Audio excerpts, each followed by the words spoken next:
one of the 65 million people who have seen Billionaire Bride in less than 2 weeks. Go and see it. It has the traditional wedding, all the colors, the 90s love stories, because that's what I grew up on. I don't live that right now, but that's what I grew up on. It has those 90 love stories. And then you have people, like I talked about, men saying, I just watched episode 1 to 60. What we believe we're doing is a revolution. There's no other way to call it, except to add the word financial, because I'm very concerned about entering activist mode when I'm talking about money. So what we're building right now is the vertical revolution, and we're looking for people that are going to join us. And as you can see, we're already mentioning the stories. I will tell you, we're working on so many stories. We have endless Mami Water pitches. I thought I was the only one with a Mami Water story in her head. There are endless Mami Water stories. There are Shongo stories. There are so many stories that are coming out, contemporary, old, including AI filmmaking, which I don't like slop. So what we're working on is content that is going to stand. AI assists us, for instance, in some of our epic storytelling that we're creating. But AI is also assisting us in full AI stories. But imagine the stories we would tell, imagine how exciting they would look and how people are consuming them. So I do think that we're all on the right track. Elijah? Yeah, so I think, Oma, what I would really like to see as a follow-on from this session will be more interested producers who are looking to dive into microdrama. I was really, really excited about the contributions from the room. As a matter of fact, I was getting a lot of ideas. I think she didn't get your question. I think the question was, are you thinking of coming into microdrama? Because you already have ideas. You have the instincts. You actually do have the instincts already. Yes. And you'll be so shocked what is possible. I liked your analogy when you mentioned the people who don't have any money at all, children, being a key attention audience that might need content. And that's very true. As a matter of fact, I think recently I came across a vertical drama that was biblical. Like they were doing Moses in the wilderness. And they had a mockumentary edge to it. And I watched it. And I was wondering like, oh, what have I just been doing? You know, and before you know it, I have consumed that content. That's a big deal. You know, so I'm hoping that more creators with creative minds like yourself will be able to come to DCAA, be part of our programs, and work with us to greenlight some of those ideas that you have. And talking about AI, we are currently running an AI filmmaking masterclass currently in partnership with some of the AI platforms, and we look forward to scaling that. I'm hoping that more people who felt they couldn't produce before, this is the opportunity for you to produce those stories that you've been looking for. And AI has given us that opportunity to scale it up and bring out authentic African stories, like the Shongo she spoke about, the Mami Water she spoke about, without having to spend that enormous VFX or CGI budget. So I think that's really, really exciting. And the opportunities that I think you should be excited about is that platforms are currently looking for those stories. It's no longer a case whereby you are going to have hard drives with content not knowing where to go. No, our biggest mission right now is to get African creators and African producers to start creating microdrama, because there's so much depth in terms of African representation on the global stage, and there is so much an African audience that is underserved. I hope that this session has been able to get you to be interested enough to take your interest and your curiosity into action by being a microdrama producer or being a member of the value chain, either a platform player, a director, an editor, or just look in the direction of microdrama. This might be the financial revolution that African filmmakers have been waiting for. Thank you. And since we have a few seconds left, I'll tell you a bit of what you're going to get as part of our programs. So part of what we have done is to come up with structures. We have SOPs for working. We have SOPs for every single point of production, from pre-production, from development down to submission. we've been able, for instance, to reduce the timeline for script writing down to 2 weeks. Yes, 2 weeks, and we still do incredible, amazing work because we believe that creativity thrives inside discipline. And for microdrama, if you're not able to produce a sort of factory-like or conveyor belt type of mentality, it's not going to work. It's very fast. You should It's be like able an to algorithm. produce. Oh yes, it's very fast. You keep moving, and what we've been able to do is to come up with systems and structures that enable that between 4 to 6 weeks, we are able to go from development to delivery, and we've done it. Now, if you think our 65 million view, billion naira bride, that's just the first story that we have. We have way better stories, and we've been lucky enough to work with partners. We have a lot of those projects that are going to be coming out that now ask us, okay, now you've proven you understand the format, it can be localized and adapted. How much more can we do? So we have detective stories, yes. We have detective romances. We have medical thrillers. What else do we have? Of course, we have our rom-coms coming up. I mean, we can never leave the rom-com out. You can't. In fact, me, I always like a love story. Even if they are dying and everything is happening, there is a space for love to happen. So you're always going to find those threads inside. We have epic stories coming up as well. We're trying to build IP worlds that, so if we create one thing, there's still so many stories that can be derived from there. We believe that once we are able to let Africa change the way that Africa sees itself, the next step is the world. That is what we firmly believe, and we're very excited. Our timeline was 1 year, we're going to do this, but 2 weeks after our first cohort, they got their first 2 commissions. So we're very grateful to be part of this movement, and we're very grateful to NIFS as well, who is doing a big... Thank you, NIFS. Ijoma, thank you. A round of applause, please, for the organizers. A big push. Listen, African microdrama is a $1 billion industry, and I don't say billions, you know, I don't say it like that. I only say it around microdrama. I hope you can see the opportunity. The world is coming here. Our goal is that people don't judge us on the basis of the scale of what we present, that we present what we know is world class, and we're very happy that even with some of the first work that we have put out, it has truly been world class. Thank you very much. And I think I will just say this. For you who is considering investing your time and energy in microdrama, we've done the work. We've de-risked it through knowledge, and we can tell you that there is a predictable path to revenue and profitability, which is something that has been majorly lacking. You are no longer playing the gamble of hoping to see what is happening. We have been able to codify these things down to a science. From script, you can tell if this story is strong enough, you can tell if the audience is ready for it, and you can tell how much you are going to be able to make from it. You know, and that has not necessarily been something that we have excelled at in this climb, but microdrama has made it possible. DCAA has made it possible. Thank you very much. We have somebody, please. Oh, question.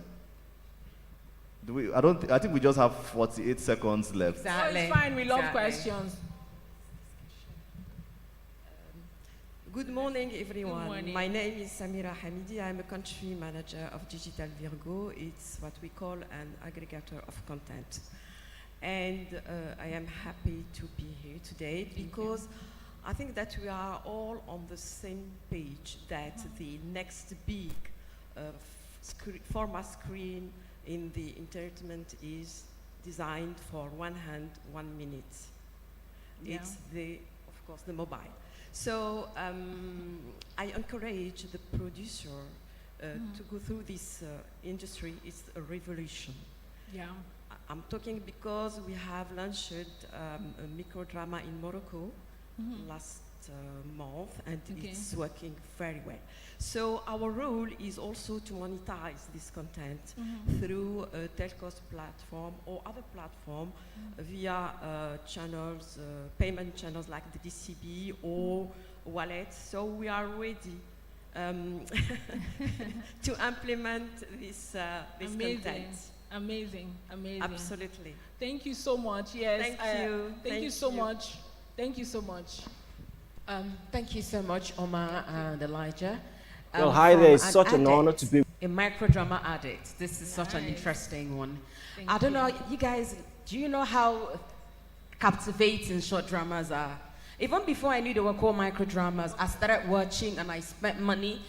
But Omar, a quick one. Why do some of them just go on forever? And you keep paying and paying and paying and it never stops? It's a financial decision. Oh my goodness, no. That's why you have to learn the tension engines, how to stretch your story. So most people make the mistake of thinking that a skit maker can make a microdrama. No, you can't go beyond 15 minutes. Okay. So how are you going to stretch this interest across? We have microdramas that run up to 100 episodes and even more. So for you to keep watching it and you're tired, but you say, I must see this to an end, they're doing something good. I guess so, because I've been watching, I still watch, and there's actually the ones where you read. I read as well, where you pay and you watch adverts and it goes on. So this is, from a microdrama addict, well done. I'm actually happy to hear this, and maybe it might be something I'd actually personally be interested in. I think I like it. Thank you again. Can we please give them a hand of applause? Omar and Effie, thank you so much. And we'll just quickly jump to the second session of this. Unfortunately, because of time, it will be... Oh, fantastic. So you're done? You've done everything together. I was going to say the second session is 30 minutes. Oh, we thought we merged it kind of. That's why we're speaking in each other. Thank you so much for being very considerate. But did you have anything else to say? Or no, I think we could take some questions if there are. Oh, fantastic. Okay, I would start with... You've actually asked a question before, so I'm going to start with you from the side. Thank you.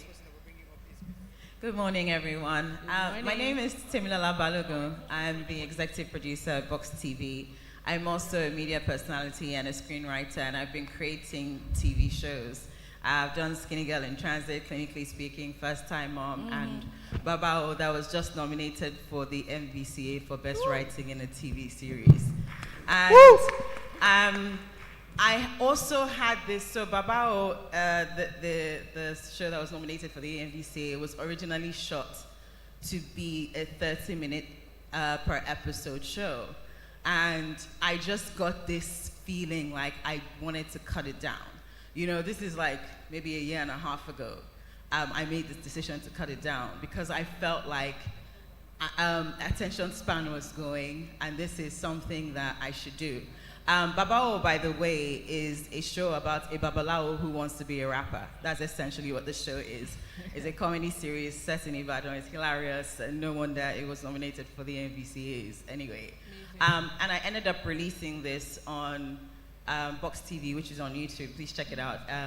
And it ended up being 7 to 8 minutes per episode, and we have a total of 13 episodes. So this is definitely something that I'm looking towards doing, and even cutting down the show as is to be even shorter, so that it can be consumed even faster. So this is something that Omar and I have been talking about for a while.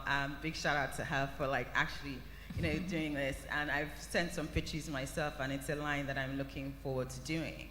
But profitability is a thing, and I think in this industry we always throw big numbers around, and nobody really knows where the money is, except for maybe 5 people, and they don't share. So my question is, one, you're producing. What is the cost? Like, how much is it costing to make these microdramas on average? And how can we make the money? Are you commissioning? Should we just go ahead and make it and bring it to you and you'll buy it? What is the margin? How do we actually make the money after we go on set? Because you know this film, this business is blood, sweat, and tears. After I give you that, what do I get back? Yes. That's my question. Thank you. You've asked all the questions. Yes. So yes, I'm also a fan of Babao, by the way. And I would say something that we haven't mentioned. There's something called content conversion. I'll start with that. It's actually possible to convert some of the content that you have into microdrama formats. It's not, of course, it's not as perfect as the microdrama is, but that's another thing that people are discovering. With AI, you can also do it. There is even parts I think tomorrow we'll have that conversation. My face is so oily, sorry. So we'll have the conversation tomorrow in tomorrow's masterclass as well about all the other ways that people are monetizing microdrama and use of AI. We'll open you up into some of the resources that we have, because what some people are doing now is converting their microdrama. They're even tweaking the faces to make sure that you can hit those cliffhangers that make people go from episode to episode. So we're going to discuss that later. So our goal, really, when we started out, was to build up a structure and a type of ecosystem that makes sure that people make money. Because the industry has come to the place where there's so many people with work that haven't gotten their work distributed. We didn't want that to be the same thing with microdrama. So we do have conversations with a lot of people and conversations with distributors, platforms, and the platforms are growing wider and wider. We do have a producer pathway, and what that pathway is you're open. Once you're done with our training, we're able to send you commissions, you and your team. You must have a team of a director, a producer, an editor, and a scriptwriter. These are the 4 roles that will guarantee you, if they're trained, they will guarantee you that. And when I say training, this training is not more than 2 weeks. It's just a couple of hours where you can understand, how microdrama works. So we have a producer pathway. First, commissioning. When we get commissions, you're able to pitch stories. And we also have slates that we can give you to shoot as well. So we do have commissioning. The second is licensing. So for some people that definitely, some people that definitely already have a story to tell, a project to work, what we tell you is that you must let us into it from the get-go. We must see the script. We'll tell you if that script is good enough, if the idea works. We're going to run it through our green light vertical as well. If we can tell you, usually we go from 7 up in terms of the ranking. If it's going to work from 7 up, we take it down and we tell you, yes, you can. We now take it to the platforms or the commissioners and we ask them, are you willing to buy this once it's produced, even though you're not commissioning? If they say yes, that's fine. We encourage you, you go, you shoot, and you get paid for licensing or for acquisition. So those pathways are very clear. We also have platforms that come to do multiple licenses, so we have that available. The only thing we don't have is enough microdramas in the right format. If we don't have, honestly from our end, if it is not going to be done in that format, we cannot vouch for you. So we have to make sure that it is done in the format. So when we say it's DCAA, we know that we are guaranteeing people work that sells at the end of the day. So yes, there is a pathway. Production, we also don't want to fall into the trap of being known for doing cheap work, right? So our amounts, or the amounts that our producers use, are still around the global minimum, right? They're around the global minimum, but just enough to make sure that the work is done, and then you can take your extra money on the top. So we do not ask for projects. It used to be $15,000. We are taking it way higher right now, way higher to get these projects done. We don't think it should be done for anything less than $15,000. We also train you as a producer how to manage your funds. This is microdrama. You're not going to go all out except you have the budget. You must manage your funds. You must manage. People don't know that your characters should not be ideally more than 5. So they're definitely, like Elijah said, sciences, or a science, an algorithm around how it works, to how that works, to how you're keeping attention on these stories, how you're managing the villain. Part of what we even get you to know is how many times should the lead characters occur in an episode. There is a percentage to it. Now, it sounds like a lot but once you get that, you move from there. Yeah. So those are the things. We do have an actual producer pathway that some producers are taking part of. One of the things we're excited about is content creators that are also coming in. They're already skit makers, but now they want to come in and learn how to make microdramas. Now, aside from these platforms, once you have that microdrama science down, you can use it everywhere else. You can use it on YouTube. You can use it, if you see the big platforms, when they're done taking the IP everywhere, it ends up on YouTube, and people are watching it on YouTube. And they put it up as long-form content, and it's monetized on YouTube. You can put it on Facebook, still the same monetization engine, still the same attention that you're getting from people. So there is almost like an endless pipeline of how you can earn in the microdrama space. Our only point is, please do it in a good way. So, you know, the way we already identify K-drama, for instance. It's very funny that on these shows on TikTok, people are saying, oh, we're going to call it N-drama. It's not quite N-drama. But we want, when you say African microdrama, that is attached to quality immediately. That's what we're pushing for. And we do know that there's so many players in this space right now. There are not that many, but there's an influx of people in this space. Some of them are not committed to the quality, so it's gonna tell in the future. They are just shooting vertically. Any story, they just shoot vertically and think that's microdrama. Exactly, and that's microdrama. But as an expert, you should be able to see a script. In fact, I feel like we could have done that now. If I see a script, I can tell you immediately whether this is going to work in microdrama or not at the end of the day. Yeah, right, so Temi, have I answered your questions? Yes. Somehow, okay. I think your question was a coming soon question. So like, there's another session, so we'll get more information. But last thing I wanted to say is, as a creative outlet, I'm doing a microdrama on my Instagram page. So I also work on radio. I work at the Beats. So it's called Working Hours, and it's just basically crazy things that happen in the office. And I've just been writing it episode by episode. Amazing. So if you're going to check it out, go check it out on my Instagram and tell me what you think. Thank you so much. Thank you so much. Because of time, Omar, would have to keep running. I think it's like a few minutes to go. But as a question, I think I already have it, so I'm just going to ask it. So somebody's asking, what are your plans of owning an African VOD platform like Netflix, officially for microdrama? Something that is owned by Africans and for Africans. Yeah, just a quick one, please. Thank you. Thank you. I think that's the ultimate vision, like ownership, right? And I know that is where we should be going, or that's where we're going. But the first step towards that is owning IP.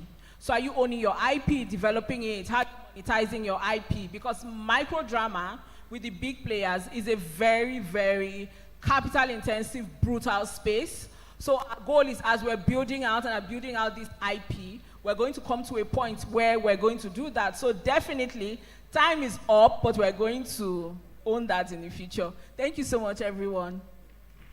Oh, one more. All right, thank you so much. Omar, please, can you just hold on? We'd like to get pictures, but don't please come down, yeah. But we'll just have to come forward a bit. And then you can go ahead. Sorry, go ahead. You want to move the chairs. We're supposed to take your pictures behind the branding, so just give us some minutes. The photographers, are you around? While we're at it, we want to really thank Omar, and I think so many people are interested in knowing more about this. I think you still have a session today or tomorrow? Tomorrow morning, yes. Okay. Do you have your mic? Yeah, so the second part of this masterclass is tomorrow. We are going to have 2 hours. It's starting at 8 a.m. So we're going to be opening up to you a lot more, even down into how we built the projects that we're building right now and some of what we're doing. Thank you. All right, thank you, Omar. Can we please get ready for the pictures? Tell them what you need, please. Thank you. Another round of applause for them, please, while we get ready for Ijoma, who is the founder of NIFS. She's going to be talking to us next. Just a quick welcome address, and also to thank us for all being here. And then from there, we'd proceed. Thank you.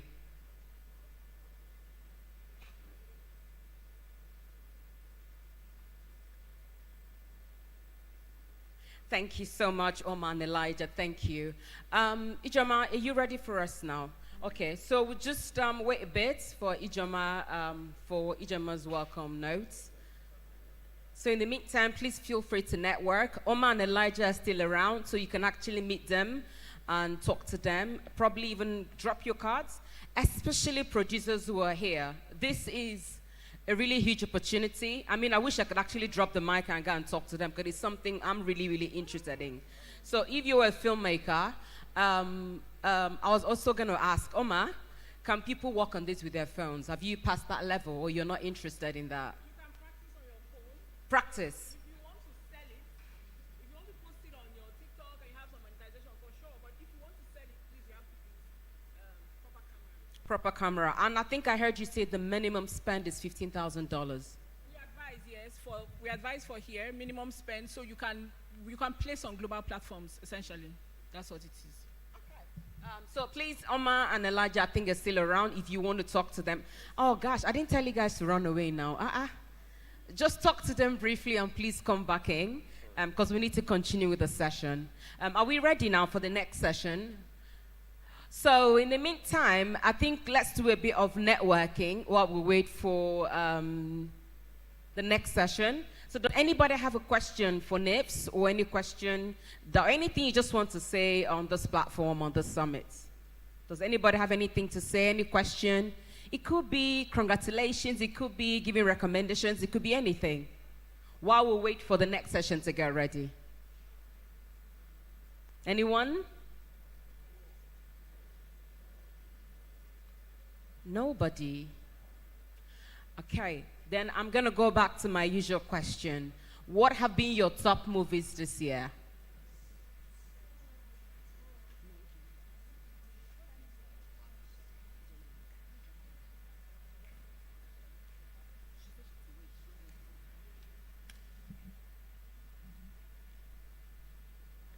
So who watched, what has been your most interesting? Okay, I think I know who I'm going to ask. Someone from Nile is here, but she's going to be biased.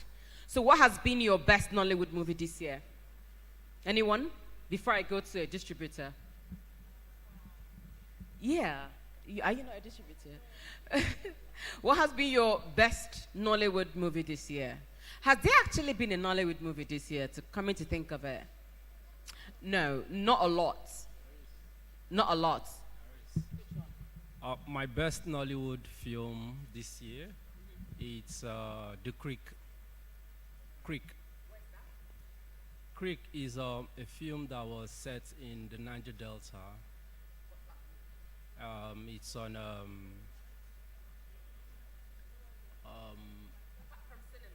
okay, apart from cinemas.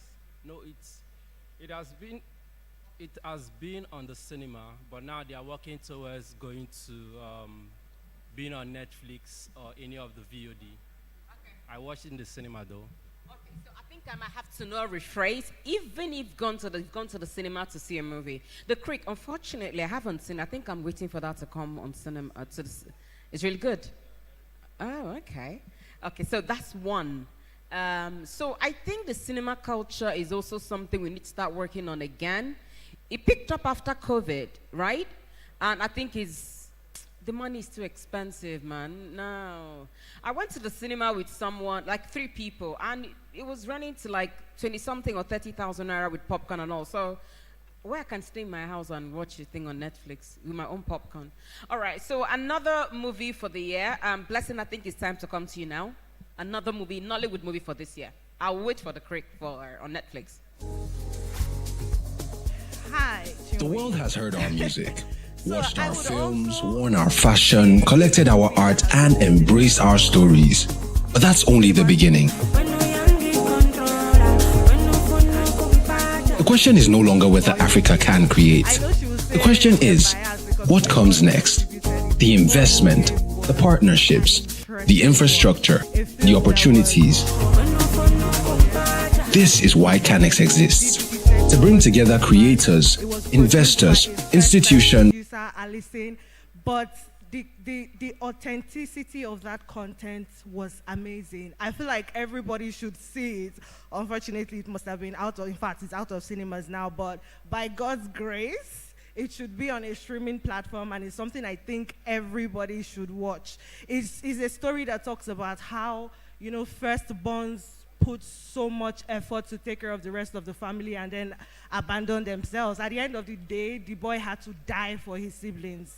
Yes, it was a very deep story. So it's something I think everybody should see. That's my best film so far for the year. Thank you. I think this one has become marketing for Blessing. What did you call it again? What's the title? The Boy Who Gave. That's a nice one. So we have 2 movies now that we're waiting to see. The Creative Work. We are living through a different age. The world has heard our music. An age where watched our films, learned our fashion, from Nigerian made in one city to our millions in another. But that's only the beginning. Our story can change how the world sees itself.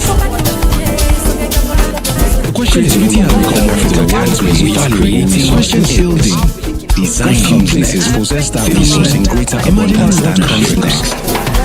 The infrastructure. This is countries where Africa's ideas are whether Africa's why exists. Bring together sisters, institutions. We are to a different age. An age where a song can cross oceans overnight. Watched our film made in one city can inspire millions in another, and embrace our story. The story can change how the world sees itself. Creativity has become one of the world's most valuable resources Africa can create. And few places possess that resource in greater abundance than Africa. The partnerships, the infrastructure, no longer whether Africa can create. This can exist. To bring together creators, we are living through a different age. An institution where a song can cross oceans overnight, where a film made in one city. Good morning, everyone. Chinwa, it seems like you gave a break, so a lot of people are outside. Can we get them to come in?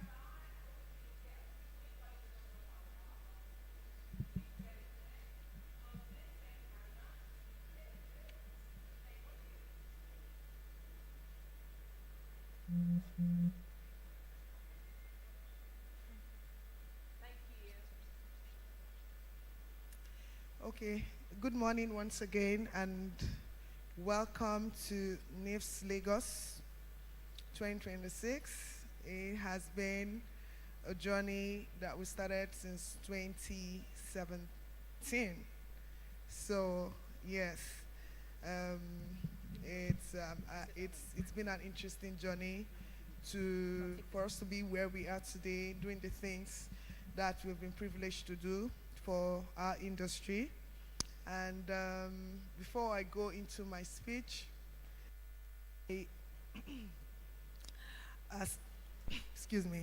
as my manner has always been, for all those in the room who have been consistently following this event, I will want to just start with a short opening prayer. Please stay with me as we commit everything a lot has already happened, but from this moment, there's just going to be a whole lot more happening. Okay? So, Father, in the name of Jesus, we thank you for another year, bringing us here for this summit. We thank you for the journey so far, and we thank you for the success that we have seen in building capacity for the industry, not just in Nigeria and beyond, outside of Nigeria and across different countries and territories. We are praying that as we start the summit again, that you will start with us, continue with us. Everything that is going to happen here this couple of days, we entrust it into your hands, and we are praying that it will be transformational. We pray it will be elevating, and we pray that it will be highly impactful for all those who have traveled from far and near to be part of NIFSummit. We thank you for all the successes we've recorded, all the careers that have been impacted over the years, businesses, connections, networking that has been done as a result of this platform, and also how the industry has been moved forward. And we are trusting and believing that this will be yet more another event that will be quite transformational for everyone who is part of it. We thank you because we know that everything that we're going to do here is going to be to the glory and to the praise of your name. In the name of Jesus, we have prayed. Amen. Thank you very much. And so, once again, good morning and welcome. I know in the room we have producers, distributors, financiers, creators, and of course, industry leaders. So it's my honor to welcome each and every one of you. NIFS has always been a gathering shaping the future of professionals in the African screen industries. And today, this event, this B2B event, like I prefer to describe it, remains a dedicated hub for film and TV business, a place where creative ambition meets commercial strategy, and where Africa's storytelling power is matched with world-class business intelligence. I just want to prepare you because there is always information overload here. I don't know your capacity to absorb and absorb and absorb, but please just get ready, tighten your seatbelts, because there are a whole lot that will be unpacked, in this couple of days that we are going to be here. So, 2018 was started, and that was the foundation. Actually, 2017 in America, at the American Film Market, we started this event, and then in Lagos, we came 2018. In France also, we had this event in 2018. And from 2018 till date, we have launched across different countries in Cannes, during the Cannes Film Festival every year. In Paris, I already mentioned Paris. In London, within the period and the context of the London Film Festival, we also try to position. Last year, we launched in Toronto during the Toronto International Film Festival. And so it has been us being very intentional and strategic in positioning our industry in territories and markets where, conversations that shape the global film and TV business happens. So it's been a very interesting journey, and what makes NIFS stand out, right, is because we have positioned ourselves to be a film and TV business institute, okay? And we focus on industry growth, from creative economy financing, film financing, business development, local and international film and TV content distribution, IP monetization, and of course, everything that revolves around the African screen sector evolution. That is what our vision has always been. So we remained committed to being that tailored B2B film and TV industry event. And our audience, our followers, of course, studios, distributors, streamers, financiers, creators, and everyone who is part of the entire ecosystem. So part of the things we have done over the years is focusing on strengthening the business side of film and television in Africa. I personally think that there's been so much focus on the creative side, okay? And NIFS, when we started almost 10 years ago, we began to train and build capacity.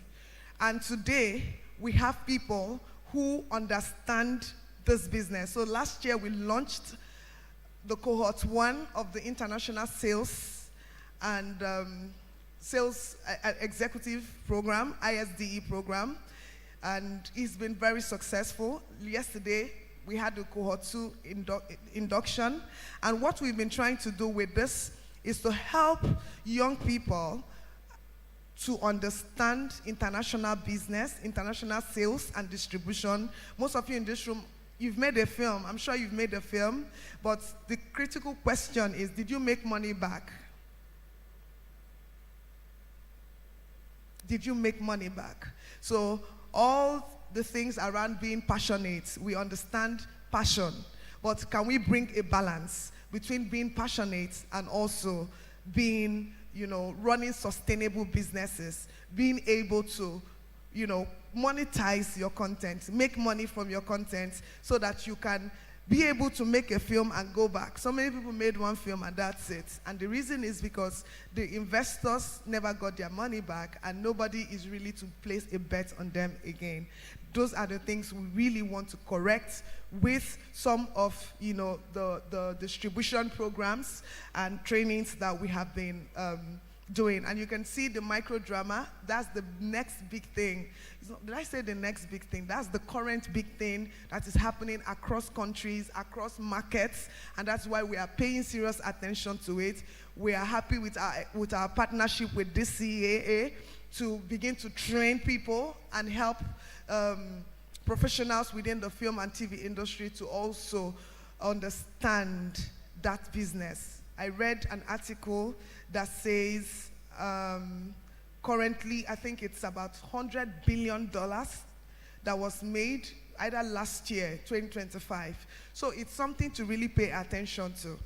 And so in summary, because I don't want to, there's a lot of talk that's going to happen here, and I don't want mine to be the longest, okay? In summary, what we are looking at is the next chapter of Africa's creative economy, rewriting it, okay, by those who can merge storytelling with strategy, very important, creativity with commercial intelligence, and local narratives can meet global market opportunities. Thank you very much. And once again, welcome to NIFS Lagos 2026. A hand of applause for Ijoma, please. Thank you, Ijoma. Thank you. As you all know, and if you've been coming for NIFS, I'm sure you can understand all the things she said and where she's coming from. I want to especially thank Ijoma for creating this platform, for what it's done. I can tell you a lot of relationships and businesses has actually even started here and progressing and still until today. So thank you again, Ijoma, for this platform. And we quickly recognize the presence of the Canadian Consular General here with us. He's Mr. Carlos Rogers Abuli, hope I got that. We'll really welcome him. Can you please welcome him properly, guys? Thank you. I don't know if you have a few words for us today. Are you talking to us today? Few words? All right, please. All right, just climb up. Thank you very much. Encourage him, guys. Thank you.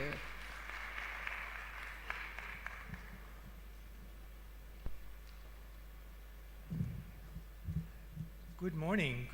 Hope everyone is doing well today. I'm really pleased to be here with you. Thank you very much, Ms. Orna, for the kind invitation to be here today. And let me just say a few things so we can continue enjoying some of the panels and conversations and exchanges. One, the reason why I'm here today is not only because of the support and admiration that I have for the work that Ms. Orna does here, but also because I recognize the leadership that this sector is doing within the economy and within this country.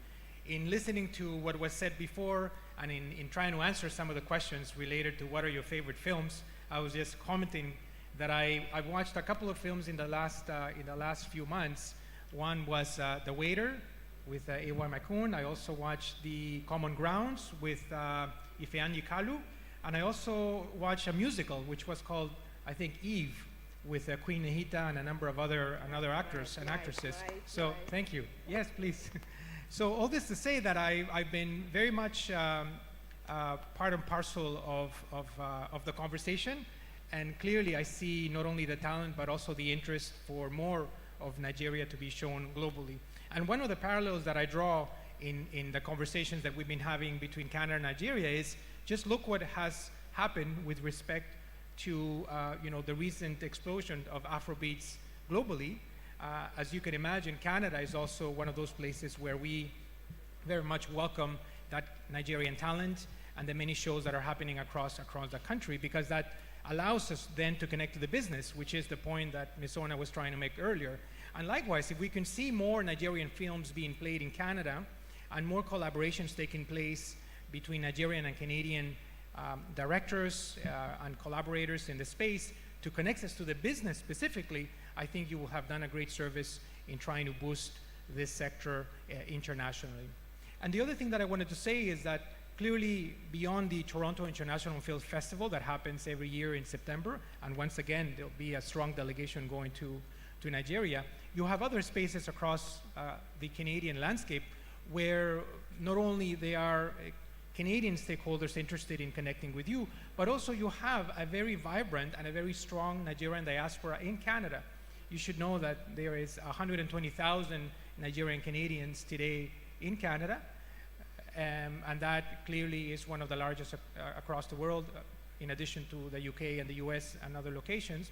But also you have a very substantial number of students in Canada, 20 to 25,000 every year. And my point here is that you already have a platform, you already have a point of contact that allows for the visioning, allows for the engagement, and of course for the many new fans that you might want to create in Canada with respect to the work that you're doing. So from then on, my final point is that I think there is the conversations that are happening here today and that are happening in the next few days are those that then allow us to discover where are the areas where perhaps this can take you internationally, where are the connecting points. And the value proposition that we're saying from the Canadian government is that we want more of Nigeria. And of course, we would want more of Canada in Nigeria as well. But I think it does take spaces like this to be able to connect those conversations, to be able to determine what are the areas where we can collaborate, to try to get to the business, to try to get to the investment. And perhaps just a last thing on investment and on connecting people. I'll end by saying that we're trying very, very hard to connect on the business side, on the investment side. You will have seen that now we concluded an air transport expansion agreement, which will have direct flights between Lagos and Toronto as of next year. And clearly there's an opportunity. Thank you. Yes, thank you very much. And clearly there's an opportunity for connecting more the ecosystems in that particular space.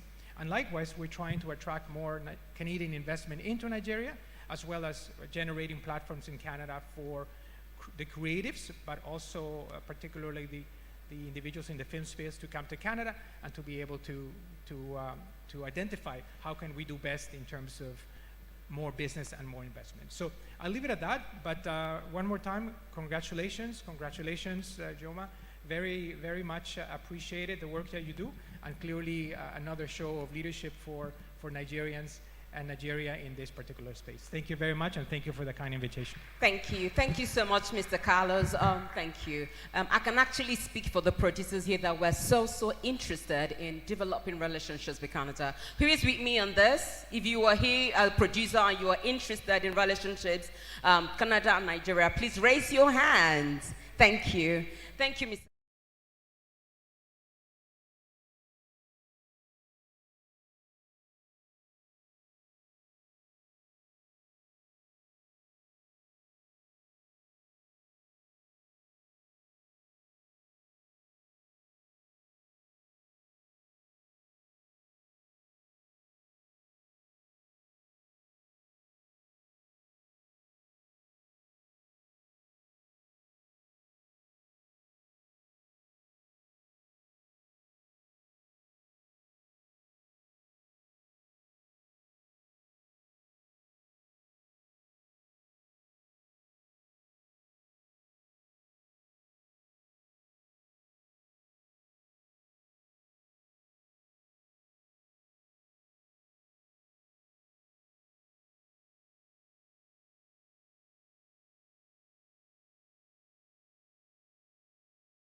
Good morning.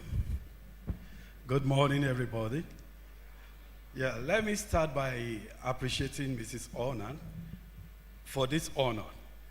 Last year, we were here at NIMS, that was 2025, and it was a wonderful experience. That would be my own first time of coming. And after the presentation, because I talked about MSc, Masters in Film Production then, and after that, a lot of people were interested in the program, and actually we have some things to share about their experiences.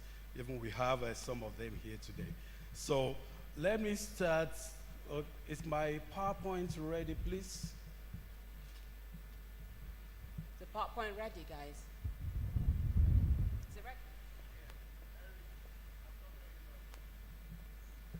Okay. My name is Lawrence Akonde, and sometimes people ask me about the other one, Tachi. Tachi is my Chinese name. I was given Tachi when I was, because I study at Beijing Film Academy, and that's where they gave me the name. So you can call me Black Chinese. You know, when we were talking about microdrama, I remember I acted in one that was in far back as 2011, One Tuihua and Jamosi. But so in case you open one and you saw me, don't be surprised. I'm a Black Chinese. So please, next slide, please. I'll be talking about one module at a time. So please, can we play this so that we can hear the testimony of those people who joined us for the master program last year, and they're actually about graduating because we're starting another one September. Please, any volume.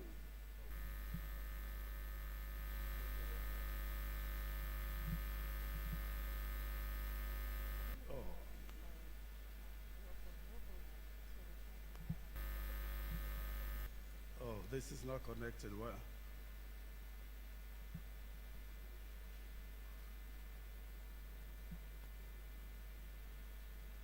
Just play it in case it's not, you can't solve the audio problem. I'll continue. In film production. It's an experience. My name is Ololaji Okidari.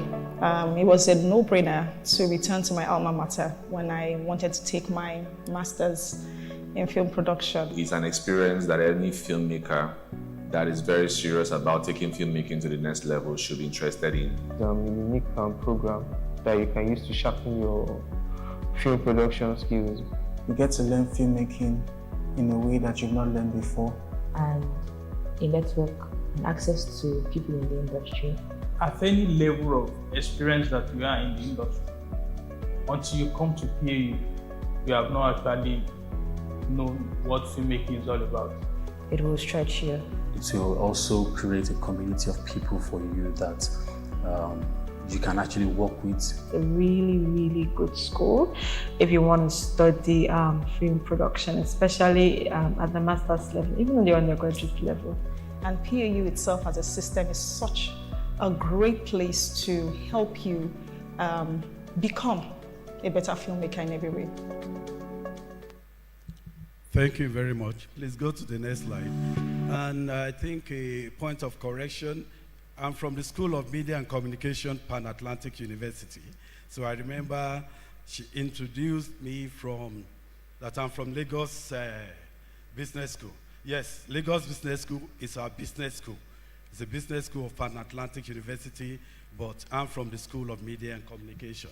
So what is modular master's degree?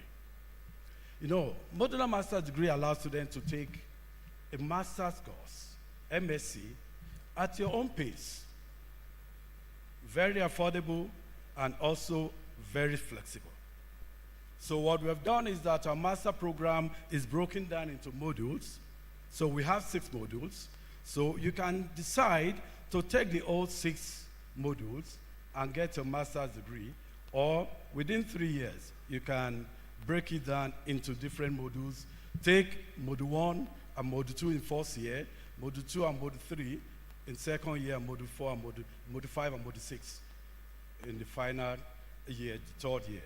So let's go to the next slide. So let's go to the next slide because I don't have more time. Hello, next slide. Yes, why modular? Modular program aims to remove the barrier. You know, some of us are so busy. We have work that we're doing. And to be in school for a whole year is like, wow, how will I survive? Like some people will say then, I need to make money to pay the school fees. So because of that, it's so easy. So we provide dynamic training to respond to the present and the future needs of the film industry. So your job shouldn't be a barrier for you to get a master's degree, which you can take as a module per time. And also is the intersection of academic and professional in the philosophical, entrepreneurial, technological, and aesthetic dimension of film industry. These are the key areas that we concentrate on so that you can become a professional, you can be philosophical in your production. And then the entrepreneurial, we're talking of business. You make a film to make another film. So if you make a film, you don't make money from it, that is the end.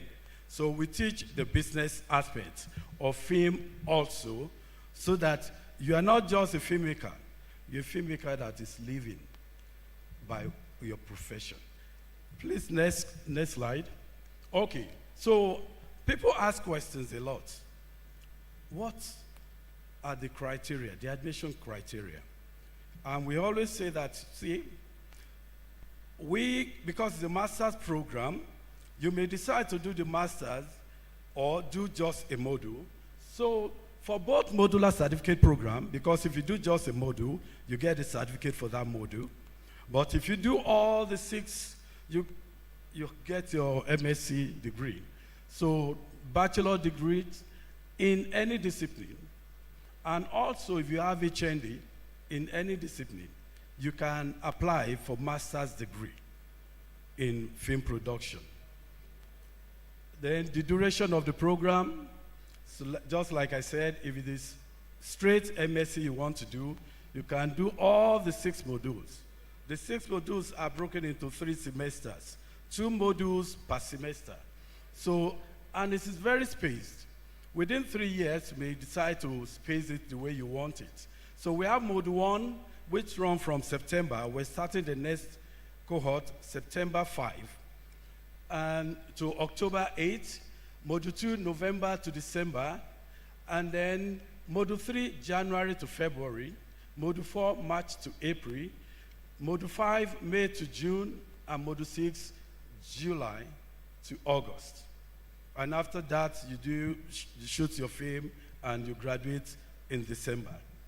6 weeks of online classes every Saturday, so it won't affect anything. You just dedicate 6 weeks for online classes on Saturdays, and then you come for intensive week where you are going to do all the practicals and also exam. Every module, you are going to do the exam for that module so that we don't put too much pressure on you when you want to do all the exams for the semester.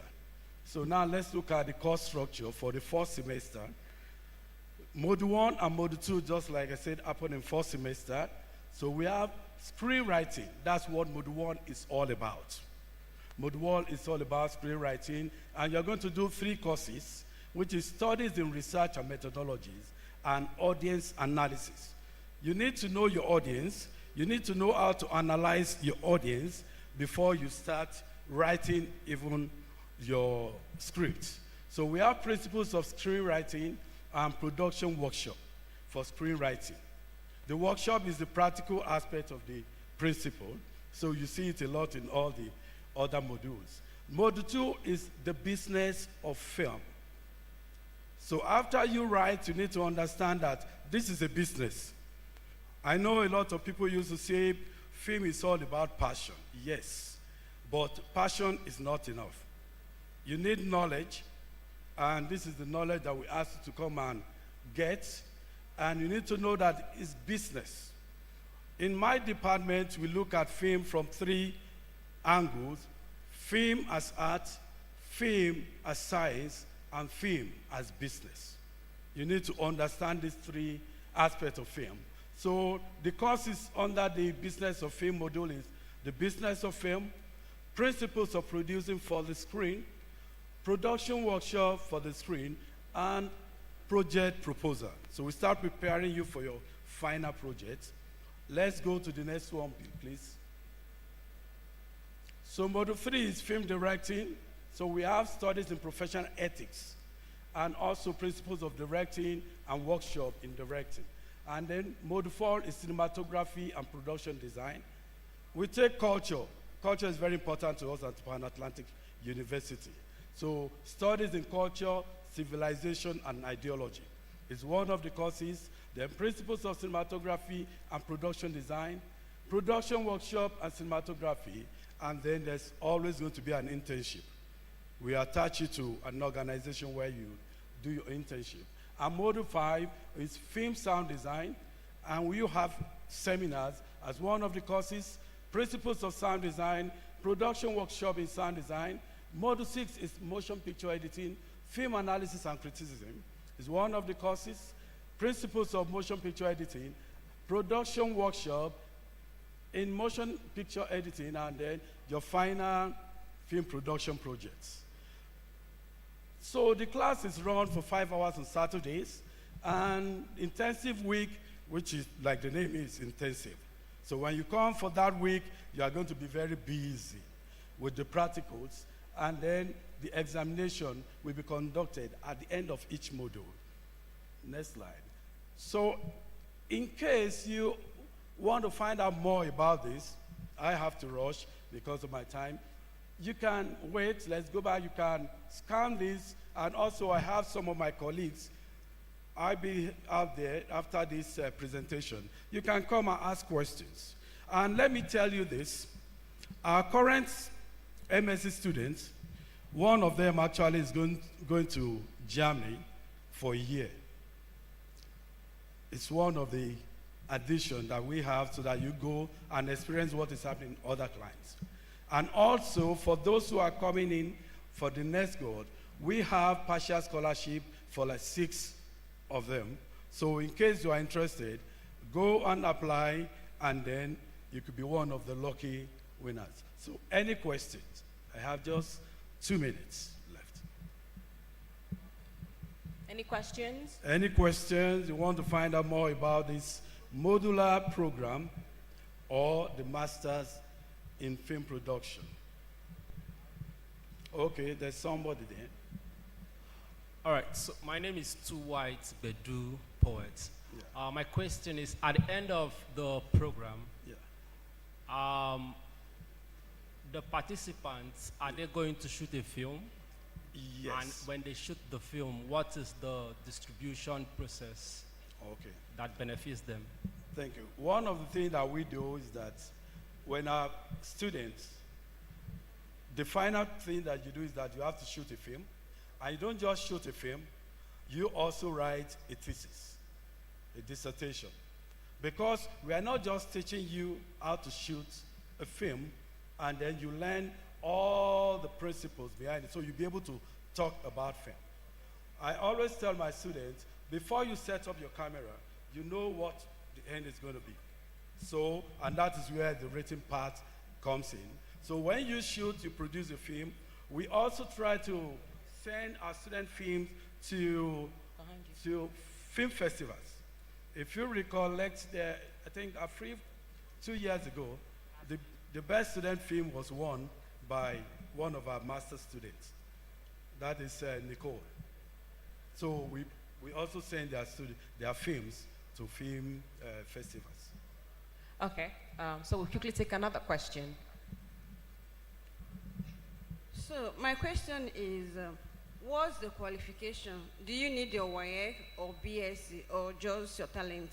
Okay, thank you very much. Because, you know, the modules can lead to master's degree. And in this country, if you don't have a BSc, you can't have a master's degree. So you need your BSc degree to apply. Thank you. Thank you. I think we'll have one more last question, please. Go ahead.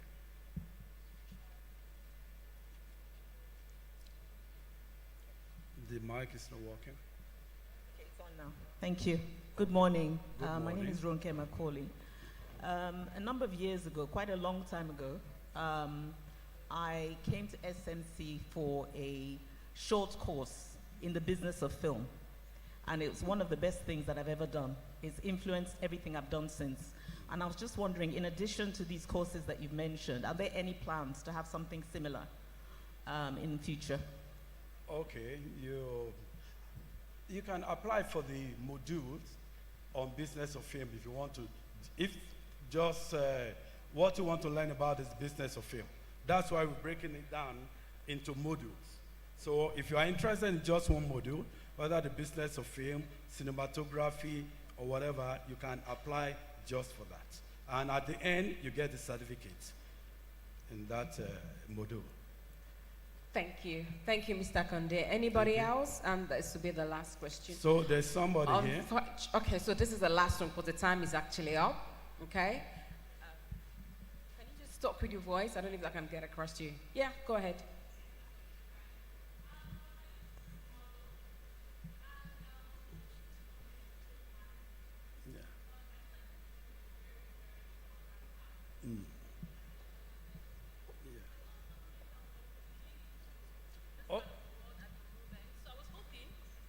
Showing us the models that we're going to see something on film marketing, because it's something that I'm really interested in at the moment. So do you guys have plans on putting something together in the future? Okay. Film marketing is actually part of the business of film. Yeah, it's part of the curriculum for the business of film. So when you come for that, film marketing is part of what you're going to be taught. And that's it. Thank you so much, Mr. Konde. Can we you. please give him a hand of applause? Thank you. All right, so we've been all about content creation. We've been all about, monetization and all. But the question is, how do we actually get to distribute this content when it comes? And I can tell you from my experience and working in the industry that distribution is a major problem in Nollywood. I tell someone that I think...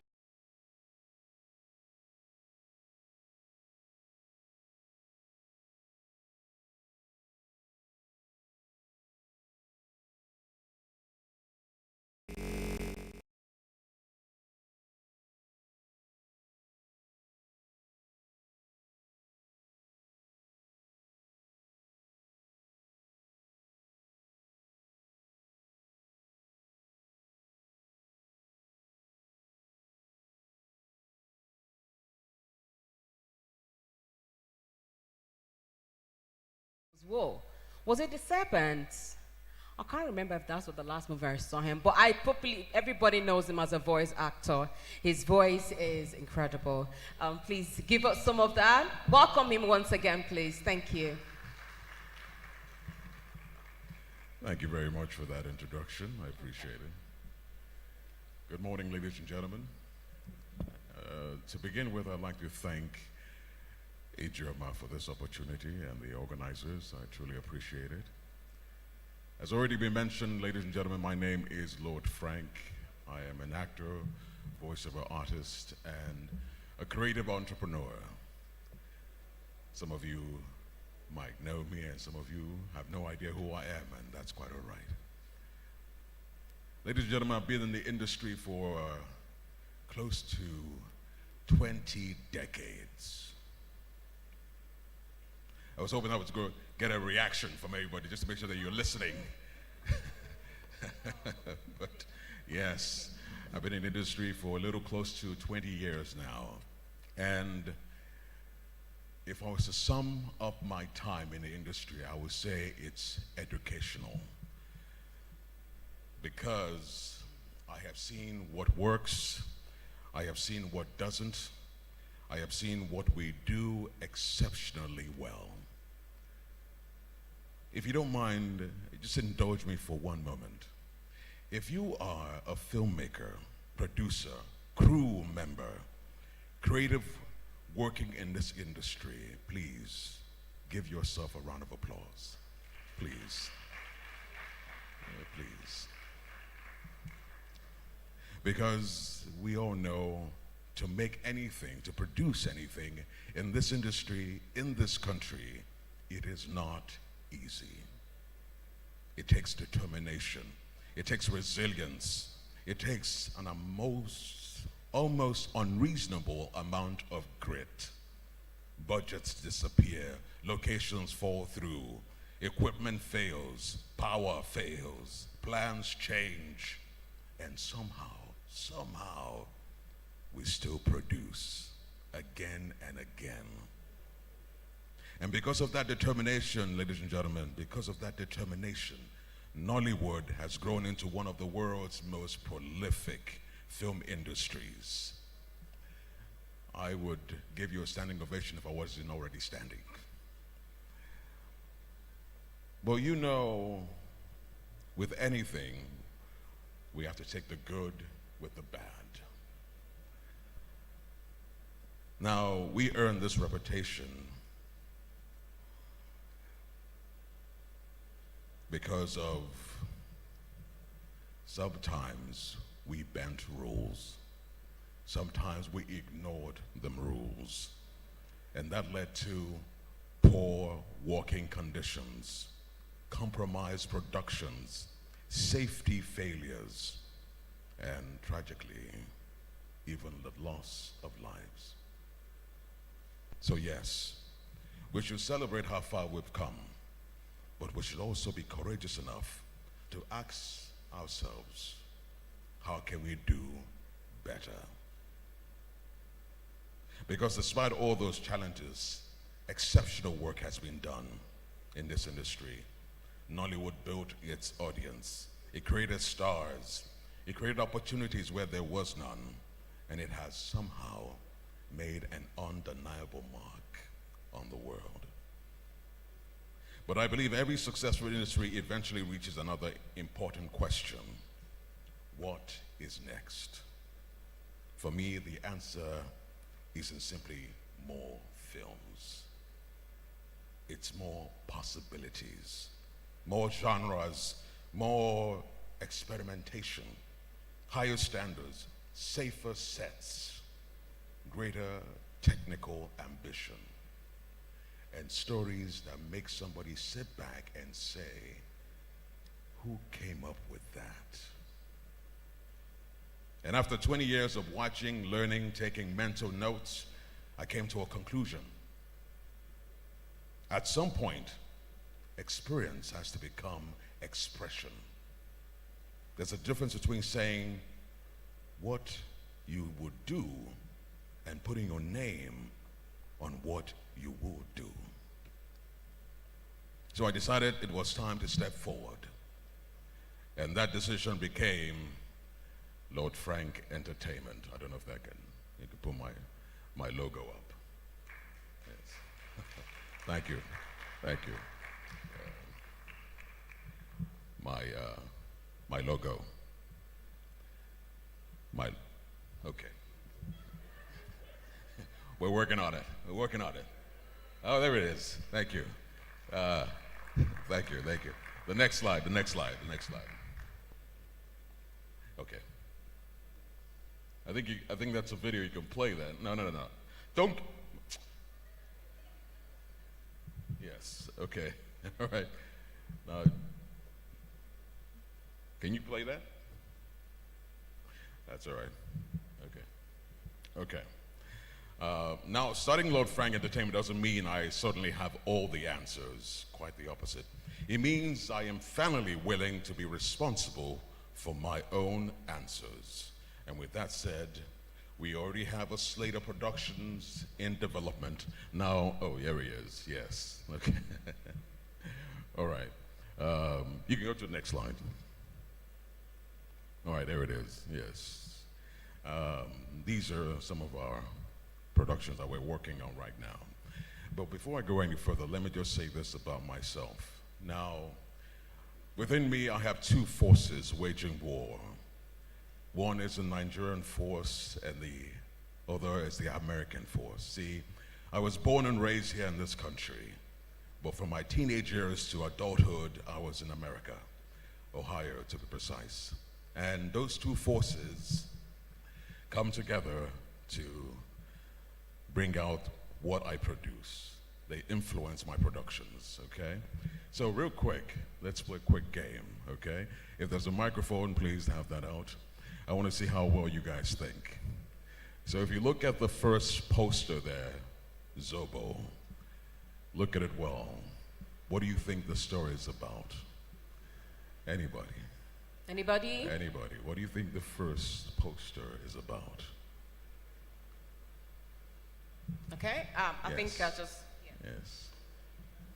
I'd like to try. I am Peace Daniel, and looking at Zobo, literally that's the first thing that caught my eye on the screen, and I'm like, there's a magic wand supposedly in her hand. So Zobo being like the, I would say, staple drink in Nigeria and the power it carries, you know, anybody can relate to Zobo, the middle, high, low class, so there is a superpower in there, and that's a kid who's utilizing that power to work wonders, I guess. Very good, very good. Well done, well done. That's very good, very good. I'm not going to talk too much about it. I don't want to give too much away. So let's move on to the next one. We'll go with that. So the next one is called Wake Up. Not the next slide. Okay. Wake Up. Look at the poster for Wake Up. What do you think that's about? Yes, a gentleman here, please. Behind you, the mic is there. Can you? All right, you can see. Yeah. Go ahead. You have a mic. Do you want to talk? It's not working. The gentleman in the stripes shirt. Yeah. I don't think there's a microphone over there. The mic is not working. So I think for Wake Up, I see self-discovery and. Sorry, who's talking? I can't see you. Oh, sorry, sorry. Go ahead, please. I see self-discovery and also a trip into self spiritually. Okay, thank you very much. Okay, that's not a bad idea. So Wake Up is about an institute, like a therapeutic spa kind of institute, and the bottom line is it's been ran by a Nigerian vampire. That's right, a vampire. Okay, so the last one there, the weight of a signature. What comes to mind? Yes, we have a gentleman over there. Anyone? Please. Yeah, go ahead. Gentlemen, yes, if you can just stand, go ahead.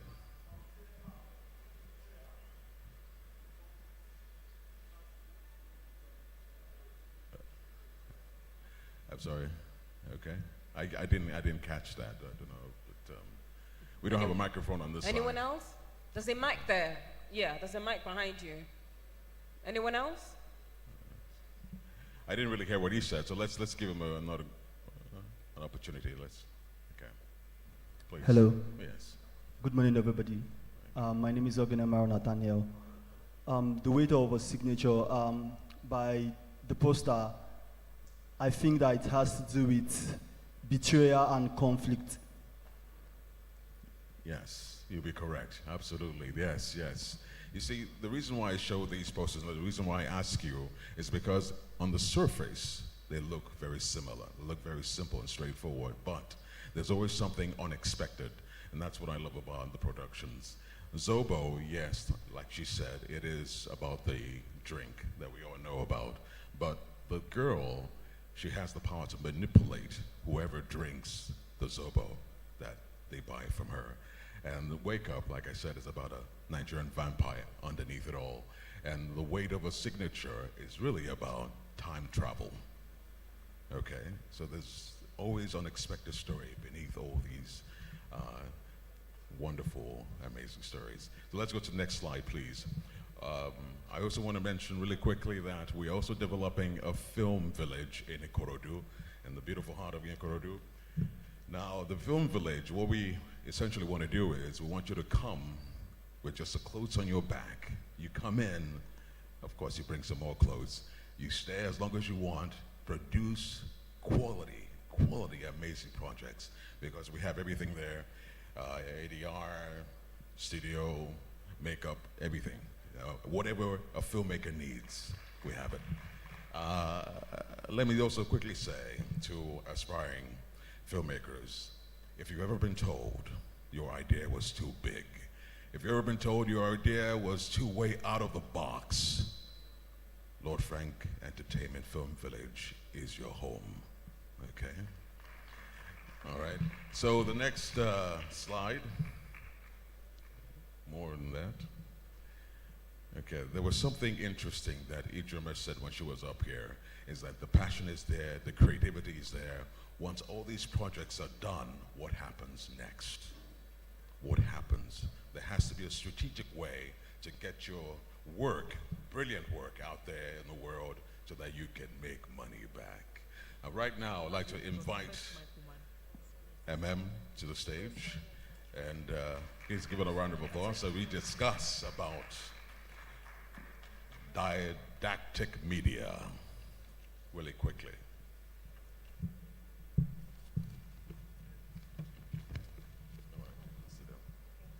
Welcome to my office. Okay, please, MM, please introduce yourself really quickly. Hello, everyone. Good afternoon. My name is Atta, and I am the founder and CEO of Didactic Media. That is an AI-powered licensing marketplace that connects B-list and C-list Nigerian filmmakers to ways to continuously earn from their work, as well as archiving said content. We saw a gap in the Nigerian archival space, film archival space, and we're filling that. So yeah. Thank you very much for that. So we have a few questions because we don't have too much time, so I'm just going to jump through here. Yeah. You talk a lot about preserving African content. Why is archiving so important right now, particularly for Nigeria and Africa? That's an incredible question. And archiving, when you say archiving, people say, huh? Like, what is that? Like, okay, will it put money in my bank account, right? But then it really is an economic conversation for the filmmaker, really. Because if, say, I make some work, and this is a real life story, filmmaker friend I know made a film, put it on a hard drive, the studio burned down, they lost all the hard drives. It's not insured. What then? Your money gone, your investment gone. But now let's even look at it in a more long-term type conversation, right? We do have a film archive, a Nigerian archive. However, it is, long defunct. And that is for several reasons, but I think one reason is really just the lack of incentive on the part of the filmmaker to archive because there is no financial return. So that's why we have the distribution arm to incentivize to say, oh, come, let's help you make money. But then in the long term, because we know that while the filmmaker might not feel it as a headache, it is a national headache that is more of a cancer. You may not necessarily say, oh, I'm so ill right now, but then it's going to have its turn and do you dirty. Okay, thank you very much. Let's just bring it and make it very simple really quickly. So as a filmmaker, if I have films sitting on old tapes, drives, and even on my laptop, what can Didactic actually do for me? Okay, so because we are a marketplace, what we're going to do is we onboard you onto the platform and you give us the right to help you find buyers, right? So we are pretty much just a marketplace to say, okay, bring your work. I find an international streamer, a local broadcaster, somebody that loves your story, has seen it, right? So on the part of the broadcaster, they get to watch the film. So it's not more of a, oh, don't worry, I promise you, this is a great story. They see it in real time, and then they see it, you let us know, oh, I'm willing to license this for this amount for this term, right? So the streaming service sees that, says, oh, I like that. And we have a little bit of an African incentive in there where they can bid for the work to say, oh, your last price is 80K. I know I'm going to bid 85. Maybe you give us a range and say between $80,000 to $100,000. The person gets to bid within 24 hours. Other streaming services and broadcasters on the platform get to know, oh, a bid has gone up on this work, and they can outbid you out of the running within 24 hours. We help you facilitate that transaction, and then only when we help you make that deal, we take a commission, a small commission. Of course. Thank you so much. We ran out of time. Yeah. I wish we could open the floor to questions, but I don't think we have the time for that. Okay, but MM, thank you so much. Thank you. She's going to be around if anybody has any questions after our session. The name of the media is It's Didactic Media. So you can go to our website. It's www.didactic, so that's DIDACTAK.media.com. You can join our waitlist there, whether you're a streaming service that you'd like to see what we've got, or you're a producer, you'd like to onboard your material. we're there for you. You can join the wait list and we'll definitely be in touch. Thanks so much. Ladies and gentlemen, I appreciate your time. Thank you so much. All right. Thank you so much, Lord Frank of the Didactic. I like that name, actually. Sorry, who am I speaking to? Lord Frank? Should I speak to you or to who came up with the name? Didactic. Is that it? Fantastic. Is that an acronym or is just the full name?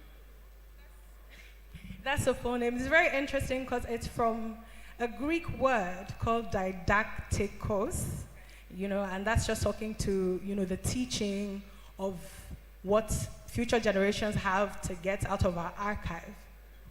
Thank you so much. That was a fantastic name. So we're doing good. We're doing good with time. The next session.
The question is no longer whether Africa can create.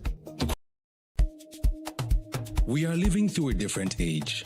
An age where a song can cross oceans overnight, where a film made in one city can inspire millions in another, where a story can change how the world sees itself. Creativity has become one of the world's most valuable resources, and few places possess that resource in greater abundance than Africa.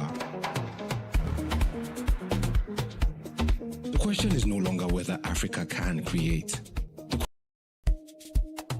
We are living through a different age, an age where a song can cross oceans overnight, where a film made in one city can inspire millions in another, where a story can change how the world sees itself. Creativity has become one of the world's most valuable resources, and few places possess that resource in greater abundance than Africa. The question is no longer whether Africa can create. We are living through a different age, an age where a song can cross oceans overnight, where a film made in one city can inspire millions in another, where a story can change how the world sees itself.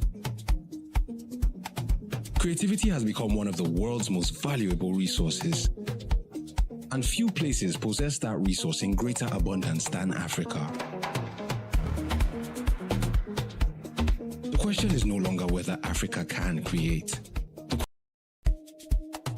We are living through a different age, an age where a song can cross oceans overnight, where a film made in one city can inspire millions in another, where a story can change how the world sees itself. Creativity has become one of the world's most valuable resources, and few places possess that resource in greater abundance than Africa. The question is no longer whether Africa can create.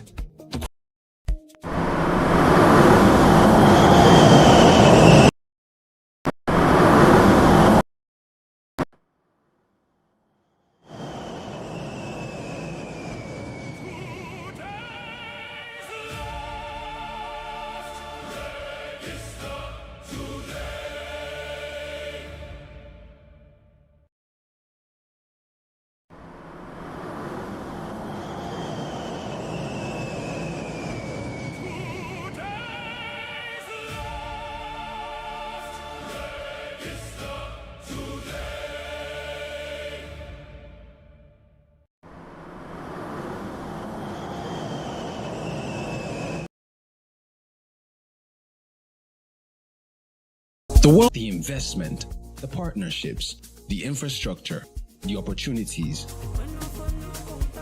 This is why Canex exists, to bring together creators, investors, institutions. The world has heard our music. Media? Oh, okay. So thank you very much. Can you see me? Yeah, okay, thank you. So I call this the Moment of Truth Roundtable, where you get to hear discussions on what exactly is happening to us, why are we not where we should be. So this forms a very important part of NIFS, because the truth you probably wouldn't want to be here is heard. Things you don't want to be heard, it's heard here. And we have a group of people to take us on this session. Can we please have Irabal Kosun, who is the media personality, come forward? And please encourage them with a hands of applause as they come forward. Can we have Oris, please? Oris is a film journalist. Can we have Dami Dawson? Dami is a film commentator and a very good friend. Can we please have Fumi Onoma? Fumi is a film and entertainment thought leader. I think she was former GM for Silverbird Cinema. Can you please come forward, Fumi, if you're here?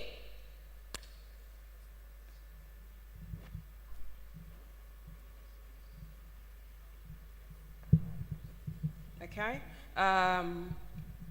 Dr. Shuab Hussaini, the Director General of the National Film and Video Census Board. Can we please have you forward? And then we'll have the moderator, A.A. Presley, who is a media personality. And of course, from Nile Entertainment, can we please have Blessing come forward for this round table? I don't like the applause. Can we please give them something more encouraging? Thank you. Blessing?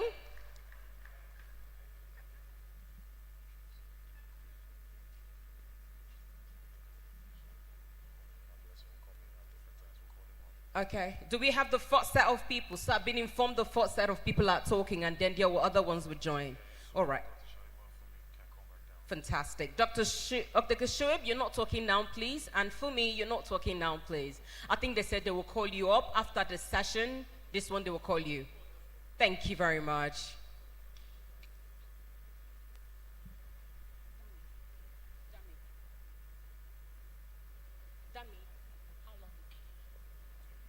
Okay, so this is for 20 minutes. Please look at your timer.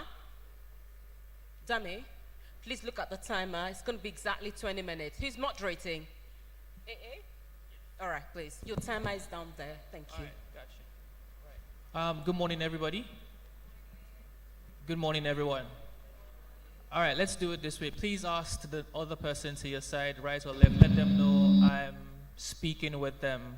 All right, I'm talking to them. So if you can't say it, maybe they can say it on your behalf. Good morning, everybody. All right, I'm just gonna break the ice by saying, unlike Lord Frank, I have not been in the industry for 20 decades. I've only been for some 15 decades, which is ridiculous irrespective, but either ways, it's been a minute doing all of this, and it's such a joy to be here, to have this conversation with this set of people. More importantly, thank you, Ijoma, for the opportunity and the faith. It's my second time at NIFS, and I'm super glad to be here. The conversation promises to be a very solid one. Like the phrase suggests, it's a critics roundtable, and we have tagged this Beyond the Applause, Building the Next Decade of Nollywood Through Honest Conversations. And our goal is very simple. We want to have real conversations, no sugarcoating, straight to the point. There's a rumor that critics are troublemakers, right? We would find out in the time that we have if that's exactly what will happen on this panel. But ultimately, I can guarantee you one thing, and that is we intend to end the conversation with solutions, all right? And I do think that no matter whose ox is God, figuratively, as long as you remember that we're ending with solutions, we would all be fine. I have the privilege of having some form of relationship with all of these gentlemen, and so I want to do a proper introduction, if you don't mind. To my immediate left, Dami Dawson, film commentator, media executive, and writer. I know he's incredibly passionate about the industry. Can I ask that you please put our hands together for Dami? Thank you so much. Yes, next is a man whose name sounds like he comes from Wakanda. Oris Aibo Kaiwelo. There we go. Oris is a film journalist. I've known Oris to be that guy for a while. Can we please put our hands together for Oris? And then, of course, Irabo. Irabo has plans to indeed become the next James Bond. If you know his social media handle, you know exactly what I'm saying. Irabo 07 Okoson. Please put your hands together for Irabo. All right, there we go. In a very short while, we have other guests joining us on the panel, but we'll start off with this bit of it, the Critics Roundtable, and we just want to get straight into everything. I don't want to assume, gentlemen, that the folks in the audience know you or how all of this started, but I think it's a good place to begin. I want to start with you, Irabo. Can you just share very, very briefly, how did all of this, your interest in film, your desire to talk about film, start for you? I grew up in a village setting, even if it was in Lagos, where you just had everybody, your neighbors, family members, you know, uncles, aunties, and there were a lot of TV shows showing that time, movies, rentals, and all the rest. So I just, you know, found movies interesting and grew up with it and followed up and went to school, did mass comm, decided to just venture into media fully and decided to follow Nollywood and, you know, the movie industry. That's how it started from childhood. Right, right. Oris, how did this start for you? Hello. Okay. I think it's maybe a little more complicated than Irabo's for me. I had my mother. It all begins with the parents, I guess. My mother was a huge, huge fan of Bollywood, as in big, big fan. So we had all of the video cassettes, all of the video CDs at the time. Anyway, so of course my mother is watching them. I have to watch them. But she was also a big fan of magazines as well. So she used to get, I have no idea where she got them, these old magazines at the time. And I would read the magazines and watch the movies. And at some point, her brothers, my uncles, they were big fans of Hollywood films. So they used to also have magazines as well. And in one of the, I think the back pages of, Time magazine also, there was a guy called Richard Collis who did reviews. So anyway, long and short, I watched the movies with my mother, read the magazines with my uncles. Somewhere between those two things is where I decided, you know what, maybe I could be a reviewer. Unfortunately, I got into school to study pharmacy, and somewhere there, or rather somewhere after studying pharmacy, I decided that I wanted to be a critic. And that's how I got to this stage today. Right. Oris is probably the one person I know who has directly said to me in the past, I wanted to be a critic. Dami, do you have a similar story? Yeah, so for me, most people do not know this, but I used to act as a child. I was in Super Story. My uncle is AK Media Face to Face, for those who know Face to Face, late now. So I've practically been in film. Uncle Femi Odubemi is also my uncle by association. Him and my dad, we sort of worked together in advertising for a long time, you know. So I went to film school. I wanted to make a film. I came back to Nigeria. I just said I couldn't work in this space. So I started to talk about the challenges and hoping that someday the challenges would be solved and I can make the film I want to make. But I started talking about it, and I found some good in talking about the ills in the industry, and I had to take some courses in, critiquing and the likes, and here I am. Yeah. Right. I'm so glad you ended the point where you did, and this part is to the audience. I did not want to imagine that we all know these gentlemen, but more importantly, I wanted us to establish something, and that is the fact that there is some level of knowledge where film is concerned that these gentlemen have. Now, with that said, Dami, I want to start with you. What is your response to the claim, the rumor, the idea that film critics are just troublemakers? They don't necessarily understand or appreciate film. Half the time they're just looking for clout. How has that rubbed off on you over time? It hasn't rubbed off on me. I mean, I'll keep talking. I think the people in the industry are the ones that are sort of concerned. I think it's an African or a Nigerian thing. We do not like criticisms. We see it as, we see it as negative comment. And to be fair, some of them can come across as negative comment, but there's some that are quite constructive, which is why I tell people as much as possible that you should filter the people that you listen to. You don't have to listen to everybody. And I say this, that critics or film commentators that actually know film should not be regarded as content creators. You see those guys that put videos up, like watch this, and they're reacting to it. We don't do the same job, okay? Those ones are getting paid for what they're doing. A lot of us here, we don't get paid for what we do. We talk about film because it's passion for us. And it's something the industry needs. And I mean, the long and short is I hope the industry sees the brightness in it, because we're not the first, okay? A lot of people have been doing it way before us. One good example is Dr. Shaibu. So for those that do not know, he used to write about film, you know, so it didn't start today. Social media has made it a lot popular, so it is what it is. But they're needed, they're part of the process, and the earlier we embrace them, the better for the industry. Right, right. Oris, you get to travel a lot talking about film, you know, so you've experienced different landscapes, Nigeria, outside of here. What does that sound like for you as well? Film critics are just troublemakers. I think it's kind of true, by the way.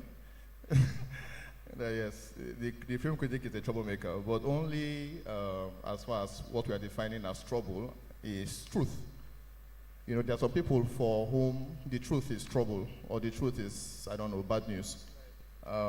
Unfortunately, for such persons, the critic's soul, maybe not soul, but a lot of what the critic is trying to do is trying to be honest about his or her responses to a particular picture with the knowledge that he has. So what that would mean for a particular type of, say, filmmaker who doesn't quite, I guess, meet the mark, it is kind of trouble. So insofar as that is the case, I agree that, you know what, there has to be a degree of troublemaking if you are a film critic. I don't think you can avoid it. It has to be there. But that said, there is a problem with the Nigerian audience, I think, in that, unlike the US or maybe the UK or elsewhere generally, they have like a longer tradition of understanding that there is audience and there is filmmaker. Somewhere in between these two parties is a critic. I don't think that we have developed that tradition. So what that means for some part of the audience is that you are an intruder. They would rather just get the film straight from the source without somebody telling them what they think about it. So because we haven't built that pipeline of understanding that, okay, look, there is somebody who should mediate this thing, it means that for some of them it's a troublemaking exercise. But I will tell you that for the filmmakers who have consistently gotten, I guess, positive or good reviews, at least in my case, honestly, most of them think of me as a friend. But that's how it works, because the next time they do a picture that is not particularly good, and I say that, then I become a troublemaker. So it's just the way it works. So I think if you're a critic today, I don't think it makes sense for you to like shy away from the troublemaker tag. I think part of your job is to embrace it if you are doing your job right. I think something Dami just said is important. The people who are on the internet, I don't know, shouting about how, I don't know, this film made, I don't know how many amount of millions or whatever, or people are shouting that this is a great film. Those are marketers. Those are not critics. Right. So there's a distinction between that. And I started from the time when we didn't have social media as such a huge force. So it meant that you needed to know how to write. In fact, that's one of the core things. And writing is not easy, as Nollywood screenwriters will tell you. Right. It's not easy at all, you know. But you can just put a mic and speak English, and then maybe you're fine. Right. So anyway, to make this shorter, I think we need to understand there's a distinction between whatever people do on social media, some of them at least, and what we do as critics. There is like a gap there. But also, if you're a critic and you're an honest one, I think it's fine. Embrace the idea of being a troublemaker. Right. Right. Thank you so much, Oris. Can we please put our hands together for them so far? I think that they've responded really well. Because I want us to maximize the time we have, I'm also careful to intentionally ask these questions to set the proper foundation for the rest of the conversation. Irabo, I'm going to ask you this because Dami and Oris have touched on it. What qualifies you to be a voice especially as a critic? And I ask this question because, like Dami and Oris have said, there are marketers, there are content creators. For the life of me, I also don't understand how today you're talking about skincare, but tomorrow you have a recommendation as to what a good film should be about. And no, I'm not talking about anybody in particular. But let's have a serious conversation, shall we? Irabo, by your own standards, as a critic yourself, what would you say qualifies an individual to indeed be a critic, but share valuable gems that allows the audience receive that and take you seriously? I think it's a mixture of so many things. Number one, you have to have interest in that particular field. You know, the field being film, TV series, or whatever it is. Once you have interest, you need to apply effort. And by effort, you need to really consume a lot of films. You need to be objective. Then you need to look for training. You need to package yourself so much so that you become very objective, regardless of whatever it is you're watching. If it's your friend's film, if it's your family member's film, or just somebody you don't know. So I think once you have training, continuous training, it doesn't end. You have to keep improving yourself. You have to network, you have to mingle, you really have to do a lot of research. You have to have that interest and effort, and you have to try to do it, then learn from it, and try your best to be objective. I wonder, Objectivity is very key. thank you, Irabo. Oris, Dami, can you answer that question in 10 seconds? What qualifies you to be a film critic? My easy answer will be my genius, but don't mind me, I'm kidding. Let's see. I think it's first things first is knowledge. Just how much do you know? I tell some of my friends who want to attack me about being a critic that I am pretty sure that I have seen more Nollywood films than 90% of the industry. I can bet that I definitely have seen. So what that gives me is a breadth of references. I've also seen films from China, films from I've seen all kinds of films. So I think the first thing you need to do is establish some kind of knowledge. And of course, you can't know everything. So it makes sense to be able to learn as you go. And if you're like me, you are a writer, you have to know how to write. There is no excuse to not figure that one out. Right. Dami? I'm going to count 10 to 1, actually. No. What do you say? Oh, that's fine. Right, got you. Okay, thank you so much. Now, I have two major talking points for all three of you in landing this plane, all right? And I'm going to start with you, Dami. Nigeria has, this year, in the last couple of months, had its biggest box office year. But answer me this directly. Would you say that our movies are getting better, or they're just getting bigger commercially and noise-wise? Yeah, I think it's just the spectacle of it. I mean, the spectacle and scale is what is bigger. Stories are not exactly landing properly. I'm not gonna lie, like a lot of the stories I see, and I'm very careful to say this, so a lot of people don't get emotional. A lot of the stories I see don't land quite well. I think we appreciate what has grown in a long time would be the quality of the pictures. I beg to say that we had better stories way back. I don't know how we happened, but I think we had better stories way back. I grew up seeing a lot of the films from the old Nollywood, and I remember them today. I'm like, okay, it took me a time to make these stories. But if I look at films that are made now, a lot of people are making films to survive. It's now more like a survival line, especially for those on YouTube. Sorry to them, but not all of them, some of them. And it is what it is, I guess. I mean, you got to make money one way or the other. So YouTube is paying, so why not get one camera, get microphones, and start making stuff? And there's a market for that, or there's a place for that. But I think what we need to, figure out as an industry is how we can move our stories forward. I don't want to come or bring this comparison, but I just can't leave it out. Most times we compare Nollywood stories to South African stories. And I ask myself, what exactly are South Africans telling us? Those guys are repeating stories. I'm sorry, but yeah, they are repeating a lot of stories. They're just telling the stories back with South African names and South African directions, but I think they spend some time to develop their stories, which is why they sort of stand out, which is why the international community recognizes them. But when you come to Nigeria, think about it, you're talking about the most important film in Nigeria by scale or by the box office. I don't want to say too much, but you know what it is. So if you're gonna say that's the biggest film in Africa and you're trying to introduce Nollywood to an international community and be like, what's your biggest film? Like, what's your biggest film at the box office? This is our biggest film. Very funny, no? Oris? The question is, Nollywood films getting better? Yes. That's it, right? So two ways to answer that. I think cinematography and production design, I think they're getting better. I think acting and screenwriting and directing have gotten worse. And are getting worse, by the way, because I don't think there's an incentive to be better, which I think is the major problem, by the way, with Nollywood, is that it doesn't seem to me like there's a lot of incentive to get better at what it is people do. But like I said, cinematography is getting better, production design too has gotten better. I just don't think that acting. I see some of the movies, for instance, and I'm like thinking to myself that you can tell this person is acting. I didn't used to feel this way when I saw old Nollywood movies. You know, I didn't used to feel like, okay, this person had like a veneer, a layer of artifice to what they were doing. I thought that they were living that life. Today I see the movies, whether they're in the cinemas, whether they're on YouTube, whether they're on Netflix, I sense that everybody I'm watching is aware that they're acting, you know, and I think that's a fault of the directors. Sometimes it's like, you should be able to tell that this person isn't doing her best.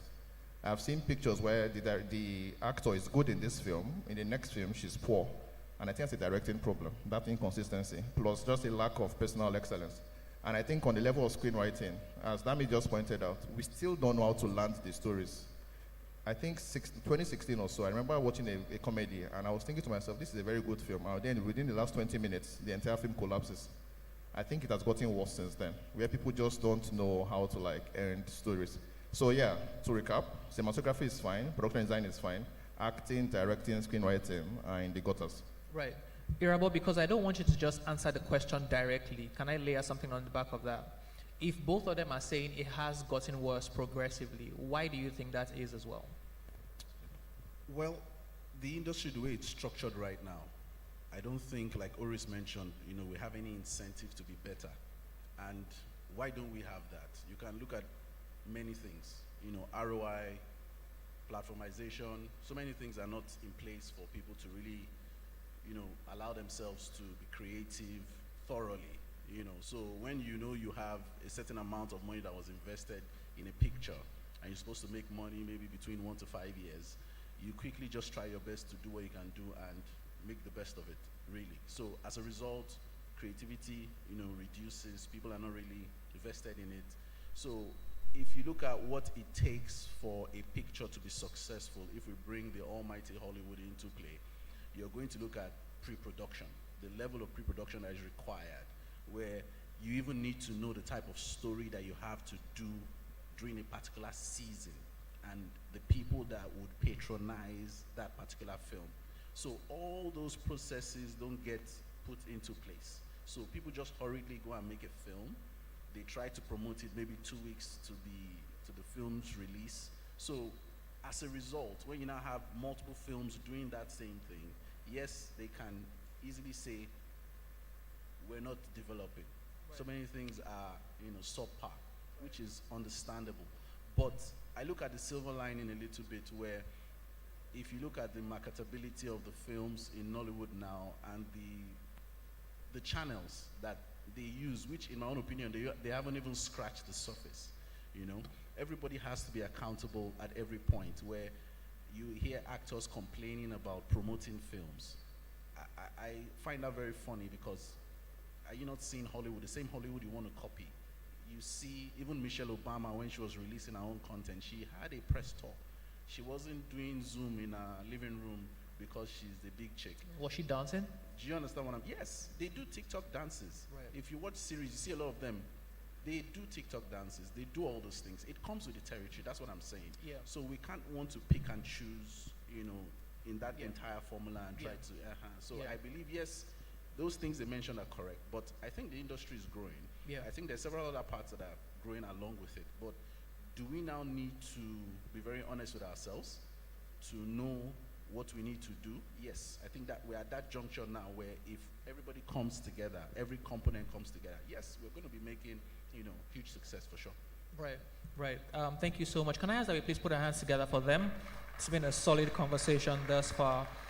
Our time is flying, but I have just one last question for every single one of you. I have a question for us in the audience as well, because I want to be able to gauge your pulse. So just humor me, all right? I'm just going to call out 2 options, and you can let me know. Old Nollywood or new Nollywood? One Nollywood, thank you. I like that. I like that. No, but wait, sorry. Nollywood is Nollywood. But let's be honest, right? Yeah. I agree that Nollywood is one, right? I think we all agree that Nollywood is one, no? Yeah, that's fine. We agree. But we also agree that it's an old Nollywood and it's a new Nollywood. And one was Not better. necessarily. No, sorry, who fine. wants to talk? Let's Let me be the move person on. talking. I mean, at the end of the day, the plan was to have honest conversations and end with solutions. So I'm going to ask one last question, and that is, what's your preferred streaming platform? Streaming means. Yeah, anyone that wants to just, any taker in the room. Maybe not platform, means now. I don't want us to just call out brands. There's a gentleman there raising his hand. Okay. Hello, Tito. Great to see you. Hi, Hello, Tito. comrade. Hi, Dami, Presley, Orisa, and Irabo. Good to see you guys. YouTube. Yeah, Nigeria is a poor country. All right. So, yeah, and there's a variety on YouTube. But a quick question I have for you, gentlemen, is what we are seeing from Nollywood, don't you think it's a product of what the market responds to? Right. Because, My Father's Shadow, fantastic film, the Davis brothers, if Nollywood was producing films like My Father's Shadow, I mean, would filmmakers be smiling to the bank? Right. So I think filmmakers are just responding to what the market likes and desires. Right. Tito shared a lot of things in just that short time that he had. By the way, Tito is also a film reviewer, YouTuber. You should check him out. He does great stuff.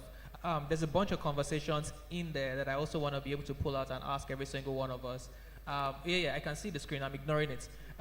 My Father's Shadow, I feel like there's a definition to success, by the way, because some people would argue that My Father's Shadow did quite well. Before you answer my next question, though, I want to ask all 3 of you something. What is the last great Nollywood film you saw? Eyimofe. Okay. I don't know if it's Nollywood, but yeah, Eyimofe.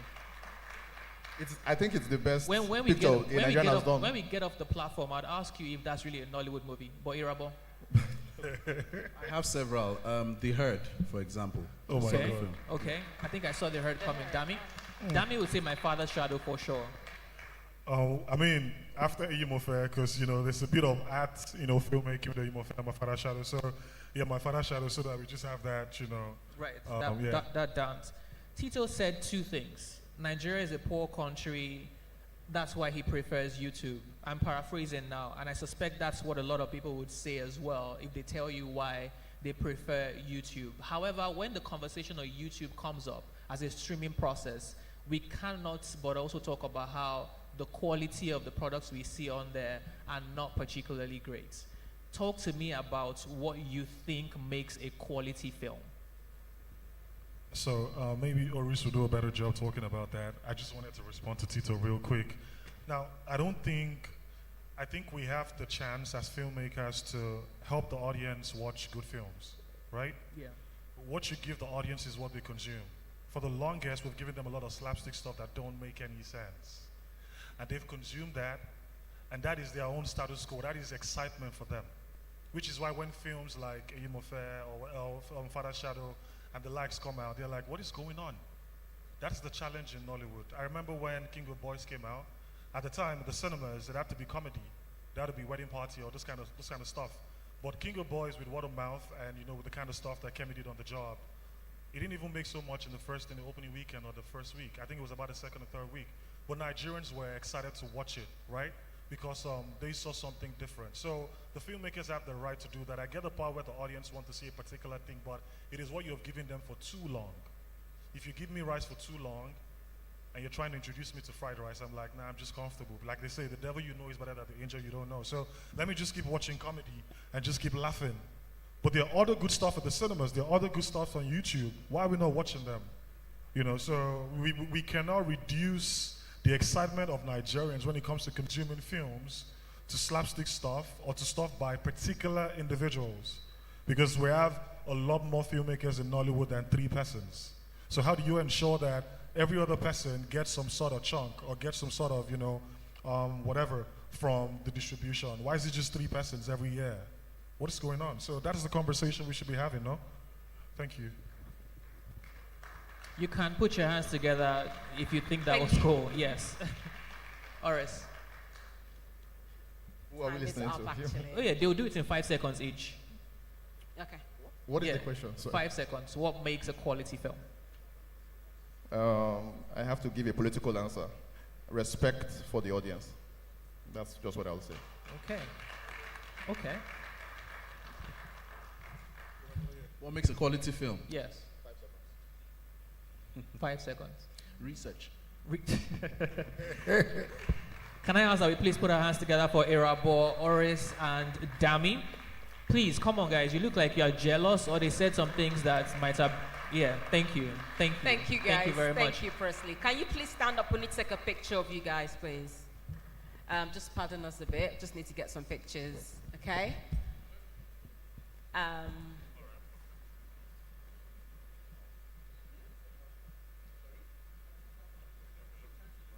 Well, hi there. It's So such in the an honor meantime, to be while we with get you, this done, albeit does virtually, anybody have any for question the for the Nigerian guys? International It will be Film just and TV not a Summit. lot because we'll have First, another let me session just extend my with them. profound apology. I would So have we'll wanted just to be take with you one, physically, okay, and but then I'm we'll continue. unavoidably absent in the United Kingdom, for family concerns.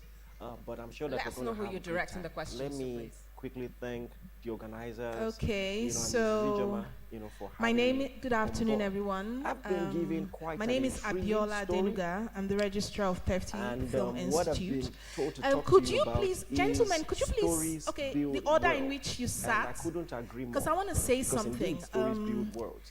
What I I'm just a had this preacher, as thought, you all know, based on what you and said, I based think it on is my noteworthy my that perception when of your God strengths. took on flesh I look forward to and a came into the film world, by you guys, amongst many other where things he, the moderator, became as a acts, storyteller. you write He the told script, you stories direct, and you produce. well, Thank what you. you would call in biblical jargon parables, all right? Are we free to respond to? Auntie Biodu Steven, you have my number. Of eternal Shall we? realities, and it helped Shall shape we? society. I think that's where He we. said the kingdom Are of we God free to Nollywood res- royalties are in we- the Are we house, free by to the way. respond to them? is like this. No, please respond. And Doris, what respond. that did Respond, was please. help Should we respond? He's gonna Yeah? respond. Yeah.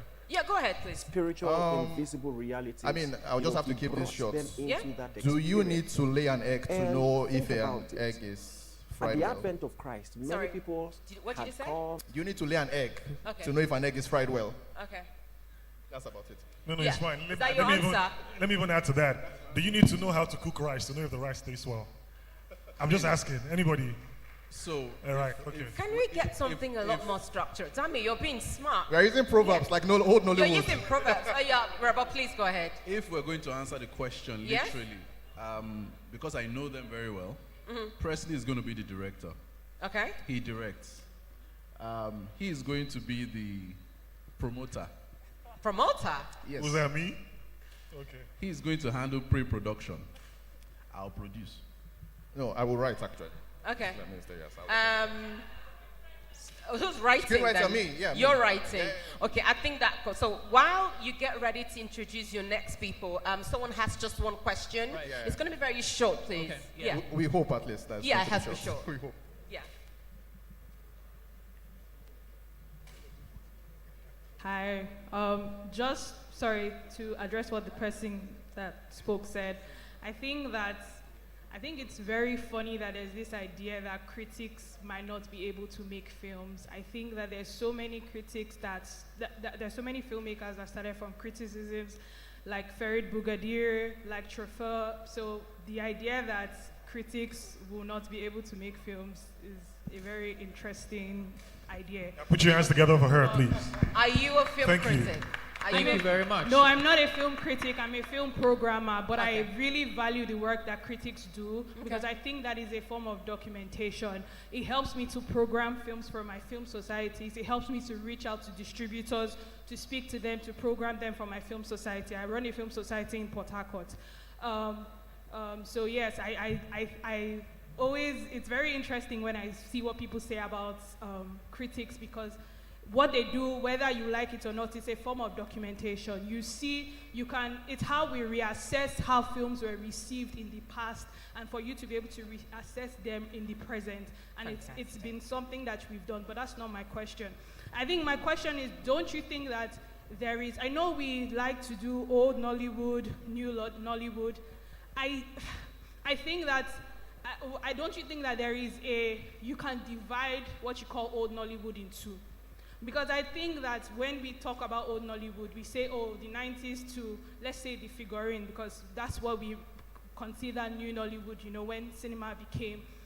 I think personally there's a difference between what we were doing in the 90s and then mid-2000s, because I don't think mid-2000s is much better. It's almost the same B-movie style that we have right now in YouTube. It's different from the 90s, the early Tade Ogidons, the Tunde Kelani films of the early 90s. So I don't know if you agree with me that there should be a demarcation of what we call old Nollywood.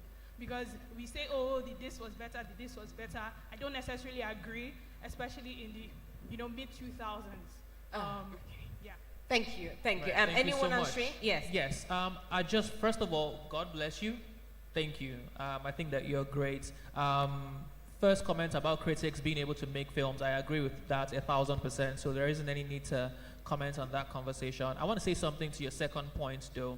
And outside of being a professional MC, I host and produce a radio show where we talk about film and then theme songs and soundtracks. And by the very special grace of Yahweh, we've done it for 6 years. So to a large extent, I would say, I get it. And that's why I appreciate what Dami said earlier. It is one industry. We're genuinely trying to foster one conversation. When we ask that question, it's not because we're trying to divide the industry. But think about it this way. The same way you have age distributions, Gen Zs, millennials, boomers, you have to agree that there is a perspective and an understanding that these sets of people bring to one singular subject, right? If we understand that first, then just maybe we're able to aggregate all of our thoughts and bring ourselves to one particular thing that's common that we can then agree on. That really is where the question usually comes from. All right, but I understand what you're saying now. We should continually push forward the conversation around one industry. Or is no, I have to say, I think what she's saying is that maybe there's a middle period in which it's not particularly new Nollywood, as we call it, and it's not old Nollywood. And the answer to that is you are correct. The issue here is that the differences between that middle period in the 2000s and the 90s is not quite as distinct as the differences between the 90s and the 2000s and figurine. You understand? That's the real problem here. So it's a difference of degree.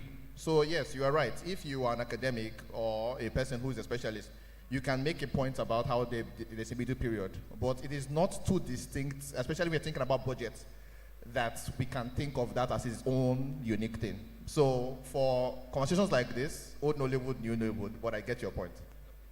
So thank you. We just have one question, then after that, you just introduce your next guest. Thank you. Please. Good afternoon, everybody. Good afternoon, ma'am. Good afternoon, legend. I'm so sorry to cut you. Okay, still morning. Okay, yes, it's still morning. It's still morning. Fantastic to have all the critics, on the stage. What I want to say, actually, I'm not asking a question, but I want to make a comment. And I think it speaks to why we cannot keep dividing the industry. I understand what you're saying about, yes, we have a Gen Z, we have this. So those are epochs of evolution, aren't they, really? So what we then have are epochs of evolution of our film industry, because I am coming from the premise that Nollywood represents the Nigerian film industry, which is older than the 90s. If you are saying new Nollywood starts from Figurine, for instance, Figurine was made by the son of a filmmaker who was working from the 60s. So how do we then, do you understand? So I think we need to start looking at our film history, all right? I suggest in an epochal way. Because in the early years, we were actually working on celluloid. We went from celluloid, 33 millimeters to 16 millimeters, and then right now we're digital. But what is that history? What has that history done to us? How has it affected our storytelling? So we are now in the epoch of the YouTube. How do we then learn how to tell our stories in such a way that we can monetize even on YouTube and tell those stories well? Because I think that is the challenge that our industry has, monetizing, learning how to monetize well. Thank you for listening. Right. Can we please appreciate Lady Ajoke Silva? Thank you so much. Thank you. All right. Nollywood royalty in the house. Come on, guys. Can we appreciate her properly?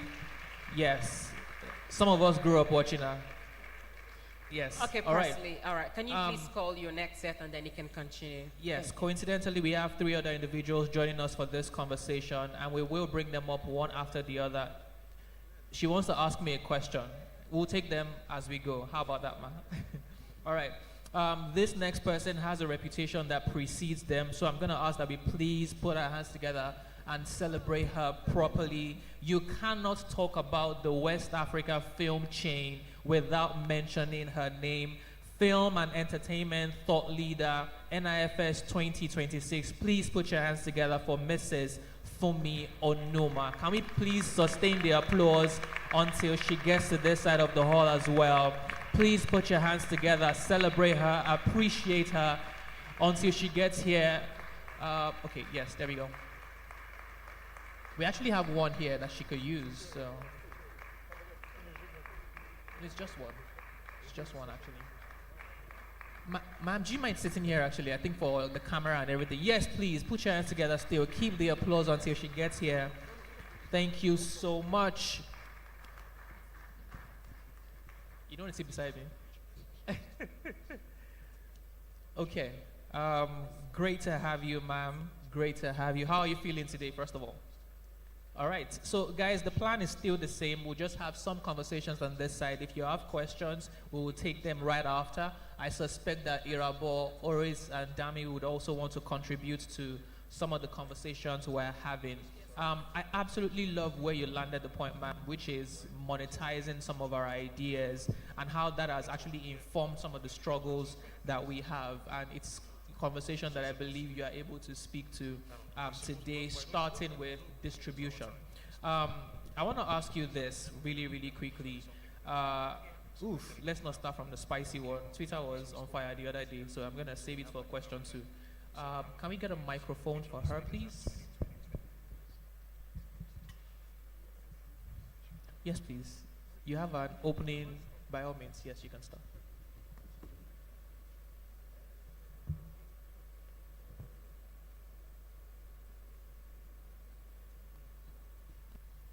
Okay.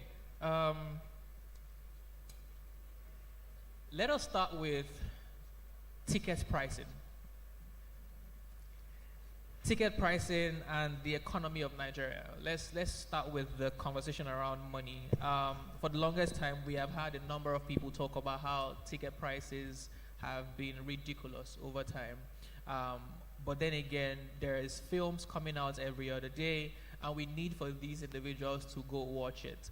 Would you say that ticket pricing, particularly as influenced by the economy, could or has significantly affected admission numbers in cinemas? If yes, how can we work around it? Wow. Okay. Yes, ticket pricing has affected it, and it's quite unfortunate because we have different types of cinemas. We have the, will I say, community cinema style kind of cinemas. We have the middle class. We have the IMAX and the 40X type. So I would say it depends on what you're actually looking for, because we actually have the luxury type of cinemas, which for certain type of people that want privacy, maybe investors that want to see a movie without the crowd, or someone having a private viewing. And most times it's those things cost money to maintain.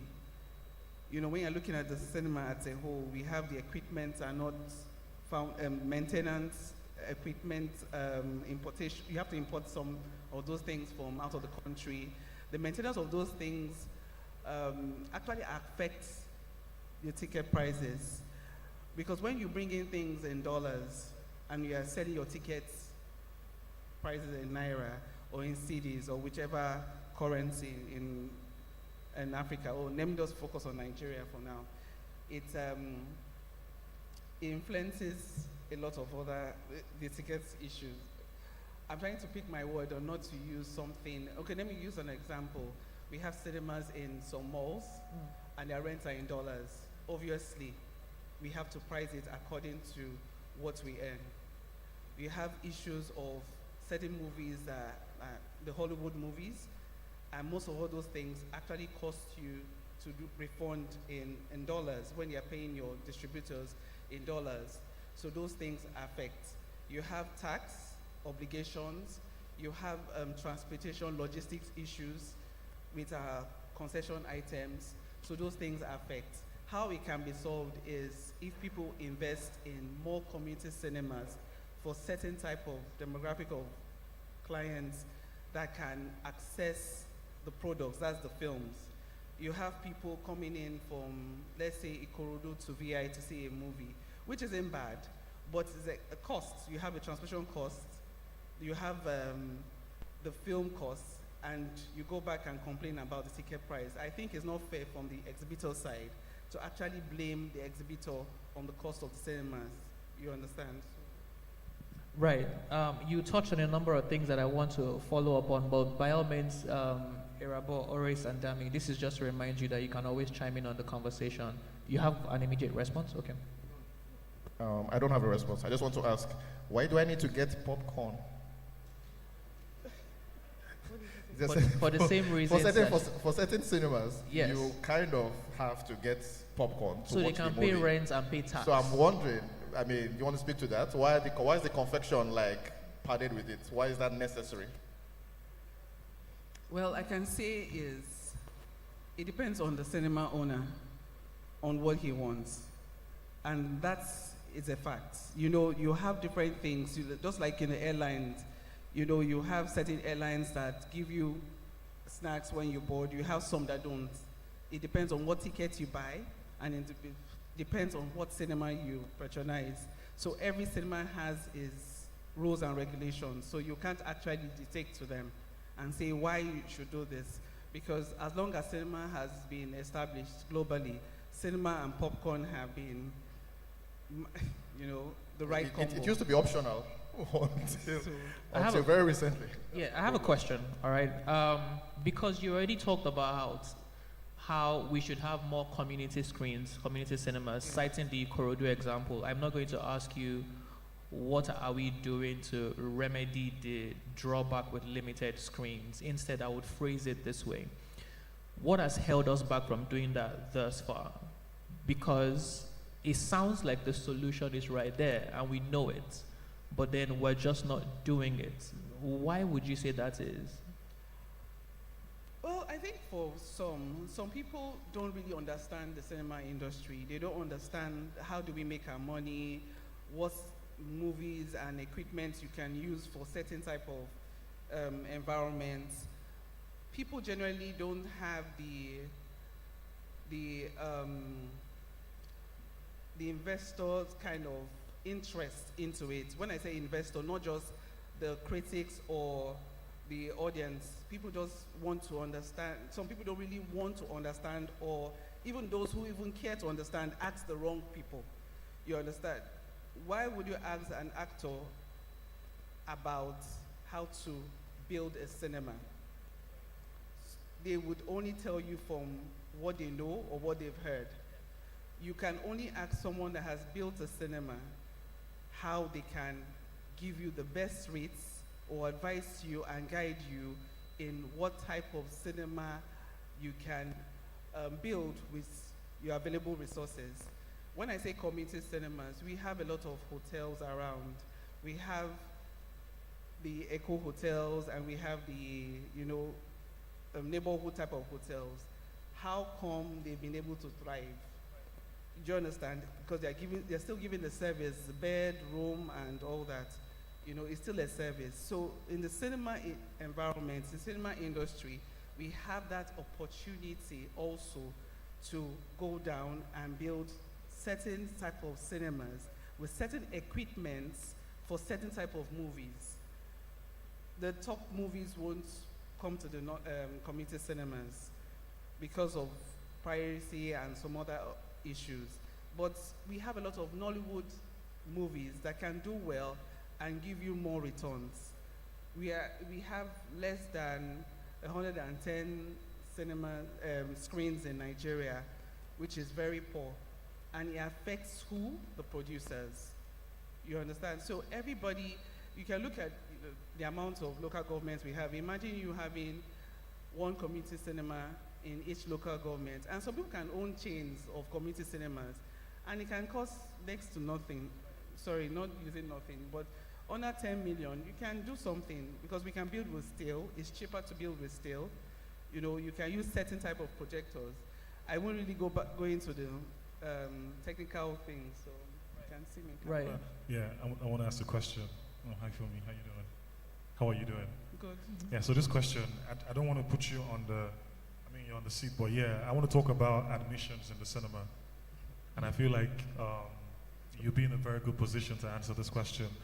Do you guys, do the cinema people, do they refer or regard donations as admissions? Like if you make a film and someone just want to say, I want to just support you with 100 million, without like proper like cinema admissions, just, donate the money for the film.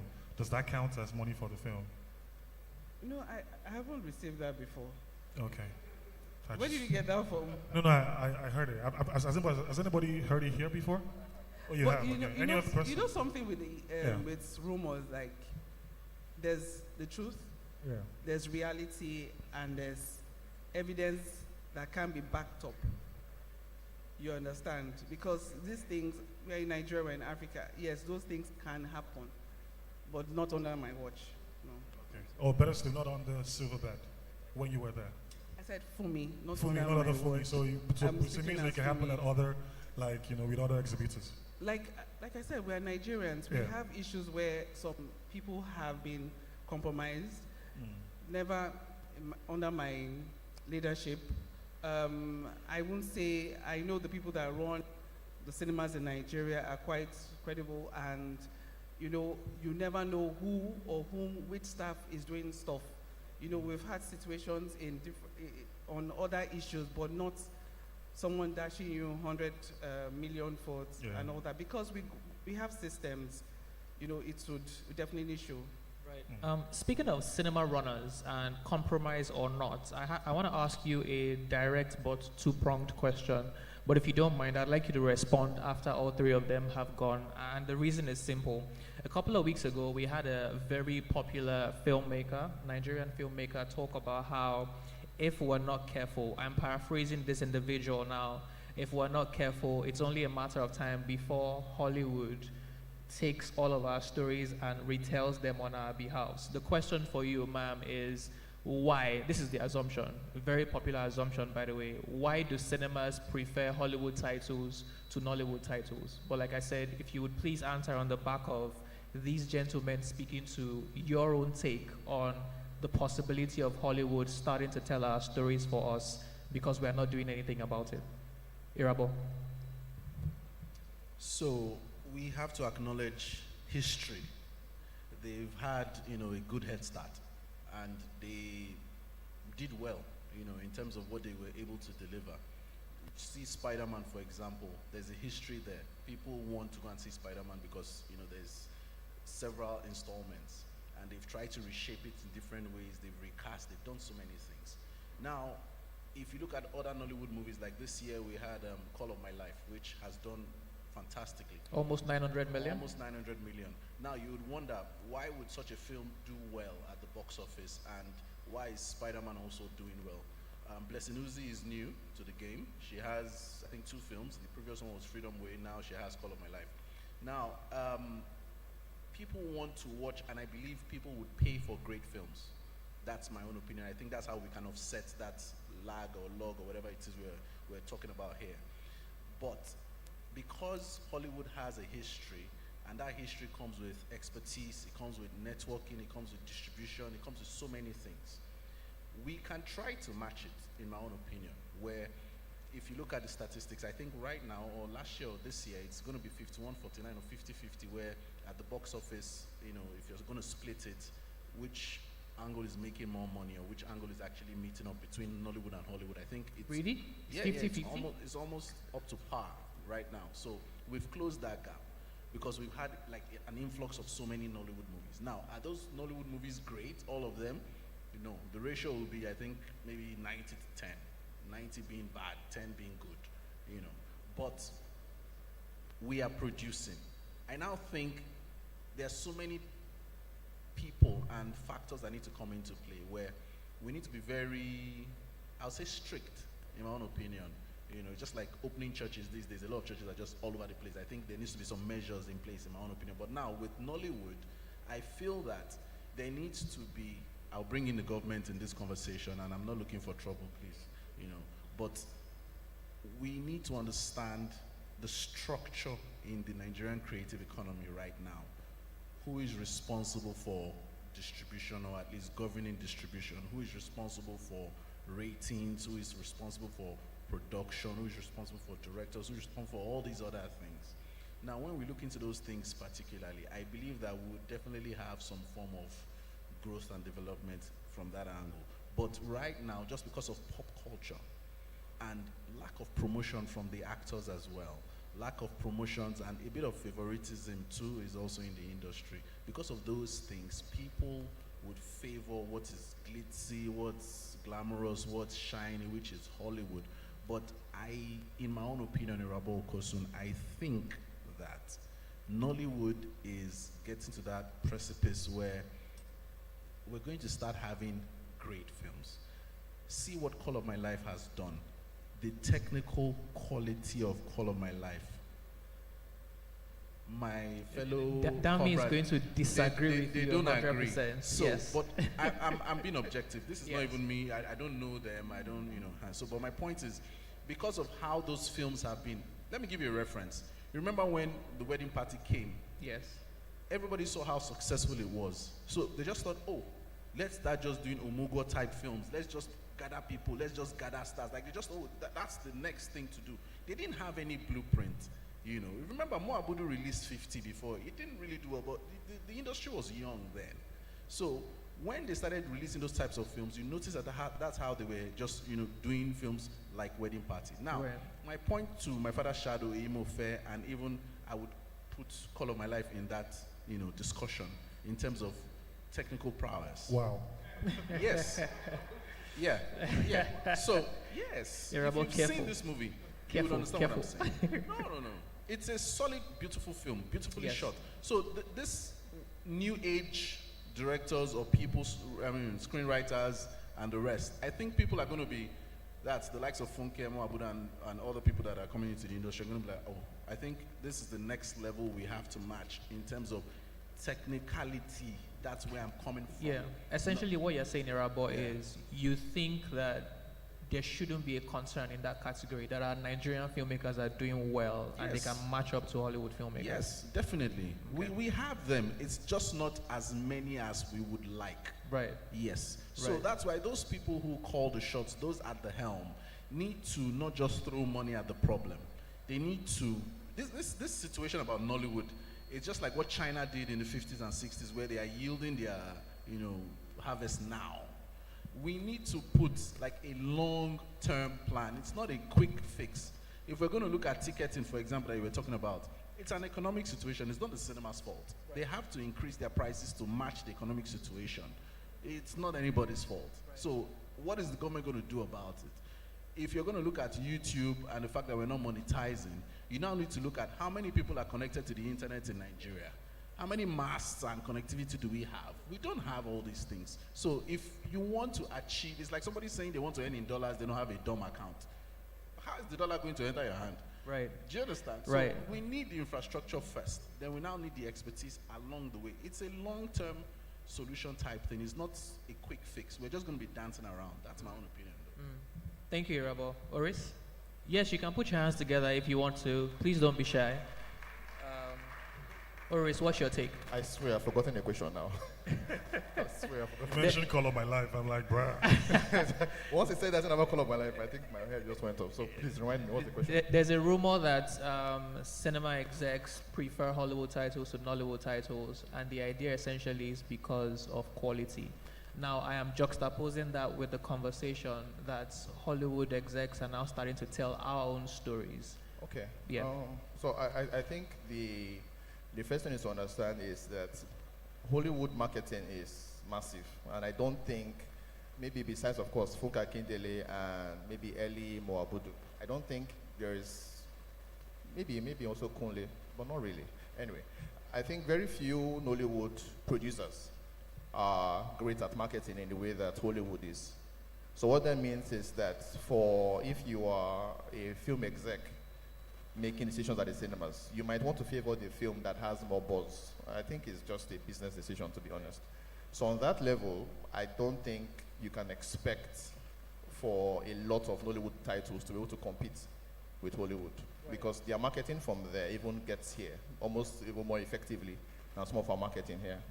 Except for a few people. Yeah, are they able to tell your stories better? Yes. I know that this is a long conversation, but as briefly as you can. Okay, so I do think, unfortunately, the answer is yes. I do think that they are able to tell the stories better. At least on a technical level, they have like more than 100 years of experience in doing these things.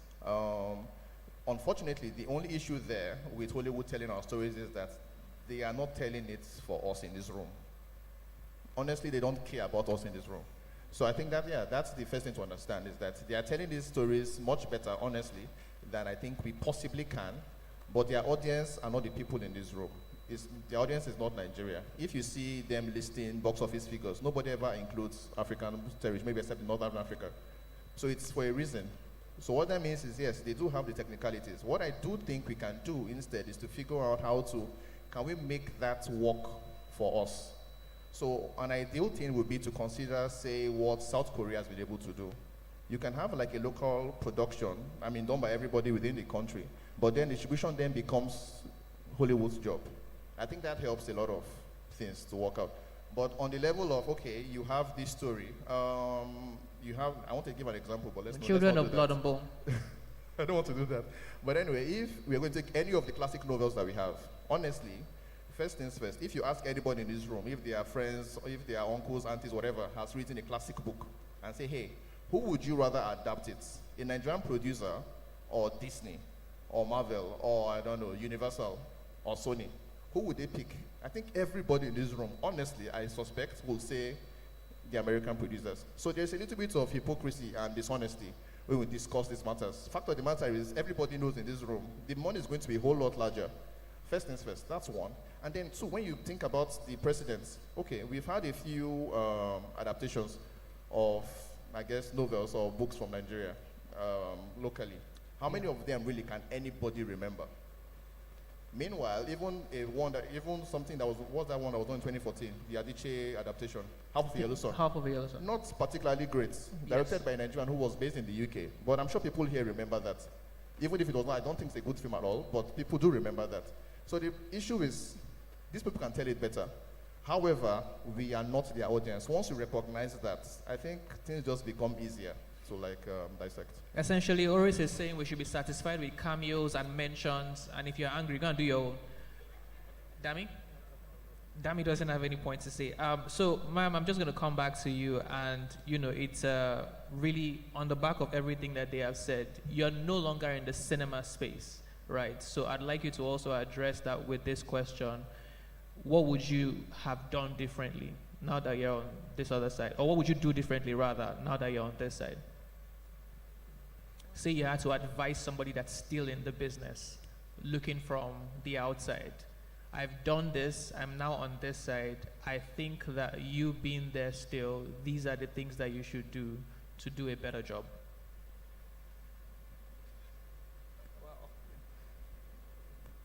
I'm just a moderator. They just said to ask questions. I think I picked the wrong panel. You're not on the wrong panel. It's the right one. It's quite a lot because, like, my journey from construction to it's been quite a lot. So I don't know which area. I think maybe I can add to that or simplify it. Why? I mean, as pioneers, because you guys brought cinema back to Nigeria, why didn't Silverbird Group produce, I would say more, or didn't produce Nollywood movies? Like I said earlier when we talked about the popcorn, you also brought up the popcorn, is everybody has a vision for their business, and you can't sell a founder a different vision when they have their own dream. Do you understand? 22 years ago, the man took a risk to open the first multiplex, cineplex again in Nigeria after a very long time, and that was a huge risk. So we're looking at even going to Ghana, we're almost 20 years in Ghana, so that was a huge risk. Today, what I would advise people or someone that wants to invest is to do your homework and ask the right questions with people that have been in the business side of film, not in the entertainment side of film.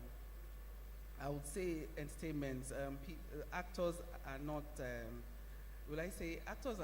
they're good people, but they don't understand the business side because we have a lot of things that happens behind the scene. You are managing staff, you are managing logistics.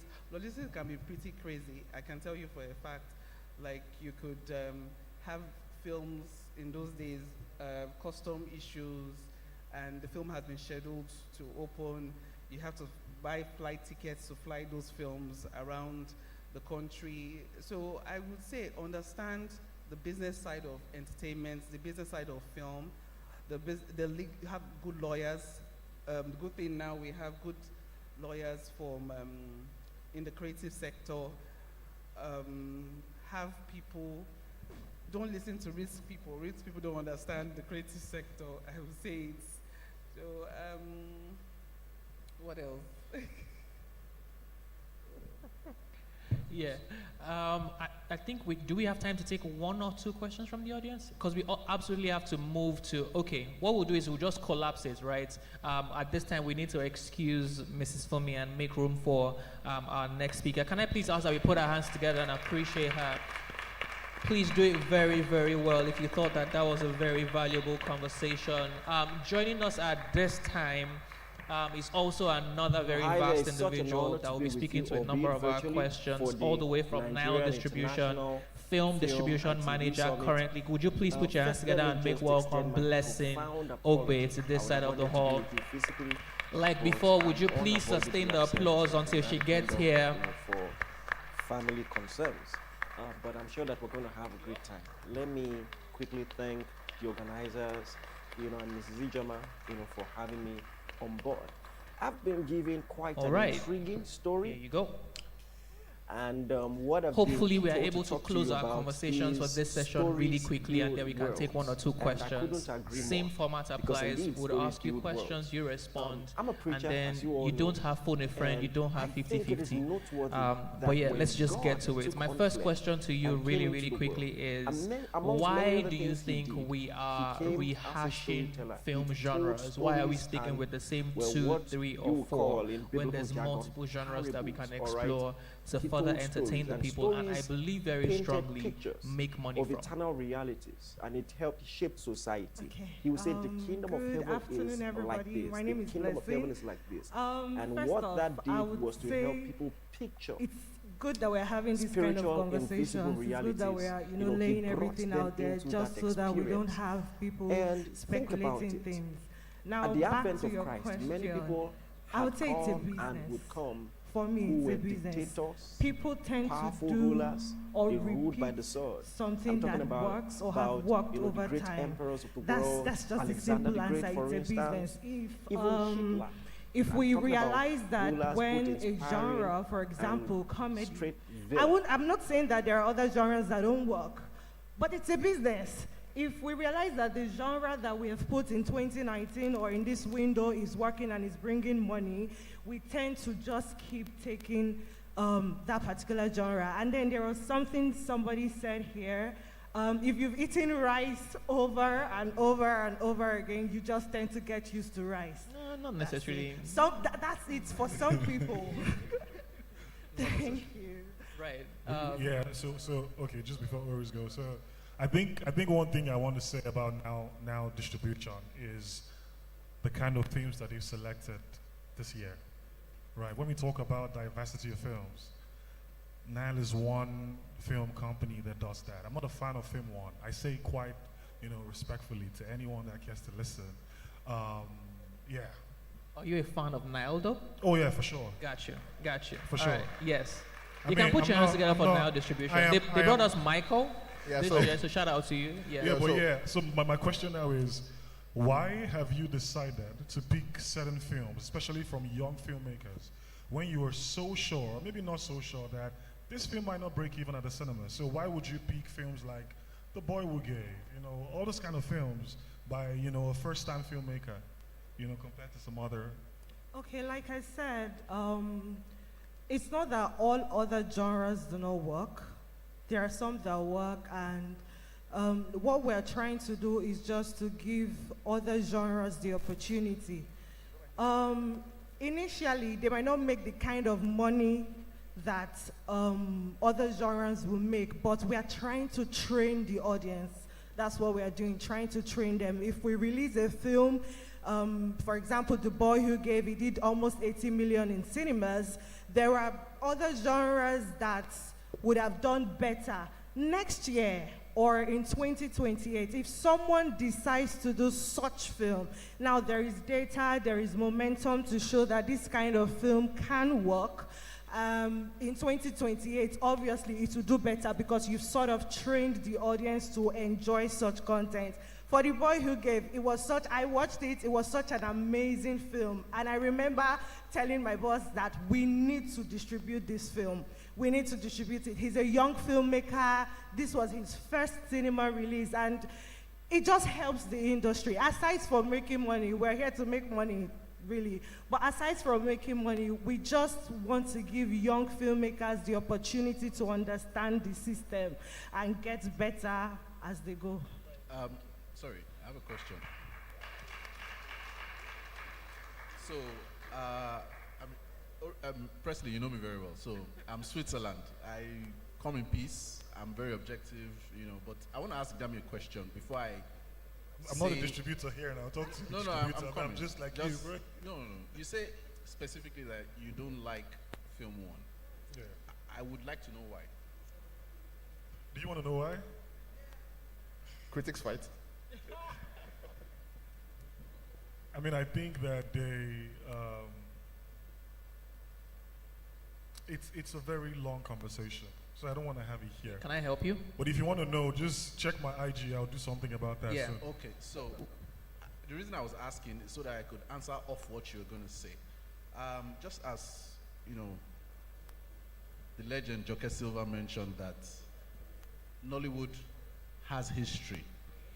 For example, Figurine, the offspring and descendant of somebody who has been in filmmaking for a long time, made Figurine.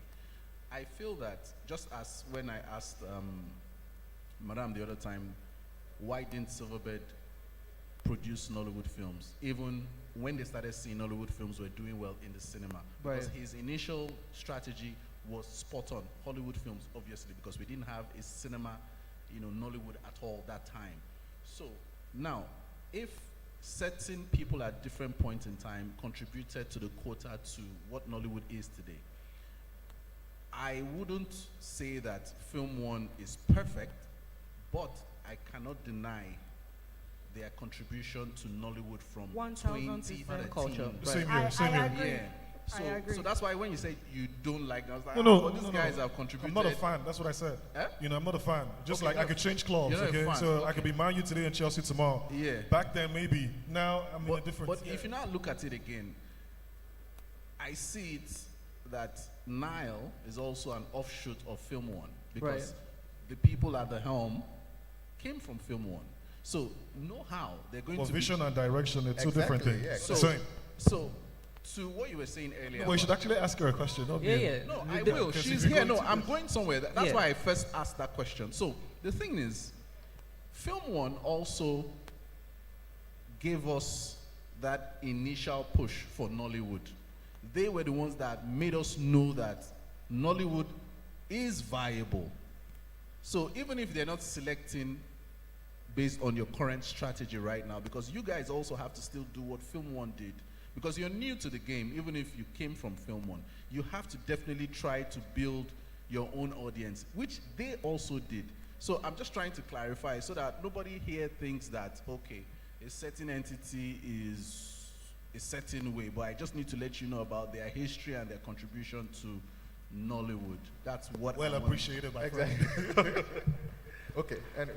Oris, yes, please. I want to hear your thoughts as well before I come to I Blessing. wanted to say something about what but I think Dami kind of stole my thunder. I was going to ask specifically about, I hear a lot of the time from Nigerian businessmen or business people or film people that, oh, it's a business. That's always the go-to excuse. And I feel like it's terrible business to always say it's business. Honestly, always, honestly. It shows, unfortunately, this is not personal attack, just a lack of imagination from our business sectors generally. Because if it is a business, there should be a consideration for risk. So to always, I don't know, dangle it in my face that it's a business, I think it's frankly insufficient as an excuse. But like I said, that stole my thunder because then you had the chance to talk about The Boy Who Gave, which, I mean, I can't quarrel with that. Right. But honestly, I'm speaking more about the general landscape of business in Hollywood. In that somebody has to show up at some point to say, hey, we are doing comedies. I suspect that if we do horror, if we do drama, if we do action, it will work. Now, the issue is going to be that, okay, if you're a business person, because you guys always shout business, you have to figure out, okay, we want to test this particular thing, but how can we do it with a particular budget that if it fails, it's not going to ruin the company? You understand? That's what I would assume people who are always shouting business in my ear will do. But it looks to me like there is a dramatic failure of imagination when it comes to this thing we call business. I recall a few weeks or whatever months ago, somebody shared something on the internet, and it's one of these investors, everybody here knows them, I would not call them, was talking on stage about how before he invests in the creative industry, the people who are coming to him have to show him knowledge of P&L and some bizarre financial jargon. And I was saying to myself that this is not how you're ever going to innovate. It's not possible if you go everywhere with this mindset that you innovate. It's just not going to happen. You have to be able to say, look, I have, $1 billion or something. We are going to spend 700 billion on the things that we think work. We are going to leave this 300 billion and attempt to see what is possible, because by expanding the cinemas, we have more, revenue. Think about it. The people who made Call of My Life a juggernaut this year, that's in terms of the audience, I doubt very much that those are the same people who have been going to see the Funke Akindele movies. I honestly believe it's two distinct audiences. What the people 100%. who did Call of My Life were able to do was to bring in new people into the cinemas. Right. But if you have business people, because to be honest, I think the distributors really are the business people in Hollywood. If those people keep telling us about how, oh, it's a business and so we won't do something else, it means that those kind of things will never happen. I think for years, there's been like a distinct lack of people who, in quotes, are on the island, who go to the movies. I honestly feel like it's really rare. I have friends on the island and they are just always telling me, we would not go and see an Hollywood film. I pay for them to go and see these movies. Me, who is supposedly the critic, who is the enemy, So my point is, we cannot always tout and shout that, hey, it is a business, and this is why we only do what works. Like I said, it's fine. Do what works, but you should have a particular part of your budget that is dedicated to expanding the cinemas. Yeah, can I say something to that? I hear you. It is still a business, to be honest. And yeah. This is the problem. Wait, really, it's a business. There is also a part of the business that, helps the industry, improves the industry. Early this year, there was a film that my company released. It's a horror film, Alive Till Dawn. That film traveled around multiple distribution companies, and they didn't take it because they didn't think it worked. We distributed the film, and that's the first horror film that has done over 70 million. It's the first horror film that has done over 70 million. So when I say it is a business, that's the truth. Everybody comes in to improve the industry, but it is also a business because we invest.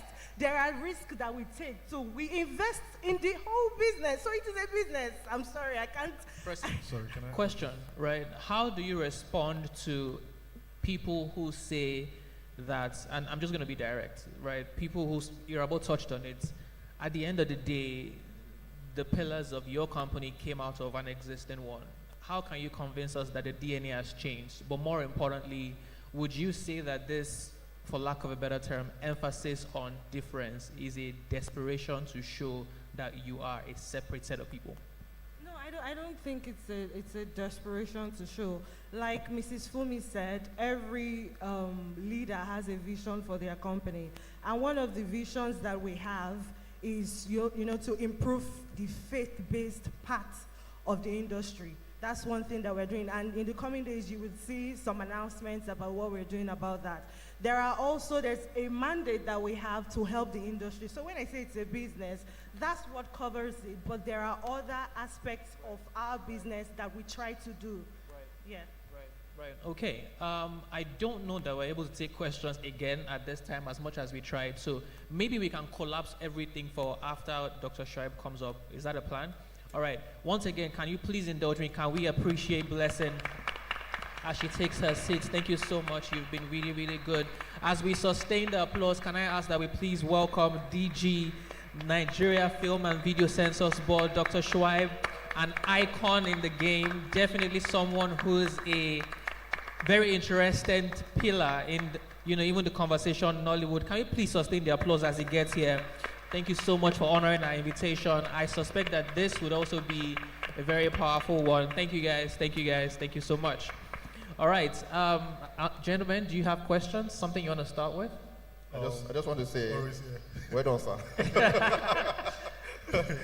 So I think Oga Shaibu, who I call Oga Shaibu because he's my guy for a long time, is incredibly important to the industry. Not necessarily because of the important position he occupies currently, but because of how long he's just been, around. As everybody, well, some people may not know, but Oga Shaibu started as a journalist, and now he's the king of the hill. But at some point, he was also a critic. So if this was happening in the 90s, you might have seen him in this chair. So I think that means that he's one of us. But I need to ask Oga Shaibu, just as a way of getting into this conversation, what do you think connects what you were doing back then as a critic and what you are doing currently as the head of the classification board for Nigeria? Is there any full thread? Is there something that you say, hey, this looks a little similar? All right, thank you so much for having me. Thank you, Ijoma, for this wonderful platform. Thank you to Dami, who has been on my case to be here. And thank you to everyone who has found time to be here. It's a public holiday. You should be somewhere having fun, but you decided to come here. So this matters. Yes, what I was doing in the past and what I'm doing now. Well, I think when I heard about my appointment, because I was never given a choice to choose where I was going to. I was just somewhere and I heard that I've been appointed DG of the National Film and Video Censors Board. I think when I was appointed, the first thing that came to my mind was that, maybe government wanted me to go to the Censors Board and implement all those things I've been writing. Because I recall that until 2020 or so, I normally do like an annual review of the industry at the end of the year. And of course, you can't do that review of the industry without mentioning NFC and National Film and Video Censors Board. In fact, recently, I shared an article with my colleague, Ali Nuhu, and he said, hey, you'll be writing about all this. I said, we've been writing. So I thought that maybe they looked at those writings and say, every year you give recommendation, what the NFBCB should do, what the NFC should do, so you go and do it. And so I went to the board with that mindset. I went to the board knowing that I've complained about certain things and I have to have them implemented. And one of the things that I complained, I said that the cultural institutions like NFBCB should not operate like 9-to-5 government stuff. We must first think as artists In fact, I call my staff artist civil servants. We must first think as artists, knowing that a lot of investment went to this work, knowing that timing is very important, because I used to see online when they want to drop a film on Saturday, for instance, they tell their fans today that the film is coming on Saturday. And so when they send their films to you to classify, you just sit on it as if you are sitting on one file. And I said, no, this shouldn't be. Nobody should complain about 1 week for review of a movie or so, and then we introduce the 24 hours. Because we must think as artists to be able to serve them. If you don't think like them, you will not be able to serve them. So that's the mindset that I took there. And so what has helped me more is my job as a film and culture journalist, as a critic, and all that. So critics are necessary, because these people, you have challenged them to make a film. I can bet you they will make one. They will make one, and we help them promote it. Irabo, should we tell them? Somebody needs to bring a contract now so you can just sign it so that we can take it. No, it's on camera. Well, yeah. So that back helped my present day, and then now I appreciate so much a lot. My staff will come and be telling me about someone. I'll say, do you know this person? That I know this person, I interviewed this person, I covered this person, I know what this person can do and all that. So that's, the good thing about this appointment for me. Right, thank you, sir. Thank you once again for coming. My question will be around, so I don't want to ask about the process, but I want to ask how certain films sort of get approval. Okay. And I want to know if there's a part of what the Census Board does that, speaks to quality, and also speaks to, the development of films. Okay. If the Census Board is just to, I've made a film, just to check if the film is okay, regardless of the quality of the film, or is that inclusive of the process? Yeah. Okay, presently the law that establishes the board only permits the board to classify films. So if you make your film, you bring it to us, we classify and we rate the films. We give them appropriate age ratings for the audience, because we care for the audience. The board is not set up to teach filmmakers how to make films. The board is not also set up to talk about. We can advise, because on our mark sheets, we have areas where we advise about quality of sound and all those ones. We can advise, but we cannot tell a filmmaker, oh, this film, you can't release the film. We'll just look at what is, the things that we must see in the film, and then we give it the appropriate rating. If you make a film and there's so much of adult content in them, and you are looking for a 15 rating or 12 rating, we won't give you. We will give you an 18 rating, because the law says that somebody who is 18 is already like a youth and an adult, so the thinking, level he'll be able to appreciate that work. So we just rate a film. We don't go into talking about cinematography as and all that. No, we just look at the totality of the film and make sure that those things that we can allow, and the degree to which we can allow them, and all that. That's it. Can we ask a bit of a political question? Now, of course, we know about your position, but okay, so I think a while ago actually, maybe 10 years ago, there was a particular film that came out, and I remember seeing it at the cinemas. This was before your time, clearly. But I remember that towards the end of the movie, after the credits rolled, there was an extra scene or two extra scenes. And I remember thinking to myself that extra scene, in my view, had ruined what had gone before. So fortunately, I met the producer and I asked that, wait, you had done like a perfect film. Why did you add this extra scene? And then he told me that the only reason why I could see that film in the cinemas was because the Census Board had mandated that the bad person could not win. So the bad person winning was bad for the Census Board, so they had to add a scene where the bad person was arrested, which in my view kind of ruined the artistic merit of this particular film. So I need to ask you, is there a part of your remit that involves, I guess, yes, morality, but in the most conventional form? Because even if, I'm sure people know this, in the real world, bad people get away with stuff all the time. However, in this particular film, he wasn't allowed. Let me clarify. the census board that I lead today is not a moral police. It's not. But we frown at a situation where there are no consequences for certain action. Yes, we do. I mean, this is a society where we are. Our society is not as enlightened as the US, in Europe, and the rest of them. Somebody will just step out of the house and go and commit that same crime because you have told them. Because we always argue that film is a reflection of society. Somebody will go and commit that same crime and say, I saw it in a film. Nothing happened to the person. I won't ask you to go and reshoot. I will just ask you that there should be a postscript. I won't ask you to go and make extra scenes and the rest. I will just say, look, there must be some level of consequences for certain actions, except if you want to make a sequel to that film or so. But I won't ask you to go and reshoot or whatever. We live in a society that we have to be very, very careful. I was dragged to court when I resumed office over a case of a young man who gave evidence in court that he took an action to behead a 400 level student because he saw it in a film that they took the lady to a sorcerer for money, and he thought that it's possible. And in that film, when they beheaded the lady, dollars was gushing out, and then he took the lady to Oshun, and this is a live situation. And they asked me whether we rated the film. Unfortunately, there are some of these films that they bypass the board to go into there are a lot. I mean, today I just got an alert of a film that has not been classified by the board.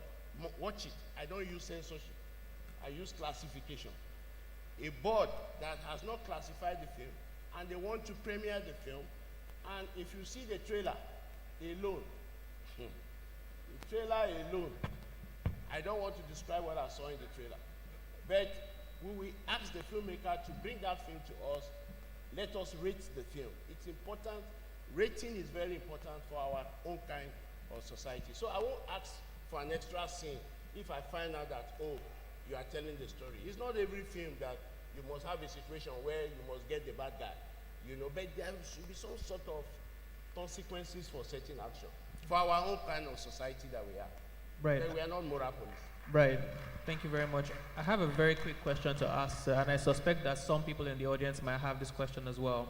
You talked about systems, policies. Is there an intentional policy that the board has to intentionally encourage younger or newer filmmakers to also be bold and actually put out stuff?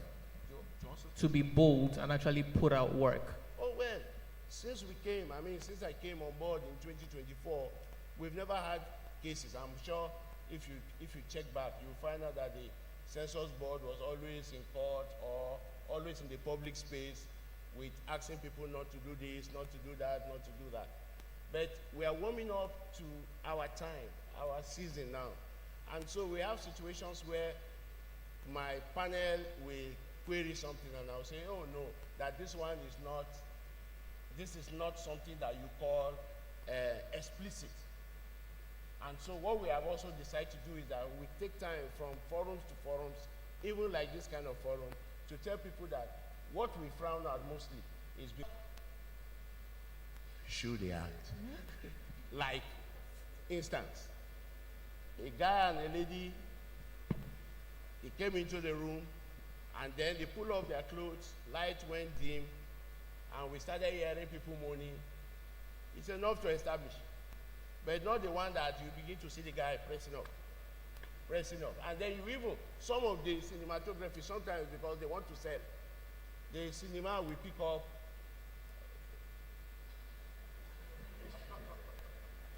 To be continued. Yes. Grab your copy. Yeah, yes. To close out all of this, sir, yes. And I suspect that we want to take questions, or okay.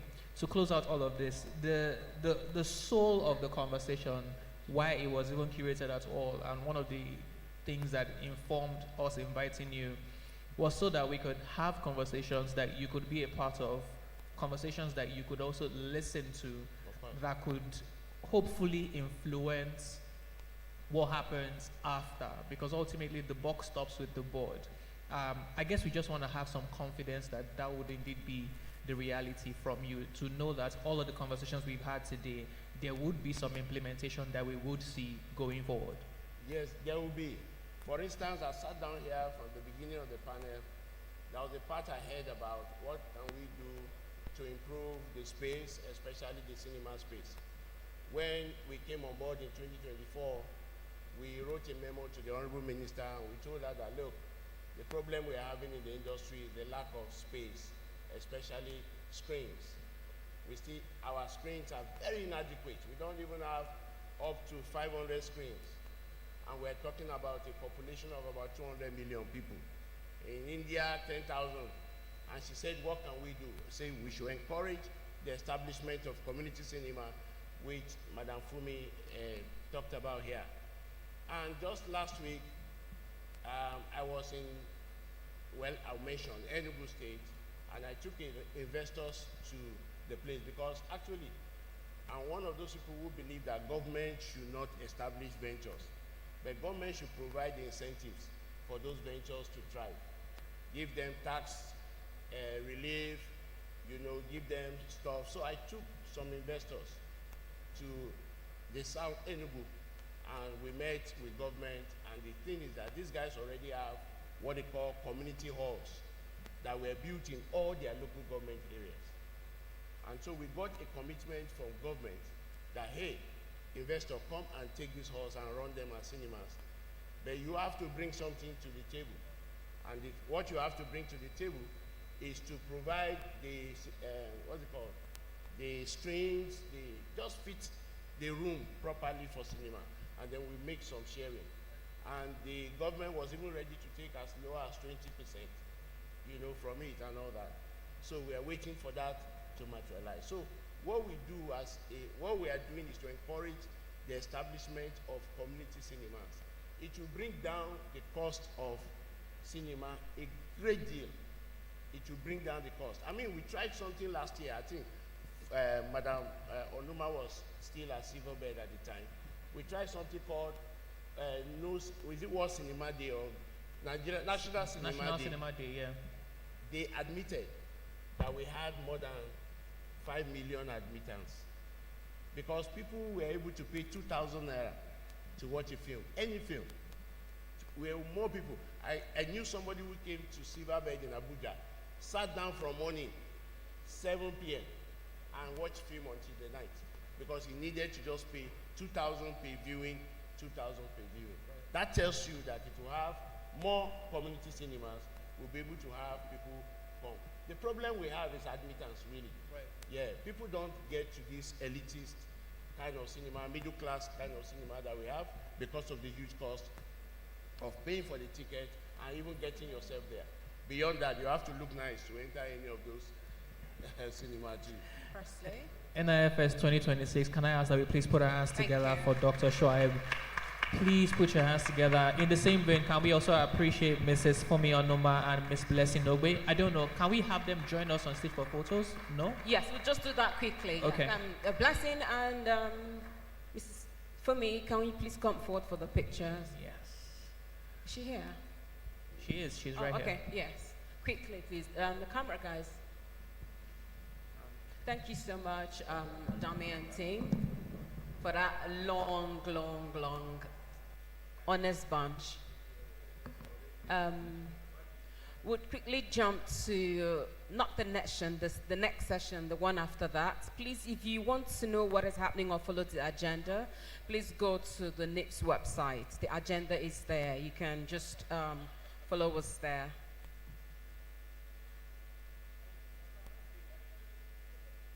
So as you all know, the Chief Woman Conversation is okay, yeah, that's all right. So the Chief Woman Conversation is a very huge part of the NIFS. It's been there since, I think, over 3 years now. It is the session where women get to talk about coping in the industry, being in the creative space, combining everything about being a woman and still making it in the industry. And then this year, we are bringing a woman who we've seen across our screen play and interpret so many roles incredibly well. She's an icon of the Nigerian theater. You can see her in films and TV. She is a respected creative lady, and she is well respected. She is a businesswoman, she's a mother, she's a wife. Unfortunately, it is an honor to welcome our 2026 honoree for the Chief Woman Conversation. Please make a deserved welcoming applause for Mrs. Joke Sylvia. Thank you.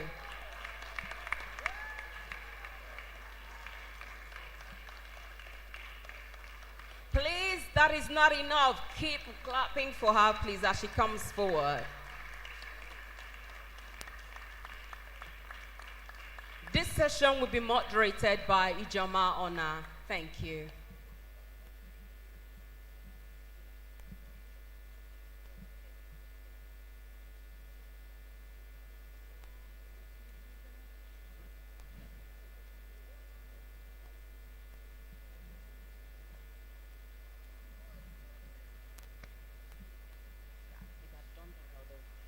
Good afternoon, Auntie Joke. It's such an honor to be with you on this stage and to have this conversation with you today. And I just want to thank you for the support. In case you don't know, Auntie Joke that is sitting here is, no, I think it's better I allow her to do it properly. But she's the co-founder. This is Joke Silva, MFR, co-founder, Lufodo Group. Please, can we? Yes. And Lufodo Group is in charge of this facility. So from Lagos State, it's been concessioned to Lufodo Group, and she is the co-founder of Lufodo Group. An icon of excellence, leadership, and creativity, whose contributions to the arts and society continues to inspire generations of women across Africa and beyond. If you're a woman in this room and you've been inspired by Auntie Joke Silva, can I just see you? Okay, fantastic. Oh, wow. Oh, wow. Please, can we celebrate our icon? So like Chinwe said, we started Chief Woman Conversation 2023, and this is a time when we look at women in the industry whose journey and whose stories need to be told, and have actually come a long way in the things they do professionally in their career. And so today, as our Chief Woman, we are looking at leading with purpose, influence, and of course, legacy. And we want to listen to your remarkable journey because we know you've come a long way. I heard 20 decades. Some people on the stage have spent 20 decades in the industry.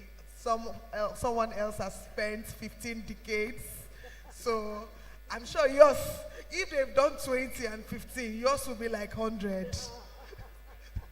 So we would like to know more about your journey. I want you to, first of all, everybody, you don't need the introduction, but it's always good for the gram and for cameras. Let's just meet you again, and then we'll take it from there.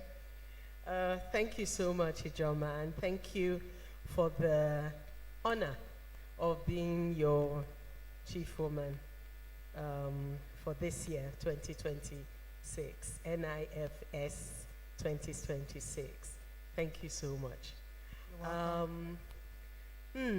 Joke Silva. Without a Mrs., please, it is MS Joke Silva or Madam Joke Silva. All right? Not Mrs. Mrs. because my husband will be very upset that I'm still married to my father. So it's just MS Joke Silva.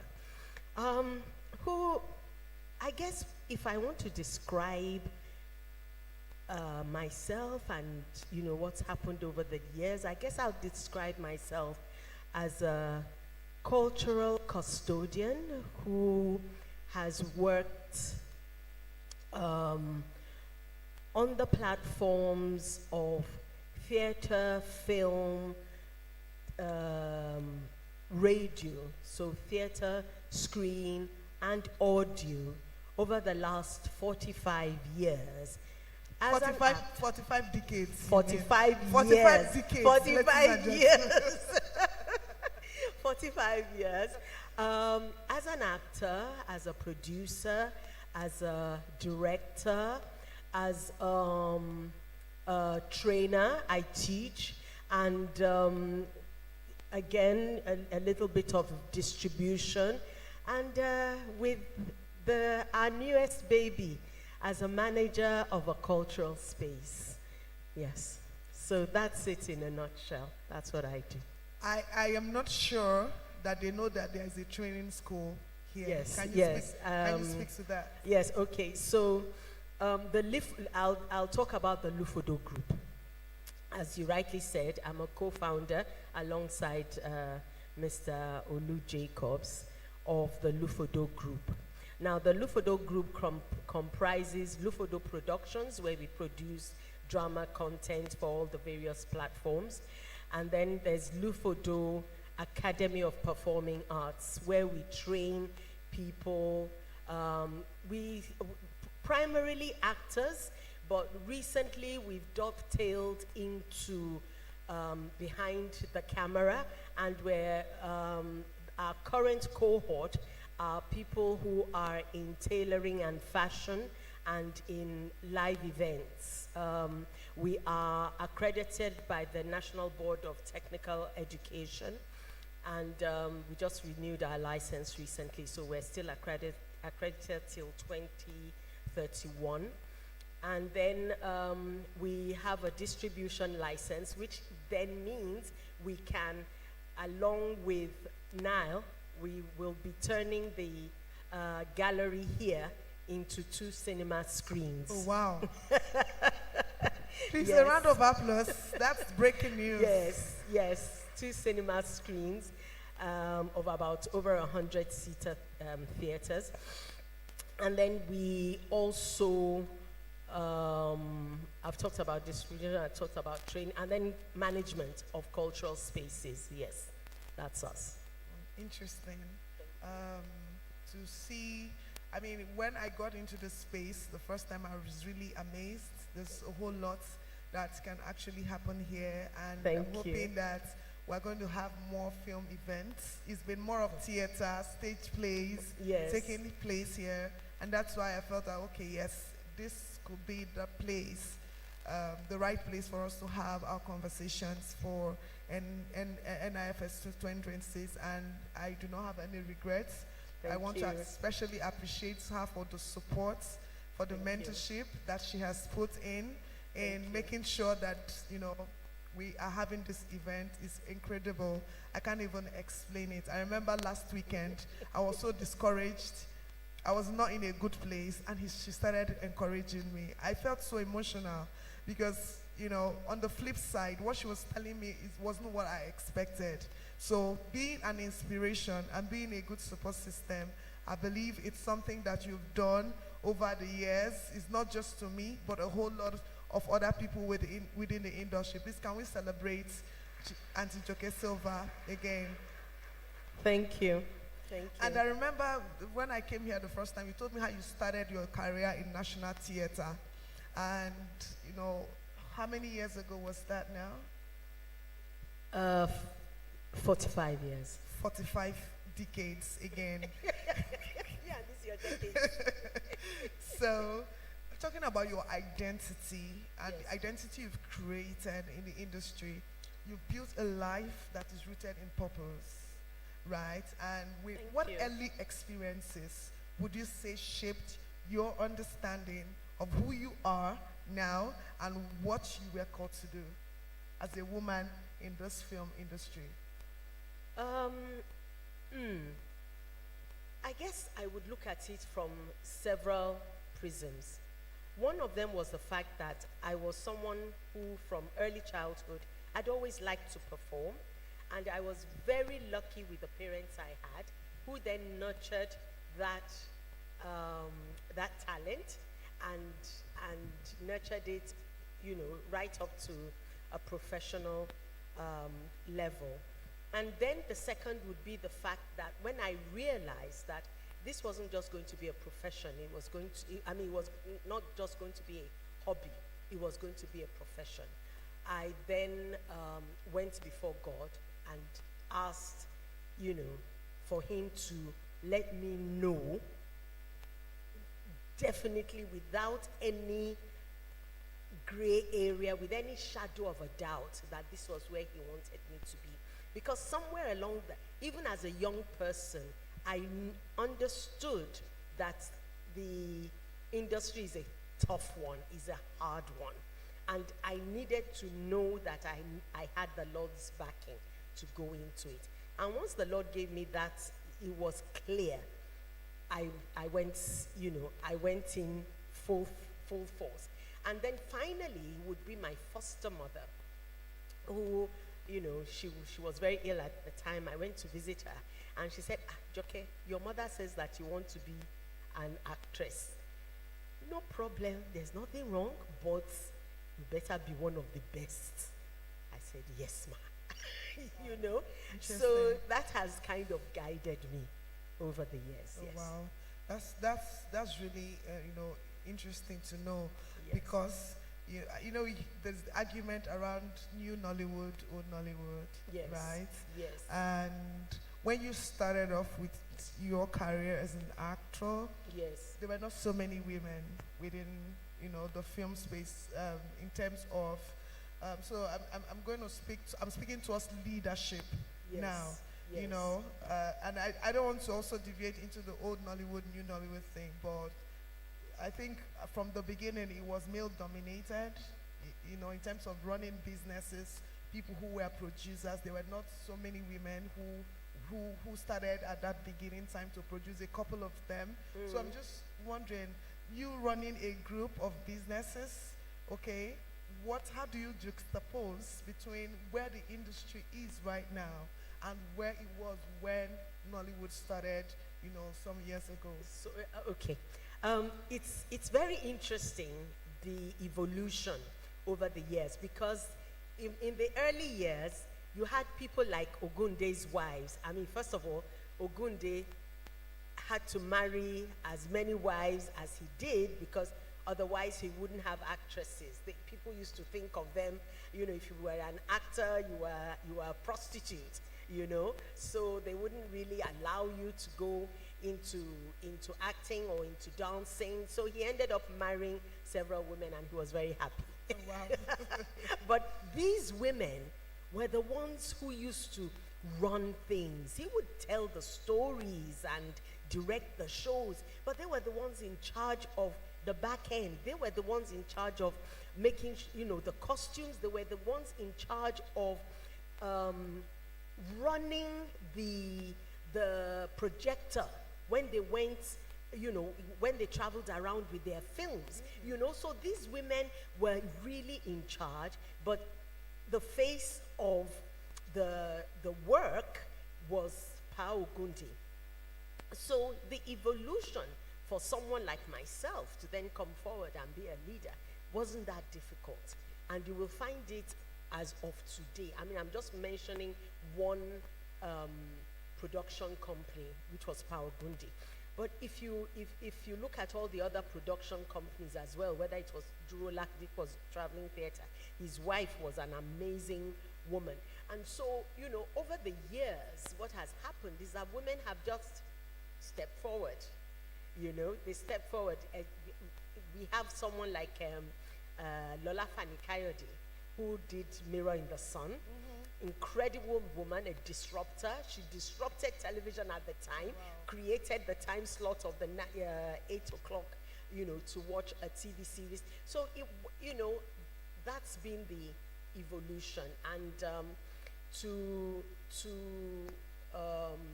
then run a group of companies, what I realized is that there's no way you can do that without incredible support. And there's no woman, look at you, you're the head honcho in charge of NIFS. Your support team is very, very strong.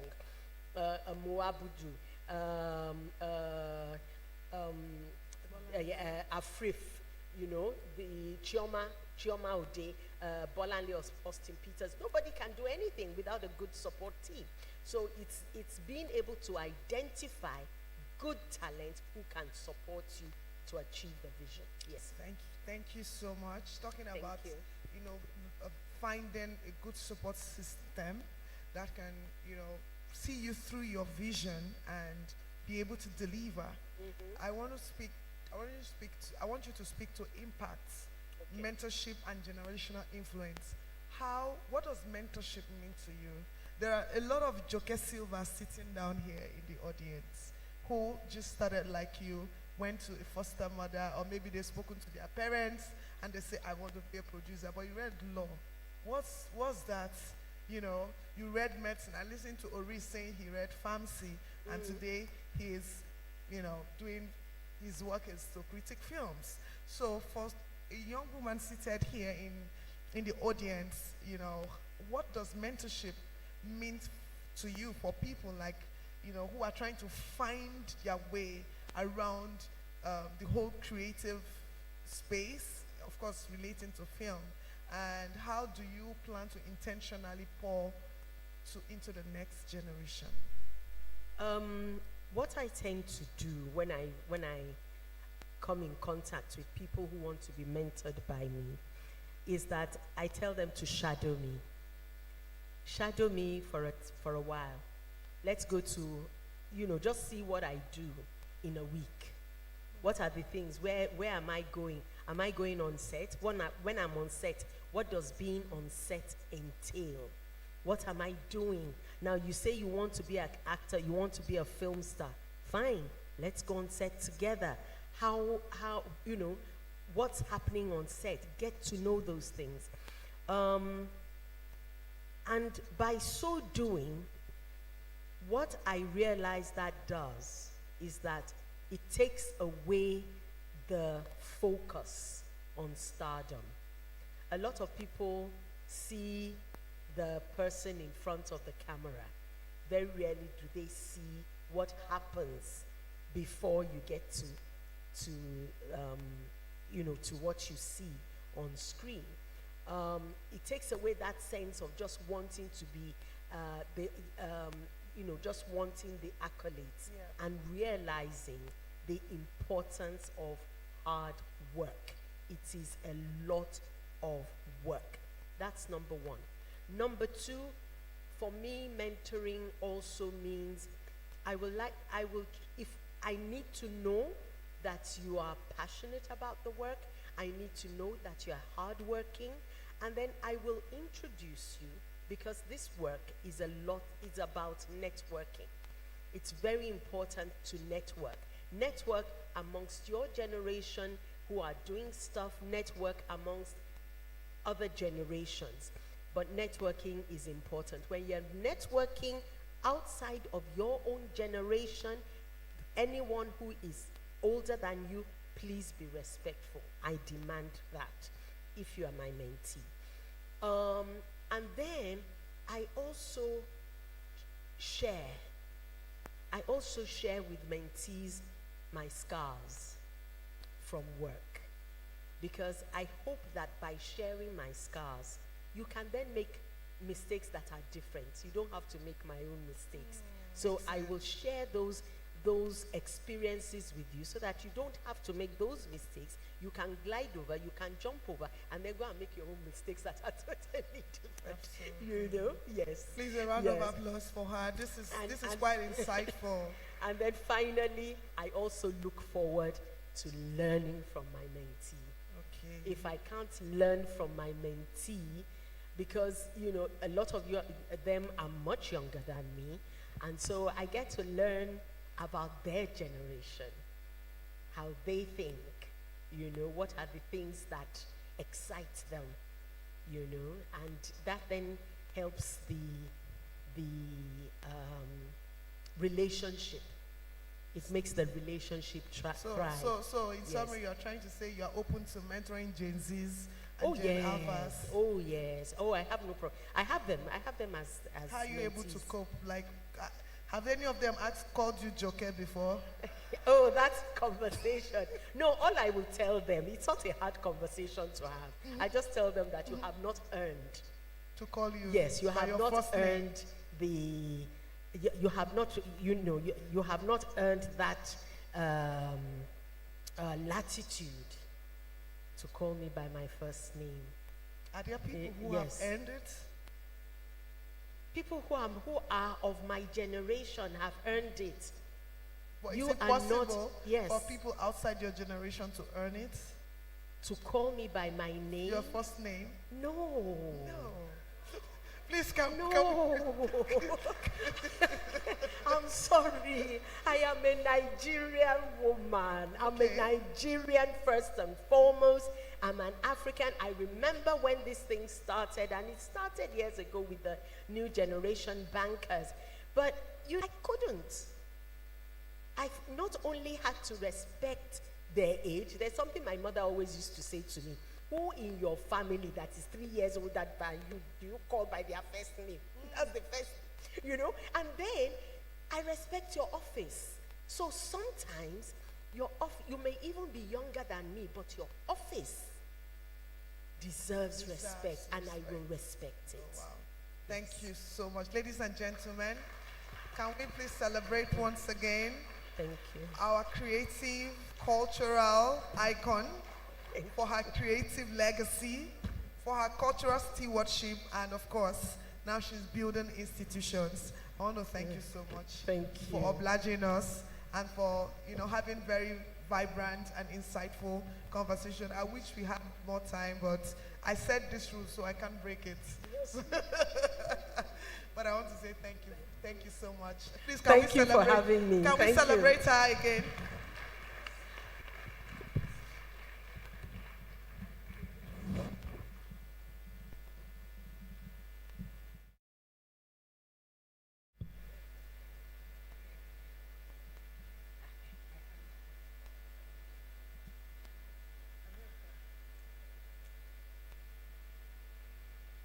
All right, thank you so much, Ms. Joke and IJ, for that insightful view into women and what they're doing in the industry.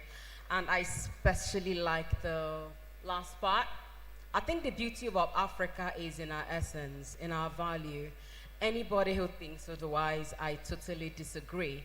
Because, we try to get too westernized, and in that lose a lot of our value. So thank you so much, IJ, for bringing that up again. So right now, before we actually even go further, let's talk about stories.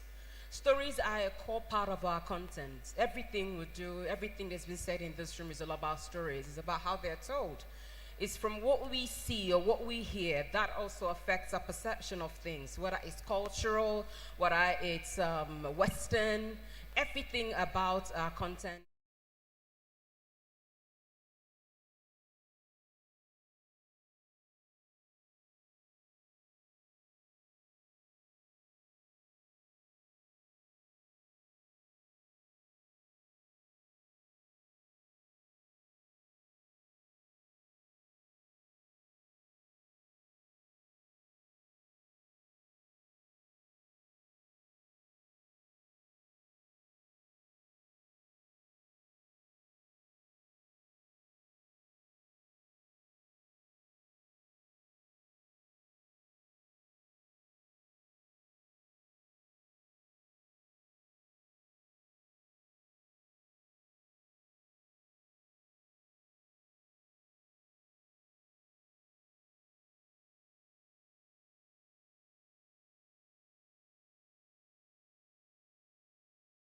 It's a short video for 22 minutes, and after that there'll be a small presentation followed.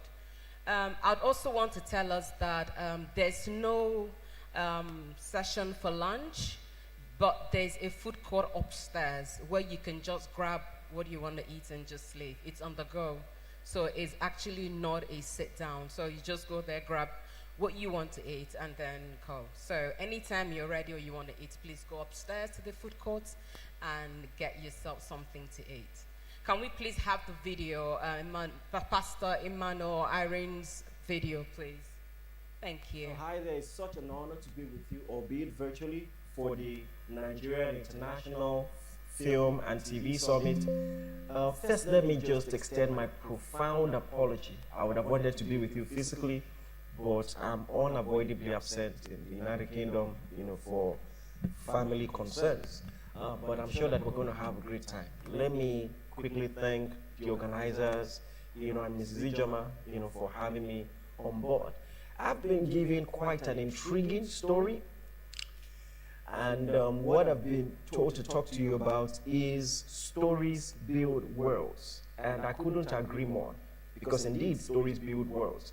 I'm a preacher, as you all know, and I think it is noteworthy that when God took on flesh and came into the world, amongst many other things he did, he came as a storyteller. He told stories and, well, what you would call in biblical jargon, parables, all right?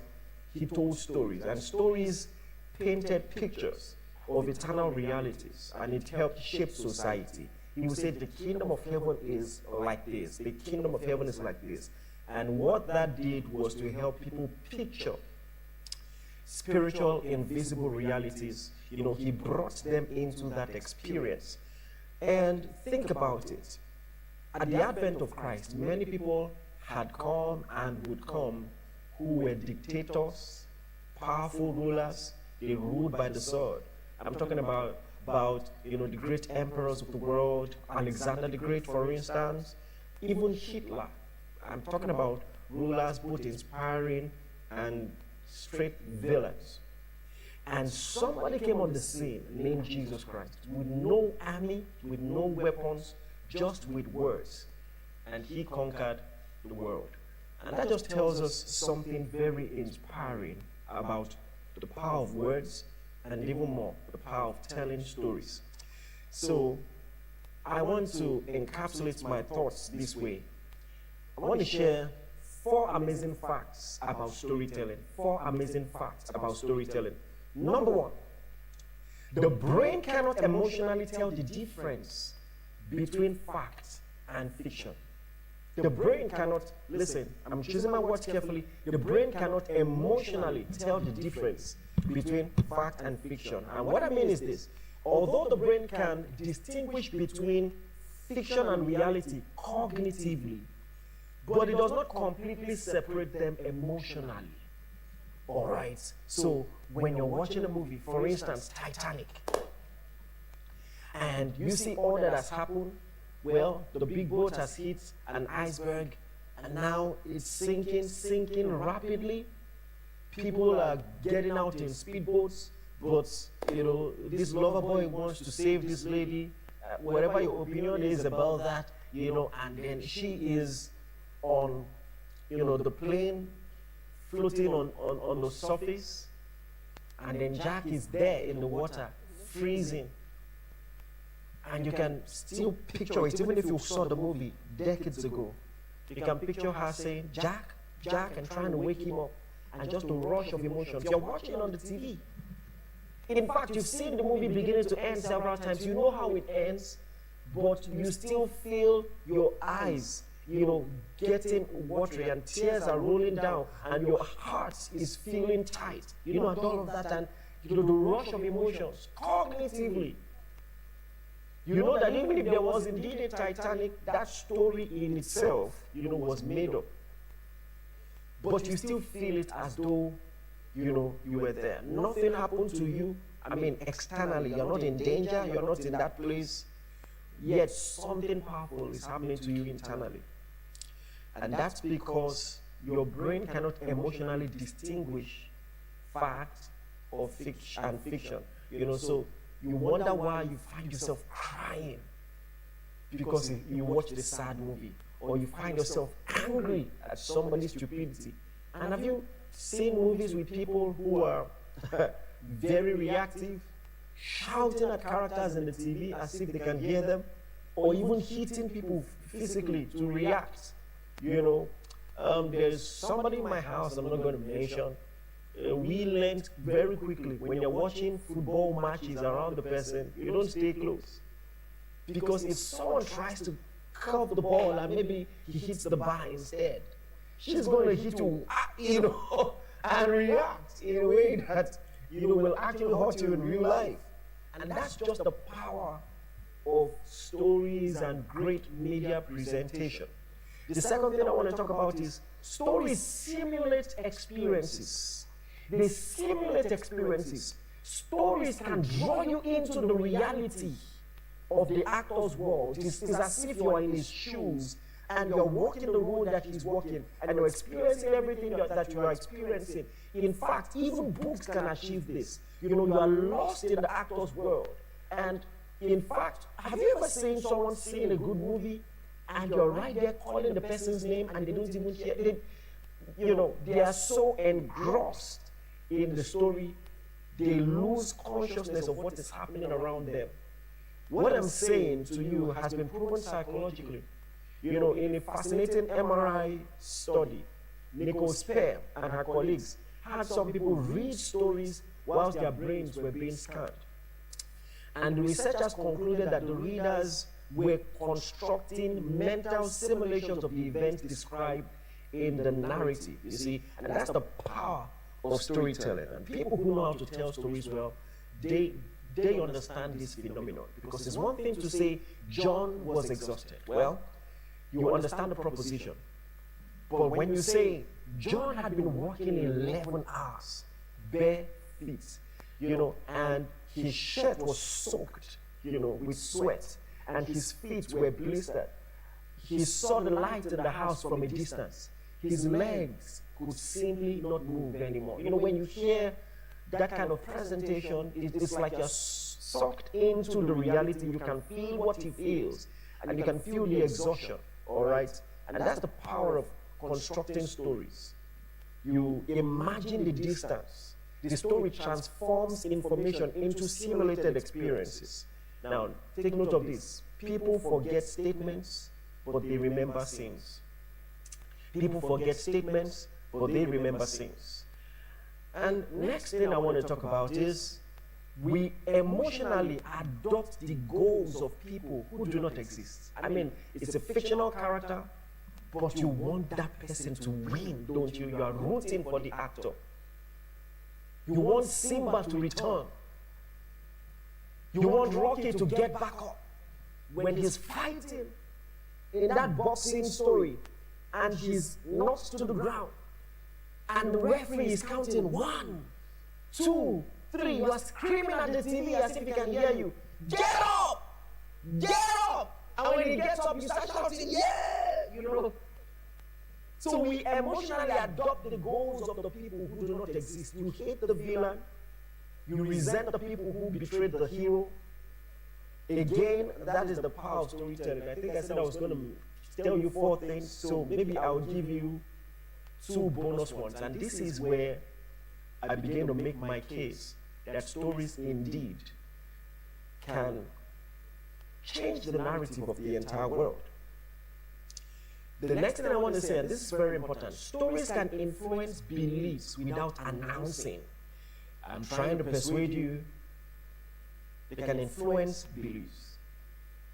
If it was a debate, you would have to say, I want to give you 5 arguments for why you should change your beliefs. But when it's a story, it can come from the back door. You see, every other ideology will have to come from the front door and be met with resistance.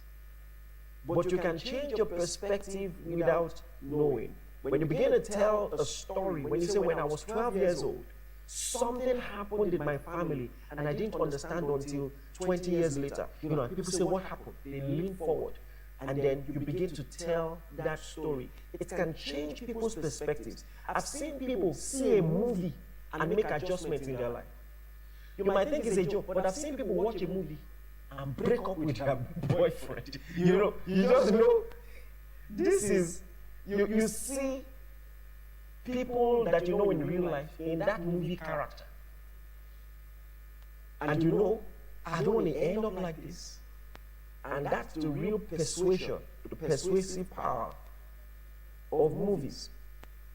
And movies are so dangerous, potentially, that even things that you will never cognitively side with, ideas that you will never cognitively side with, if it's captured in a good story, you have a sentiment. Has it ever happened to you that in a movie, oh my God, let me give the example of Joker, for instance. So, Joker is a villain. He goes about, he's killing people and all of that. But now, they show you a backdrop of how he grew up and the trauma that he faced. You know, the abuse that he experienced consistently. And if you're not careful, you begin to root for him. It's not his fault. You know, that's the power of storytelling. You find yourself rooting for an armed robber. And you are shouting, they will so catch you, they will move. I mean, I can give you names of movies of thieves that were national bestsellers, international bestsellers. It is a movie about thieves who were successful. And you are rooting for them. And the storytelling can give like justifications and all of that. I'm talking about money heists and stories like that. You are rooting for a thief. But if a thief comes to your house, you want him to be caught by all means. You know, but storytelling can just capture it now. There's something I like to do, and listen to me. I hope I don't ruin your childhood with this, but well, think about it. One of the best stories ever told in our childhood was the story of a lady who was walking in the woods. I think she was lost, if I can remember the narrative, and she sees a castle in the middle of nowhere. She enters into it, and she's surprised. It's an enchanted castle. She sees cups that talk, spoons, you know, that can move around, and a big grand clock that can also talk, and all of that. And then just then, as she's making their acquaintance, getting to know them, there's a beast that shows up. A beast that shows up. And somehow, the beast falls in love with the lady, they actually kiss, and then the beast turns into a prince. Well, I want you to know that there is a name for that in real life. It's called bestiality. If you're a human being, falling in love with a beast, kissing a beast, there's a name for that, bestiality. And if you go according to the narrative of the story, she did not know that if she kissed the beast would change. She legitimately fell in love with the beast. That is a crazy story. And if you think that's already terrible, think about this one. That a lady gets into the woods, I don't know why it always has to involve the forest. That should be a red flag to you. I mean, think about it. You know, the dwarfs in the forest, you know, Beauty and the Beast. Now, so she finds herself in the forest and she sees a prince in a coffin. And she kisses, a dead man. And even if in the story, he wakes up and, you know, to true love's first kiss. Okay, I think it was the reverse. The prince walked into the woods, saw her, you know, in the coffin and kissed her. Listen, in real life, you're wondering what in the necromancy is going on here. This, not only is it wrong, it's demonic. Don't care what you have to say about that. You know, but all I'm saying is this. Some of you never even thought about it until now. Some of you never, you know, I'm looking at the, that's how you say, these are the kind of things you hear when you invite the pastors to meet. So, now, I'm thinking about the new Spider-Man movie, nice movie, and all of that, but I can't help to think about it. I'm a man of God. I'm in deliverance ministry, and I'm like, this is demonic possession. Why is there a voice in people's heads animating them and making them do things? Well, in my side of the world, there's a name for that. And I've had Christians even see the movie and they didn't even clock it that, guess what, don't take my word for it. Somebody in the movie said, it's not just mind control, it's possession. They said it. But the story is so compelling, the context is so different that your guards are down, believe it or not, you are not there to scrutinize and say, okay, what's really going on here? And this is how stories can get into the back door and influence things. Listen, why am I saying this? I'm letting you know that you are saddled with a great responsibility as a storyteller. You can indeed shape narratives, influence culture. A lot of children can grow up with the ideologies that you imbibe in them through the movies and all of that. It's a powerful privilege to be a storyteller and a movie maker. In fact, a lot of propagandistic people know this and they do it deliberately. You know, I was watching an interview of somebody who works in one of these intelligence agencies, and they said when you want to start war with a nation, what are the things that you do? They said first and foremost they infiltrate the media, because controlling the narrative is a warfare strategy. Understand this, it's a warfare strategy. And in fact, in real life, a lot of national and international propaganda has been successful because of storytelling. You know, in August 1964, there were reports that the northern Vietnamese forces attacked American destroyers. Now, that report helped to produce the Gulf of Tonkin Resolution. And people who have knowledge of history probably know what I'm saying. You know, and that dramatically expanded American involvement in Vietnam. So it was like a justification, an opportunity, because their expansion now seemed retaliatory, you know. They seemed to have a justification, you know. But it was later determined that the second alleged attack of August 4 did not happen at all. All right? It didn't happen as originally reported. It says, yet by the time the uncertainty caught up with the story, the political consequences had already happened. Now, this is one of the last things I'm going to say. There's a guy named Ryan Holiday. He's famous for many books. Ego is the Enemy, The Obstacle is the Way, but his favorite book is not as common. And the name of the book is Trust Me, I'm Lying. And when I read that book, my mind was blown away. It's a big read. I mean, first and foremost, one thing about Ryan Holiday is, even the title of the book already tells you the message. The obstacle is the way, ego is the enemy. So now, this one, the title is Trust Me, I'm Lying. And he was just telling the story about how propaganda works. And one riveting point in one of the chapters of the book goes thus: that correction rarely has the emotional power of the original story.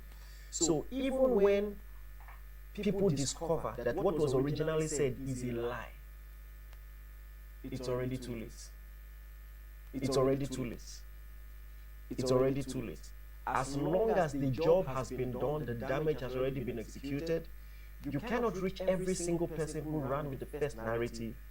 And people often find it very difficult to undo a story that took them on an emotional journey.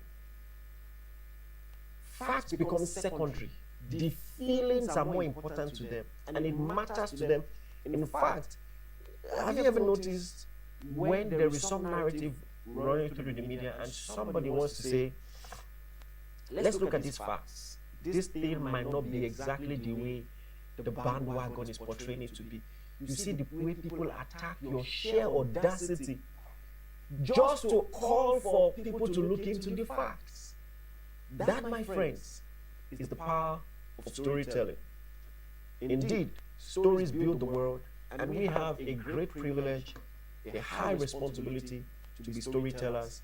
And I hope that the providence of God that made us storytellers, either as producers or directors or executive producers like myself, or you have the privilege to be able to fund projects. I hope you can see that all creation is counting on us to shape stories. I'll give a final example, and this is the last thing I'll say. Actress, I think Tiffany Haddish, visited Nigeria, not Nigeria, visited Africa, Zimbabwe. And she went into a supermarket and was stunned. The supermarket looked like many supermarkets in the US, and she was stunned. She put on her camera and was saying, look, they have a supermarket here. Look. I mean, they have good products, world-class products here. And a lot of Africans were lambasting her, for looking down on Africans. Why would you be surprised that we have a supermarket? Guess what? That's the power of storytelling. Because the impression that had been created in the eyes of many Africans about Africa is that Africa is just a jungle filled with children who don't have any clothes on and have sores on their body and flies are perching on them. In fact, some of them don't even know Africa is a continent. They think Africa is a country. So, why is that the problem? And it speaks to what Chimamanda called, the danger of a single story. Okay.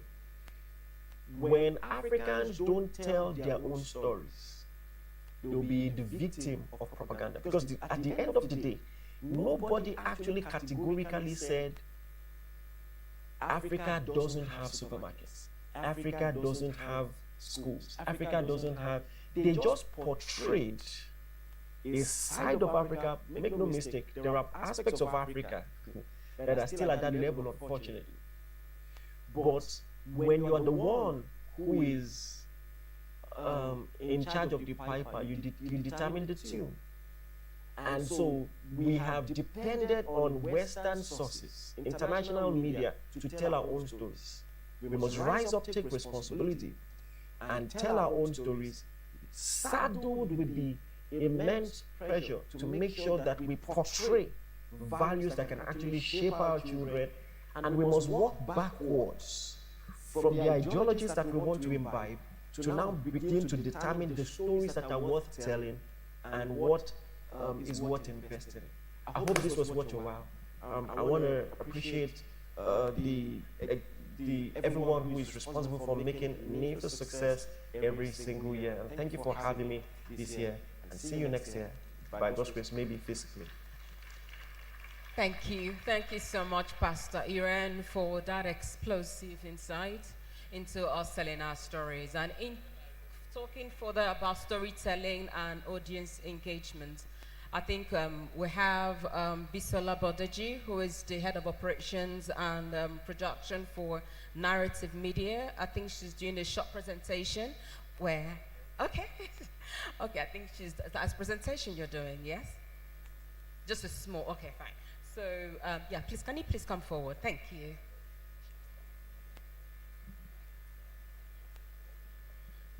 Oh, guys, can we please give her a warm applause? Warm applause, warm, very warm, guys. To just ginger her, can we please give her a welcoming applause? Thank you.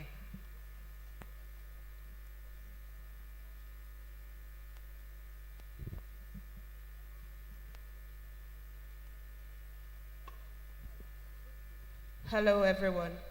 Thank you very much. Good afternoon. I'd like to thank Ijoma. Good afternoon, Ma, for the privilege to speak to you guys this afternoon. I'm not going to take so much of your time. I'm just going to go straight to the point. Apostle spent the last few minutes, or let me just introduce myself and why I'm here. My name is Bisola Badejo. I'm head of operations at Narrative Entertainment and Chief Executive Officer at Celebration Church International, where Apostle is the lead pastor and founder. Thank you very much. So in simple terms, I'm his chief executor. So I'm also here to apologize on his behalf that he couldn't be here physically. He wanted to be here. In fact, the fact that he recorded, because this event came during his scheduled mandatory vacation every year, he still said, you know what, I still have to speak. And because of how close Ijoma is to the family and because we value the work that she is doing with NIFS and storytelling in Nigeria, we said we have to be here. So thank you very much once again for having us. Apostle spent the last few minutes saying stories do more than entertain. They build worlds. And everyone who is a storyteller, a movie maker, a writer, an actor understands that beyond entertaining human beings, there is real impact, real cultural transformation that is done through storytelling. And stories have shaped the way we believe, the way we see ourselves, the way we act. They've taught us from the days of Tales by Moonlight to Netflix and Kava and Prime and all the other streaming platforms and television stations, Africa Magic that we have today, stories are an essential part of African culture. And at Narrative Entertainment, we believe storytelling and filmmaking is both an opportunity and a responsibility. And so our vision is simple. We want to change the narrative through African stories, Nigerian stories especially, that heal, transform, and entertain. And all these three things matter to us.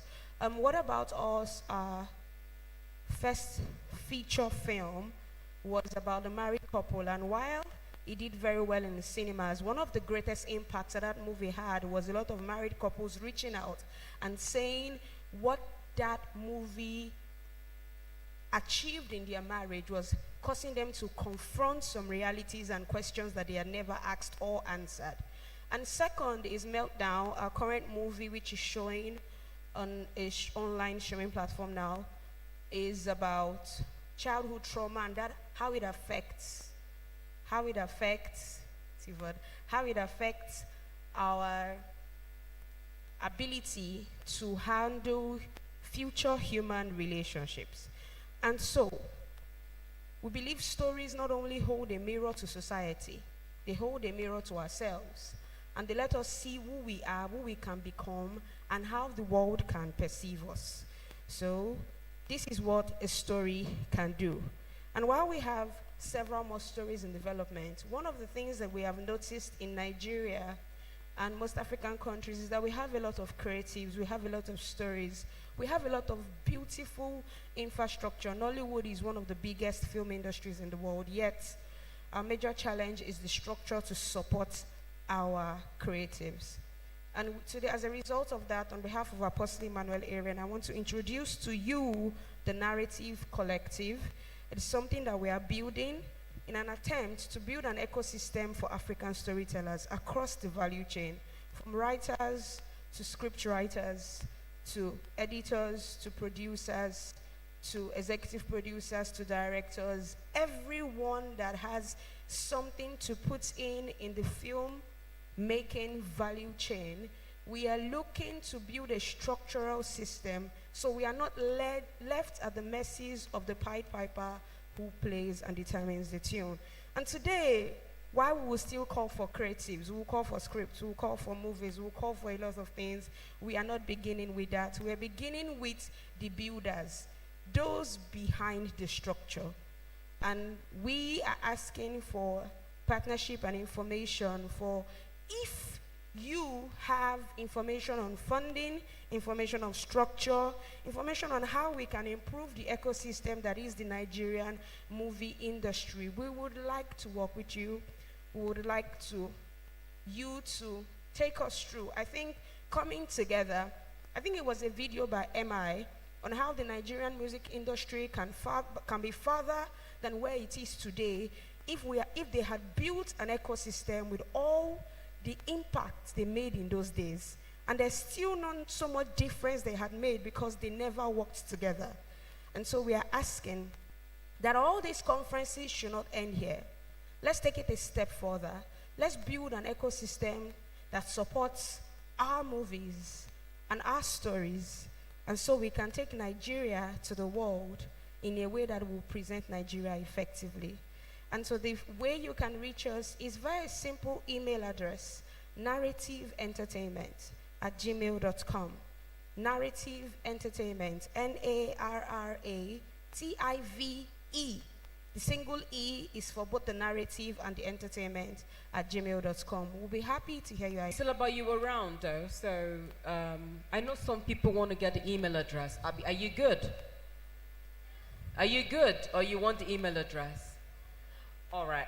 Okay, I think she's gonna be here, and I'll just take it again. Can I just take it again? All right, please go ahead. narrativeentertainment@gmail.com. Or simple, you can just find us on social media at Narrative Entertainment. Instagram. Thank you, Bisola. Can we please give her a deserving welcome call, please? That was so. Are we hungry? So there's still a food court upstairs. The lunch is ongoing, and it's on the go. So you go there and grab what you want to eat and come back if you have the tickets. So please go upstairs because I want you guys to ginger us well with the claps. We're going back to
Bikia. Okay, sorry. After. All right. Okay. Bikia. You're just going to... Let's see it, sir. You're ready, please. Yeah. Can we please, yes, please. Yeah, yeah. Please give a hand of applause for Bikia and Yolanda for more discussions on women conversations.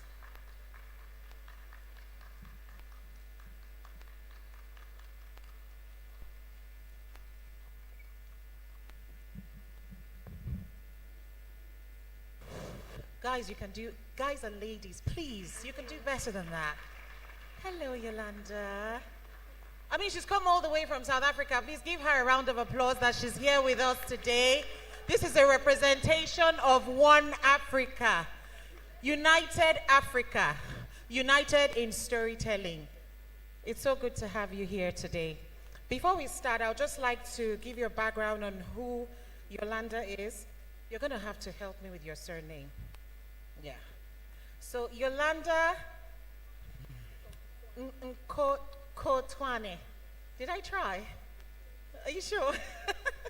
Okay, Yolanda Nkotwane is a South African film and television professional, executive producer, story consultant, funding specialist, and industry development leader.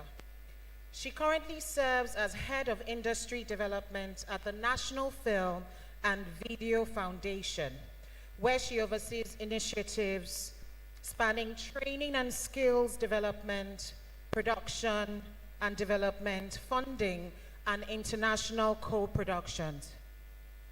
With a career that began in broadcasting at South African Broadcasting Corporation, where she held various positions as a story consultant, she has worked across more than 50 titles, including multiple award-winning productions, and has overseen funding for acclaimed documentaries.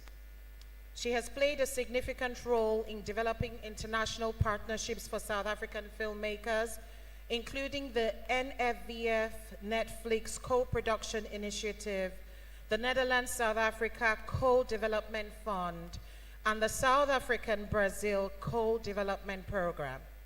She has also executive produced feature films and participated in international industry platforms, including Cannes and Berlinale.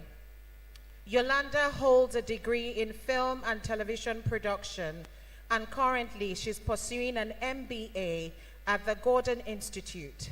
Her work is driven by commitment to strengthening the creative ecosystem, developing talent, and creating sustainable pathways for African stories and filmmakers. Ladies and gentlemen, I give you our chief woman today. Please give her a round of applause.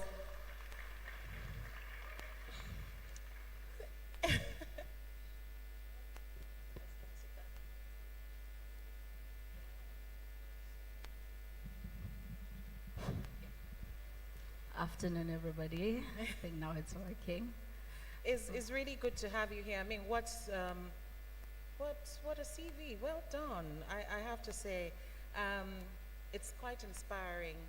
And just before we go into the technical questions, I would just like you to tell us about you.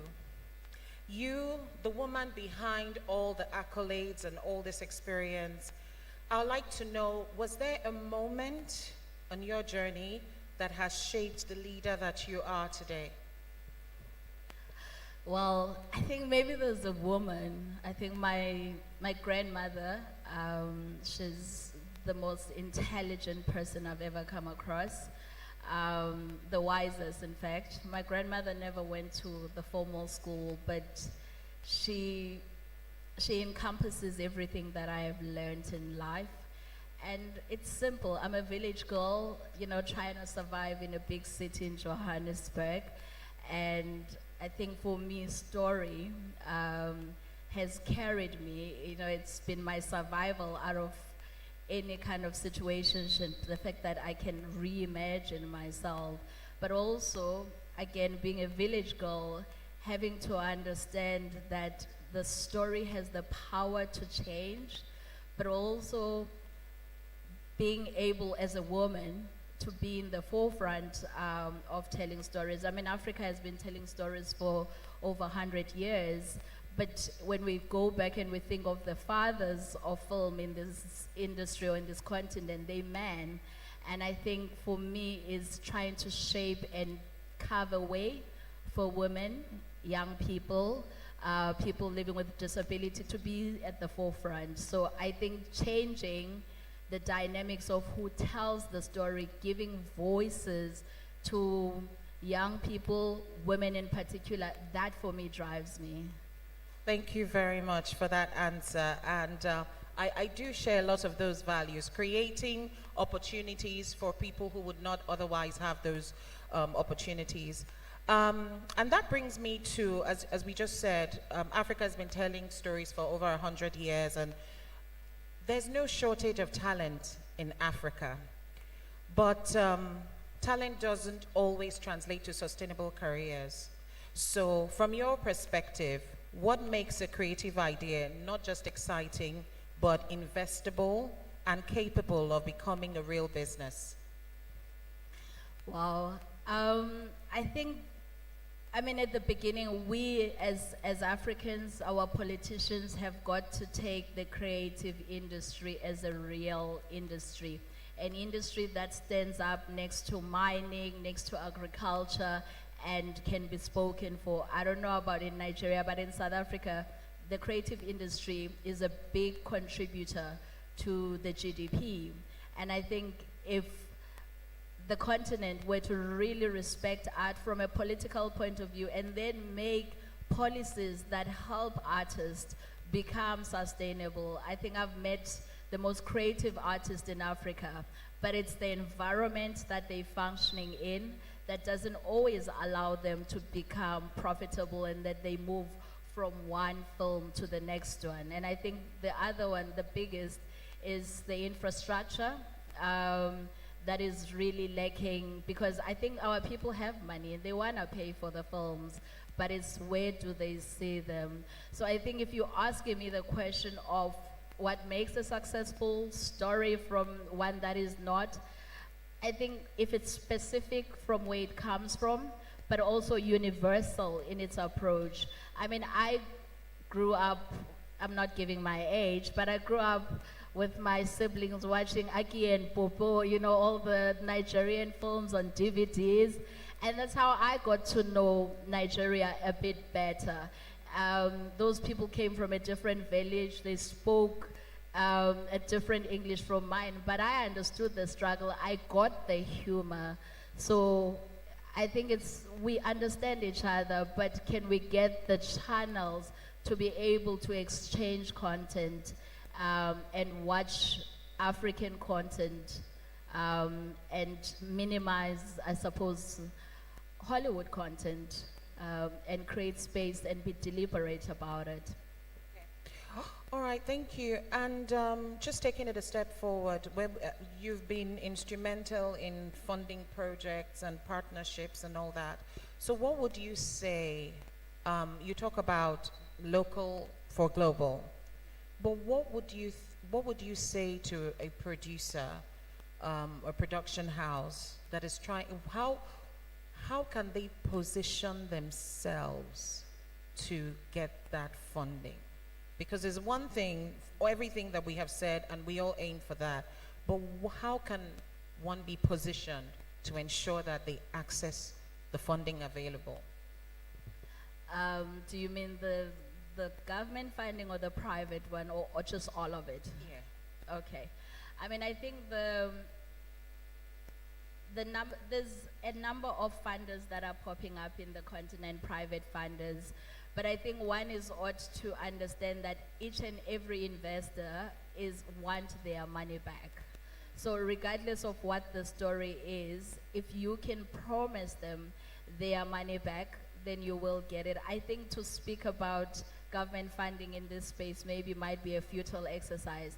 But in a country like mine, we do have government funding that allows people to express themselves and create any kind of stories. But of course, that is in the auspices of a co-production that we've actually had one signed with Nigeria about 3 years ago, but the issue is still at the operationalizing that. So it could open up the Nigerian filmmakers to South African funding if that, from a legislative or from a government point of view, was to be finalized.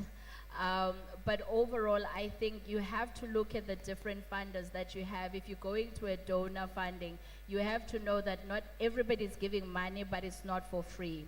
So what compromise are you willing to make? Either you make your story and you go with the people that really want to fund your story for what it is, or you tailor make it to the donors or the private investors, because ultimately if you go to private investor, you do have to show them the numbers. But if you go to the donors, you do have to work for the cause. So I would say that before you go out and then you make, or you approach the investors, decide what kind of film you make. If you're making documentaries, there's all kinds of international and local donors that will fund, not for profit, but are you making that kind of film, or you're making a mainstream film, and a mainstream film needs a different approach. So I'd say go back to the source and say, why am I making the film? Because your film is not gonna fit every type of funder. Indeed, thank you so much. Now it brings us to ownership and value. Yeah.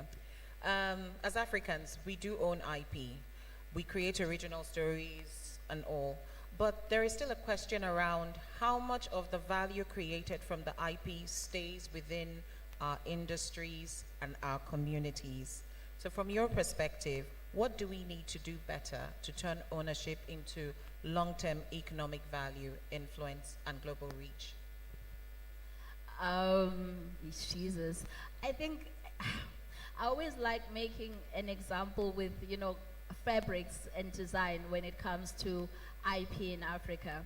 In Africa, no one owns anything, right? The land belongs to us. The creativity belongs to us.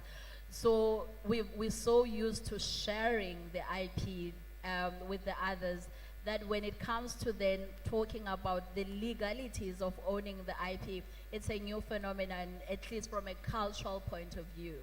However, in our industry, we do need to own that ownership. And I think, and sometimes it's a small thing as being able to back up your own work to say that I've originated this, but also being very diligent with contracts to then say if people are reading your work, make sure that they are signing non-disclosures, make sure that you are putting in place, because you will take your projects everywhere, make sure that people are signing non-disclosures, they're able to read your content, but you are able to protect it.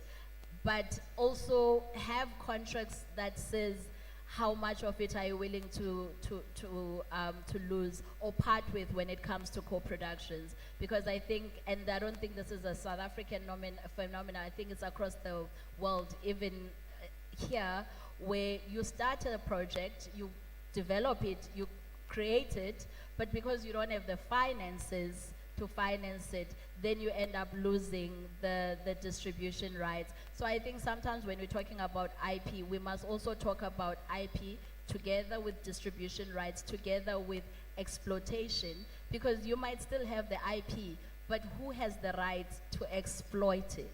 And I think those two must always be spoken to in conjunction with each other. Indeed, thank you very much.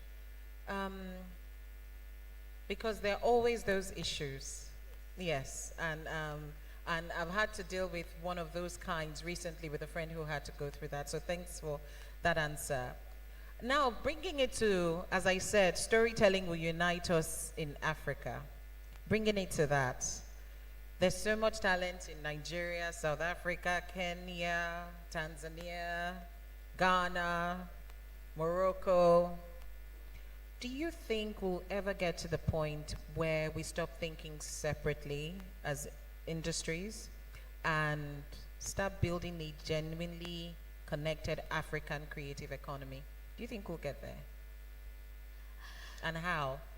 I think we are doing that, but I think we are doing it at a very small scale. I think us being here, myself and my colleague Lerato, is us being interested in Nigerian creators. I mean, I know a couple of, in next month, the country will, or at least the continent will be coming together to Durban to exchange ideas. And so I do think that we do want to make stories together. It's just not I think as the creators of the stories we want to. What we have not been able to work around is the fragmented audiences. But I think artists, like as soon as I dropped on a flight from here, I called like 3-4 friends who are in this industry, whom I know through and who work with South Africans from a creation point of view. So I do think we have the capabilities, but I think also within the continent, we have to look at what are the things that are similar, but also how do we remove the red tape? For instance, like you were saying, Kenya, South Africa, and Nigeria have got a co-production, but what does that really mean? You know, we've got the free trade agreement. What does that really mean? And I think the artists really want to work together.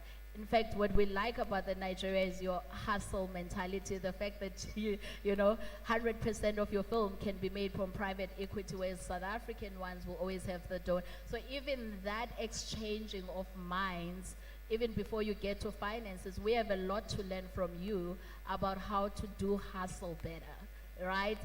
And maybe we have more to teach in terms of how to structure government funding. But I think we'll always need each other, and there'll never be a part where we don't need each other.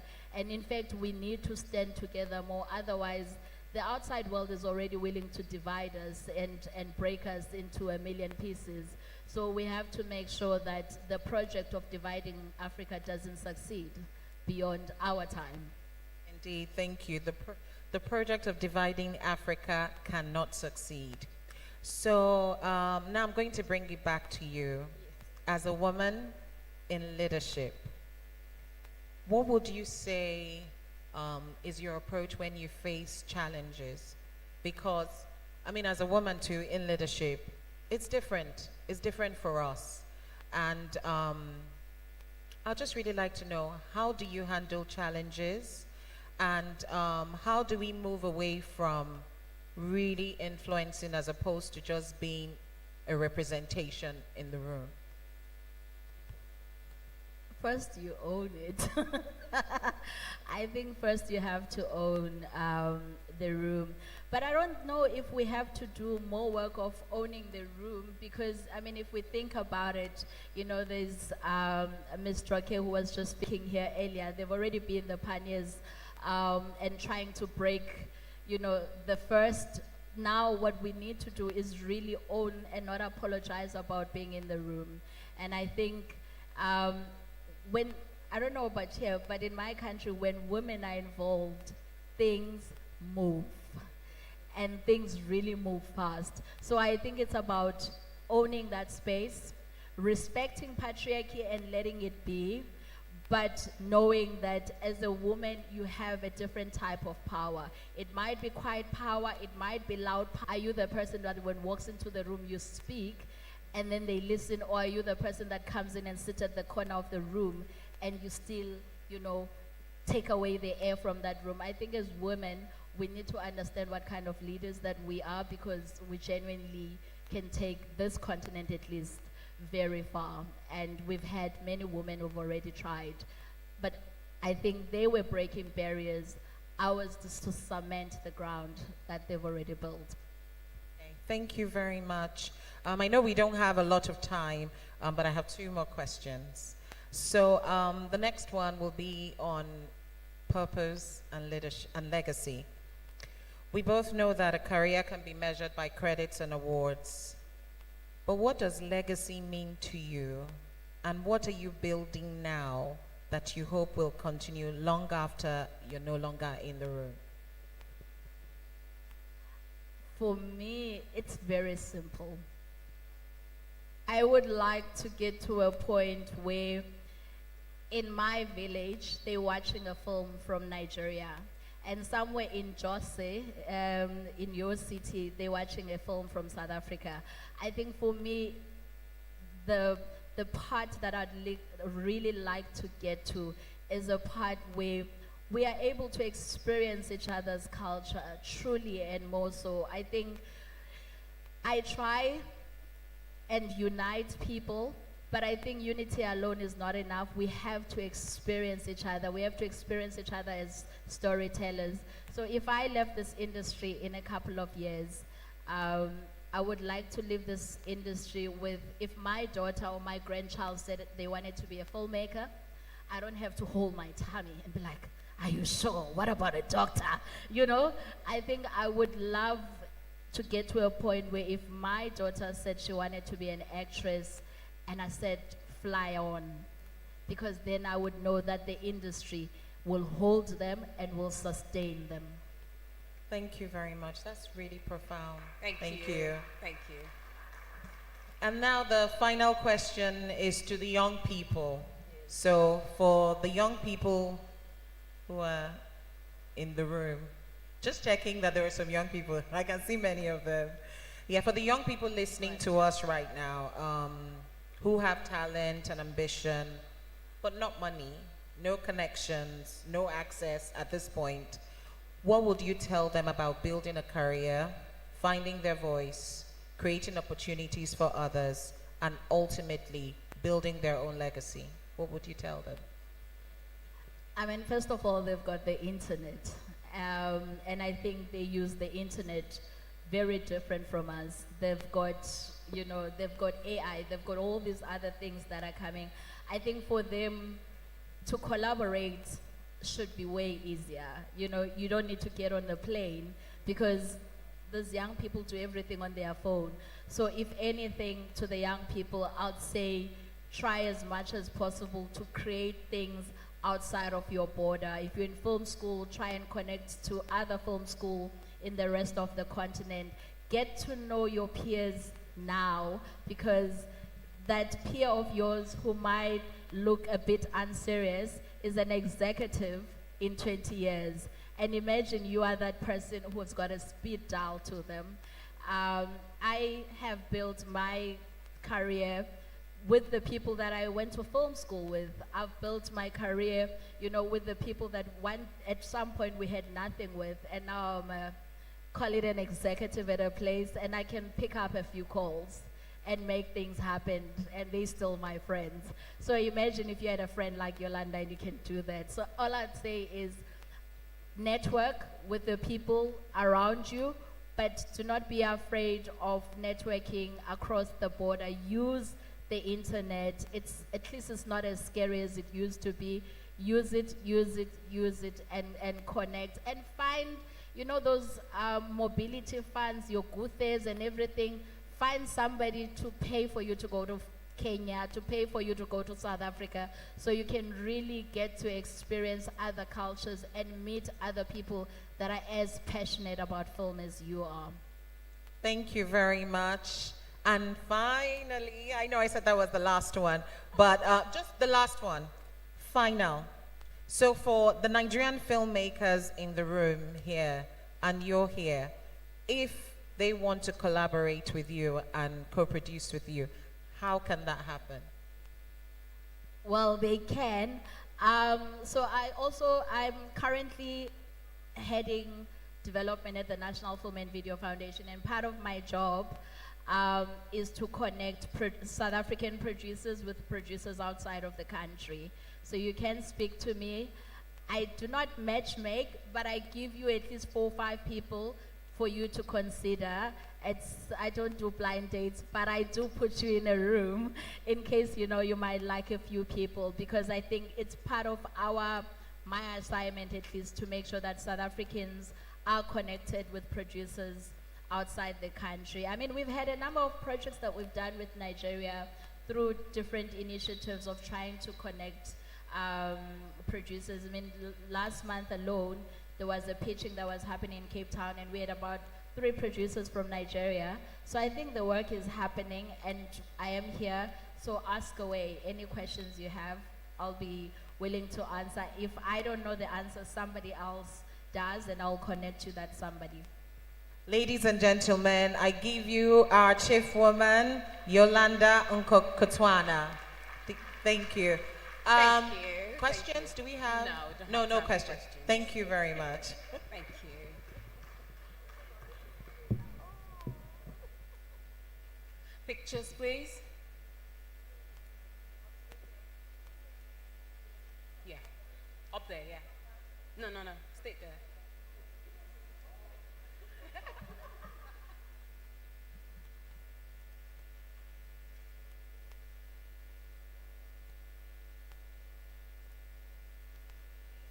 Thank you so much. Can we please give Yolanda and Bricky another hand of applause, please? We'll quickly jump to the next session, which is a session for women in arts. Is a panel, and they're looking at basically the industry, and they're looking at creative visibility and the dynamics of cultural influence in this digital age. So to introduce this panelist, I'll please call Tope Sani to please come forward. Tope Sani, thank you. Can we please, thank you.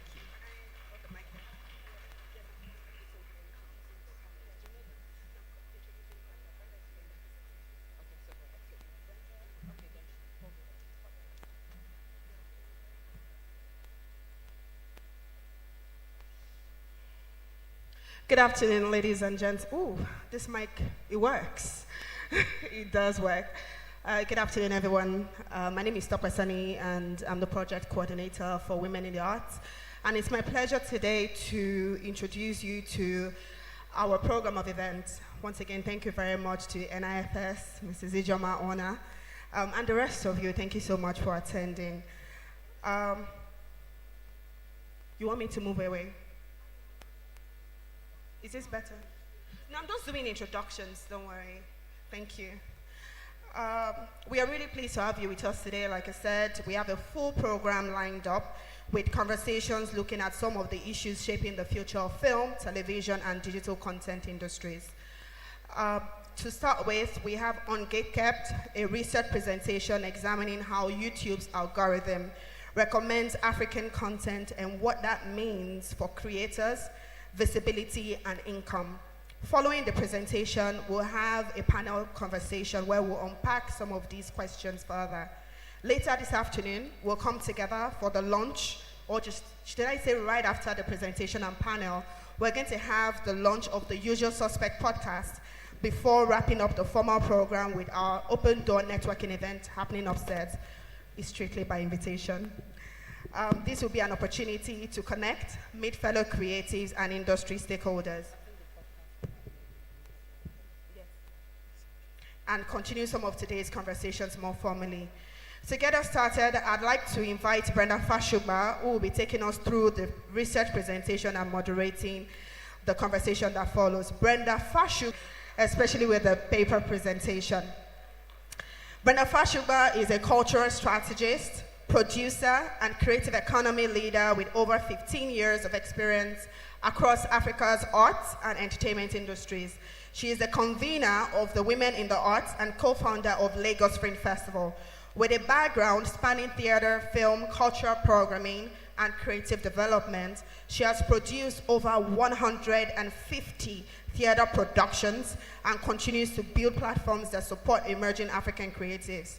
Our work focuses on advancing gender equity, strengthening creative ecosystems, and creating opportunities for women to lead, create, and shape authentic African stories.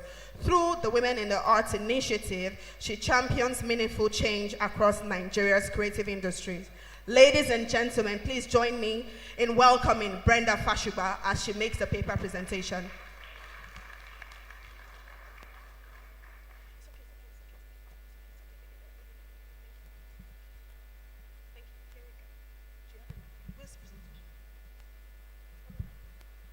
Hello, everybody. Good afternoon. Oh, guys, you may have or may not have had lunch. Please encourage me. Hello, everybody. Good afternoon. Okay, welcome to this research presentation. Basically, I'm going to be talking about YouTube. So if you're interested in, just having more information about how YouTube works, I think this panel is for you. I'm going to try my best to make it as interactive as possible, so you may have opportunities to ask some questions.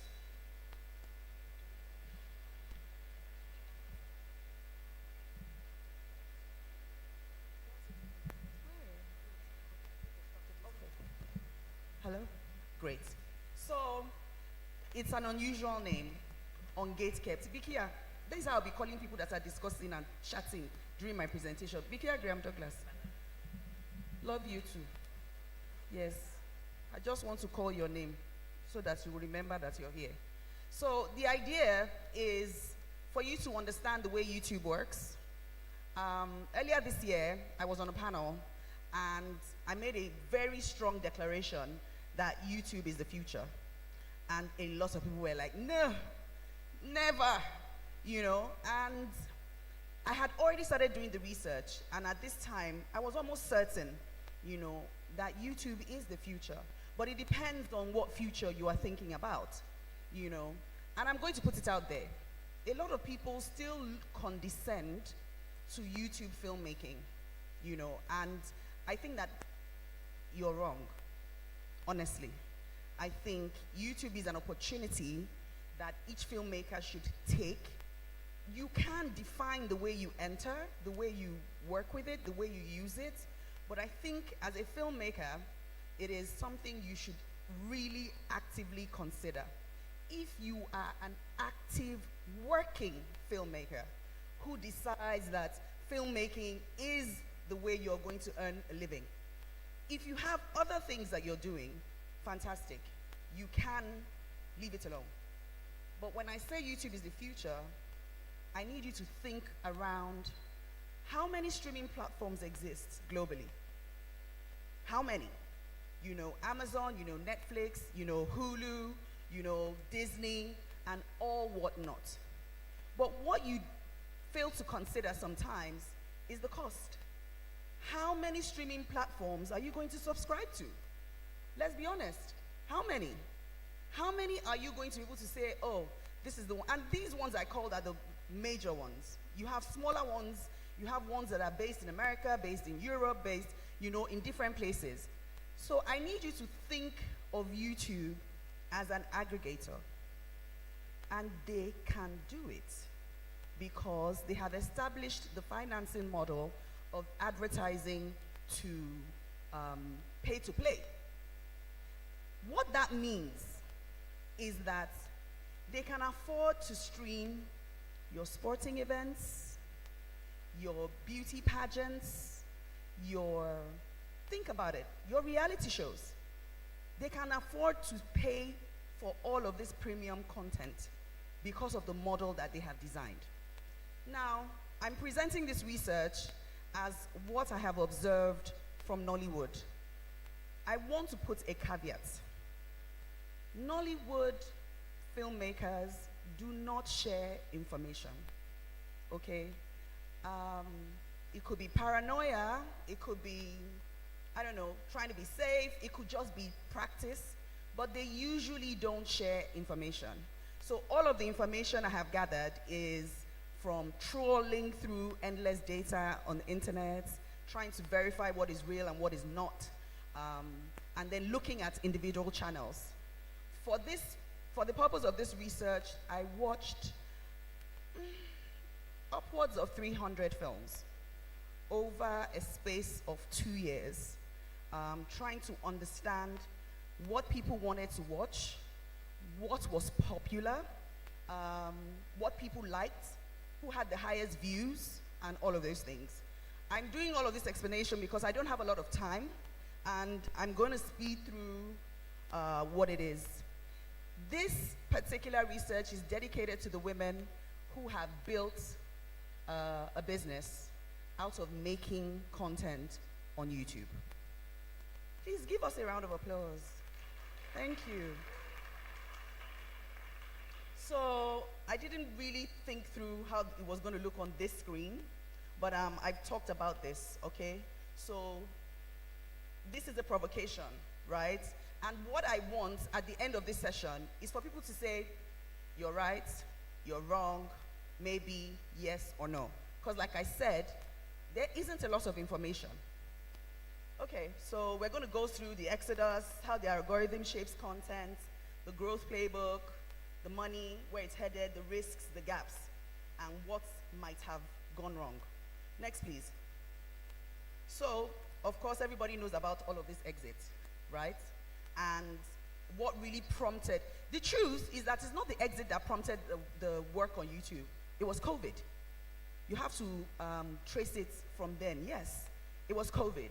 You know, it was COVID that started this revolution of using YouTube as a distribution model. Move on. And this is one fact. And there might be people who work in cinema in the room, but I would like them to challenge this, right? This is what we found out, that this is how much YouTube is delivering, so to speak. You have to remember that it's not only film that is on YouTube. There's lifestyle, there's podcasts, there's all sorts. But at the moment, this is what YouTube has done. Next, please. Okay, this is now the meat of the matter. How many of you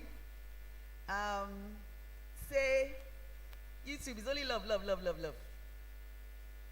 Only love, love, love, love. The film is just always talking about love. You just see Morrison kissing somebody. Or Daniel Etim, it's always kissing. No, don't be shy. Oh. In fact, how many people watch YouTube Nollywood films? Can put your hand up. Like a third of the room, maybe? Okay. And how many of you have noticed, you know, that emphasis? Let me see where my glasses. Aha, better. How many of you think about the emphasis of, oh, it's only love. They're always showing love. Yeah, and all of that. It's not an accident. Let me tell you what YouTube is.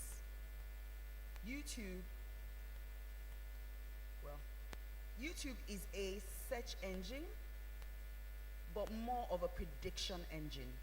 You know what Google is, right? You go into Google, you want to ask it a question, it answers you.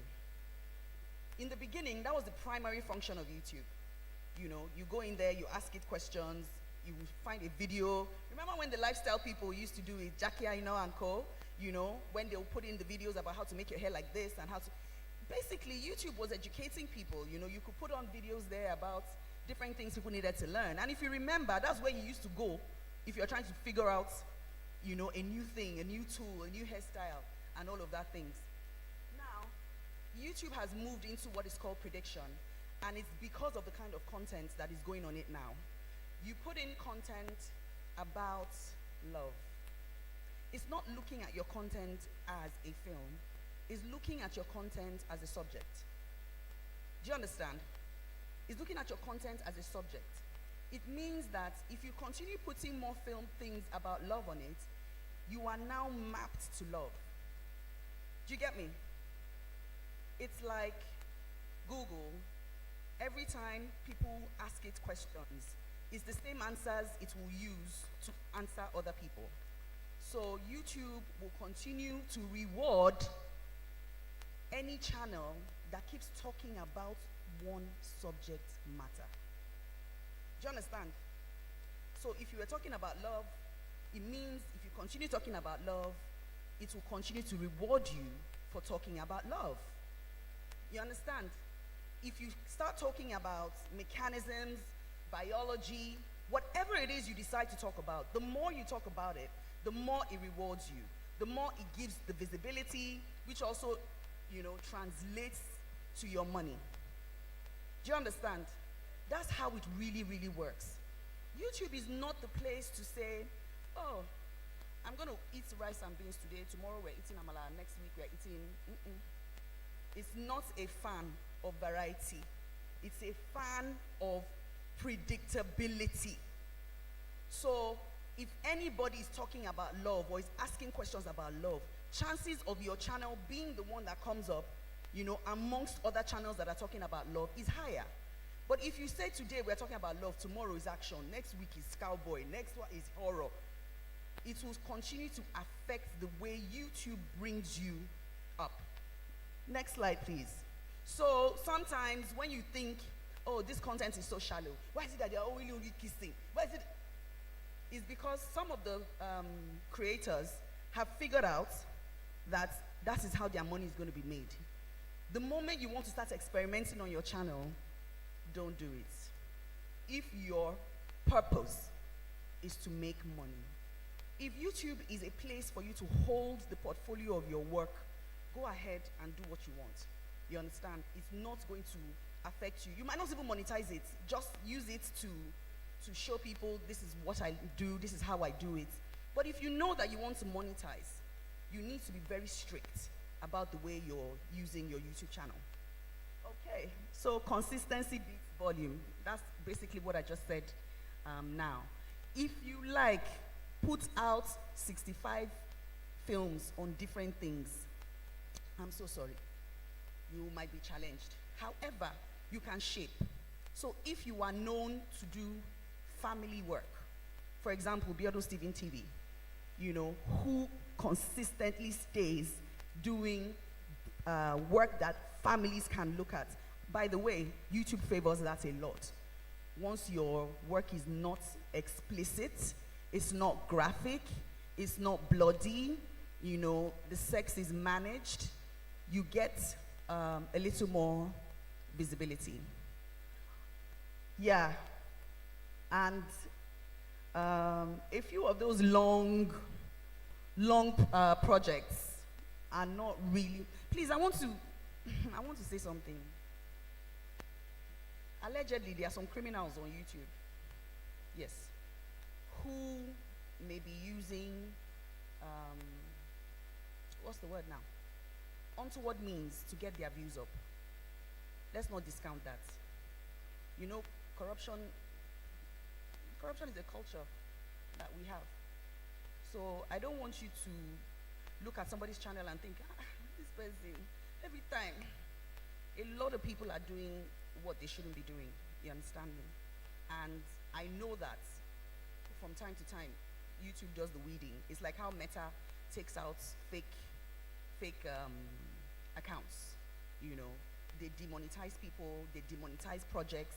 There are some projects that I went looking for on popular YouTube channels, and those projects were nowhere to be found. They had been demonetized and brought down by YouTube. I'm not going to name any names or shame anybody, but that exists. So that when I'm telling you the right thing, it's still a lot of hard work, because consistency means you're doing the same thing, over and over and over and over again. All right, so as of now, we don't have the long films anymore. They're not getting as rewarded. The shorts are doing better. Then, of course, this is a fact. The amount of money we earn in Africa for YouTube, let me even discuss a whole ecosystem around how to make money on your content. It's not just from views. Okay, next slide. Somebody else. Okay, so an example. you know, is what a creator will get domestically and what a creator will get if they have a diaspora target. So it's great to have diaspora targets, but your diaspora target must matter.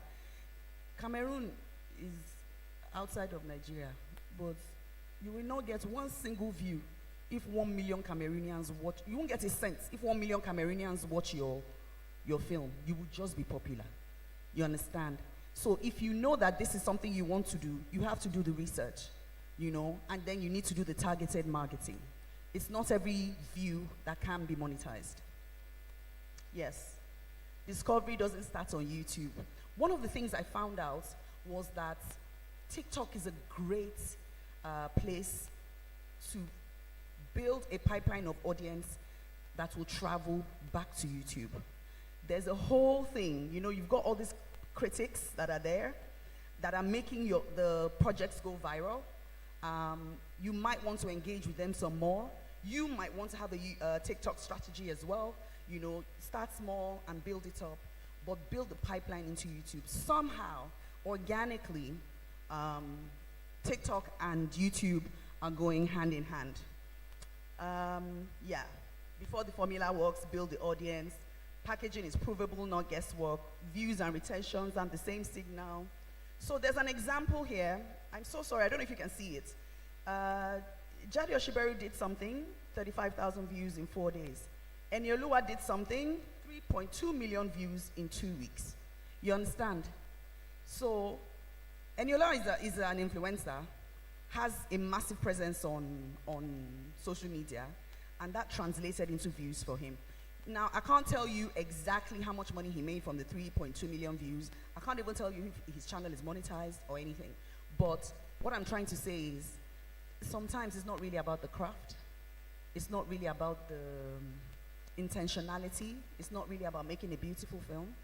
Sometimes it's just about popular people. And I want us to accept that reality, because sometimes that's all that it is. It's nothing against you. It's not about whether your filmmaking process is great or not. It's not even about if you made a great film. It's about the audience, what the audience wants to watch, what they like. And if they want love, choke them with it, please. Next. Yeah. So this is just an example of the earnings. I want to let you know that this particular research will be kept on a website that you can access after today. Please, let's move on, because, of course, we're giving examples. Omoni Oboli, for example, how she got sponsors, the estimated income that film made, love in every word. Next one, Ruth Kadiri, you know, who is one of the early entrants into YouTube. This is her case study. Next. Biodun Stephen, you know, this is her case study. Like I said, one thing that came out of the research is Biodun Stephen seems to be an outlier because of the fact that, thank you very much, you know, because of the fact that she's stuck to making certain kinds of films. YouTube is recognizing that more and more, you understand? Next, the biggest channel isn't film at all. You need to understand that YouTube rewards educational content, lifestyle content first, before film. Film is at the bottom.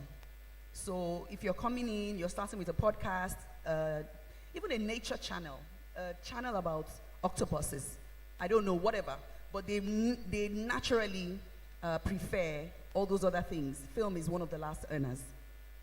Next. I wish I had time to talk about this project more, but this project did really well, and if you haven't seen it, go and see it.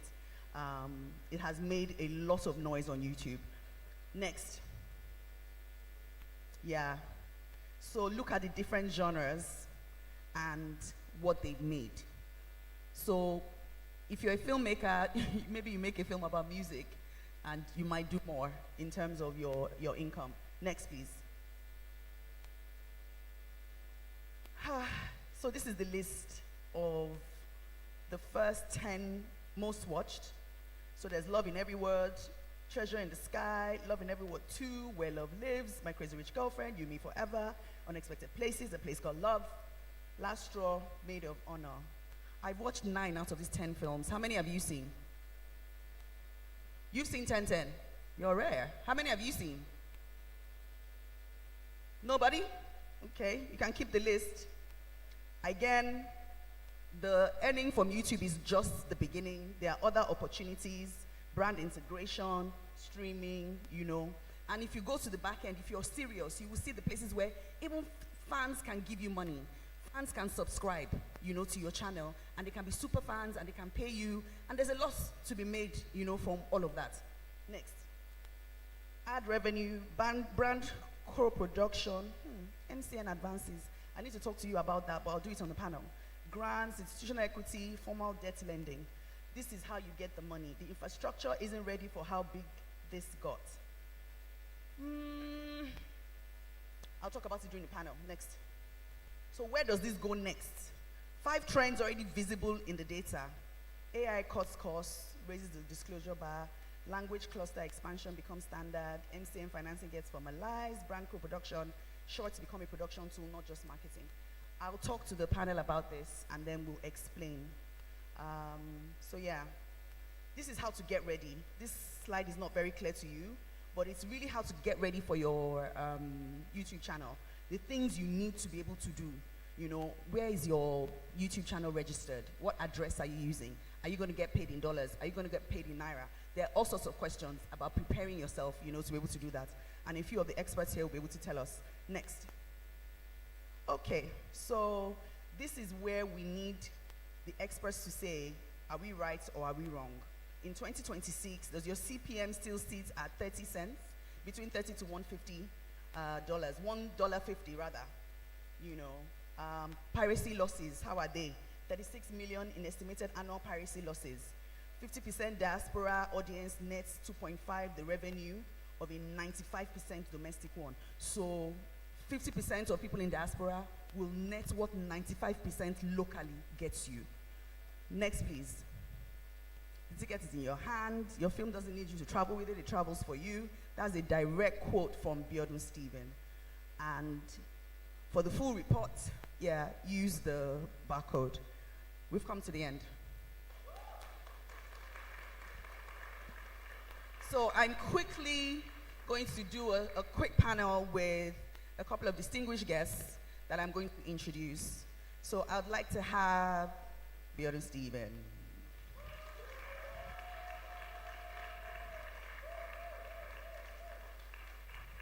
Next up is Chini Love Eze.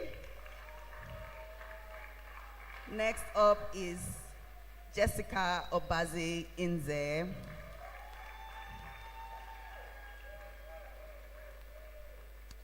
And even though I promised her that I was not going to invite her to the panel, I'm going to invite her. I'm just kidding. And I'm going to ask our last but not the least speaker, Adetutu Laditon, to please come. Where's our 5th chair?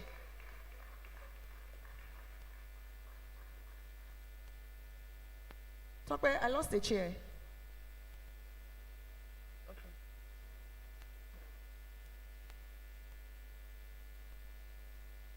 So that doesn't look like I'm your principal. Thank you. Yes. I can see Teddy. Yeah, it works there. Okay. Please, a round of applause for our speakers. Okay. The other, you were gisting, Sha, when I was doing my presentation. I saw you and Chini. You were having a nice chin wag. So I'm not going to start with you. Yes, because you were not listening. I'm going to start with Adetutu. So I'm so sorry, I didn't have their citations. Adetutu runs an agency called Wolf Studios that supports creators, especially on YouTube. And the creators she supports cut across content, music, film, and the likes. Adetutu, what do you think of our research? Were we on point? Okay, good afternoon, everyone, first and foremost. I think as somebody who works at Google and I used to head YouTube from a marketing standpoint, I want to say well done. Thank you. Well done. I see a lot of intentionality. There's some stats that I was like, that's so true, right? But there's some stats that I was like, I'm not sure about that.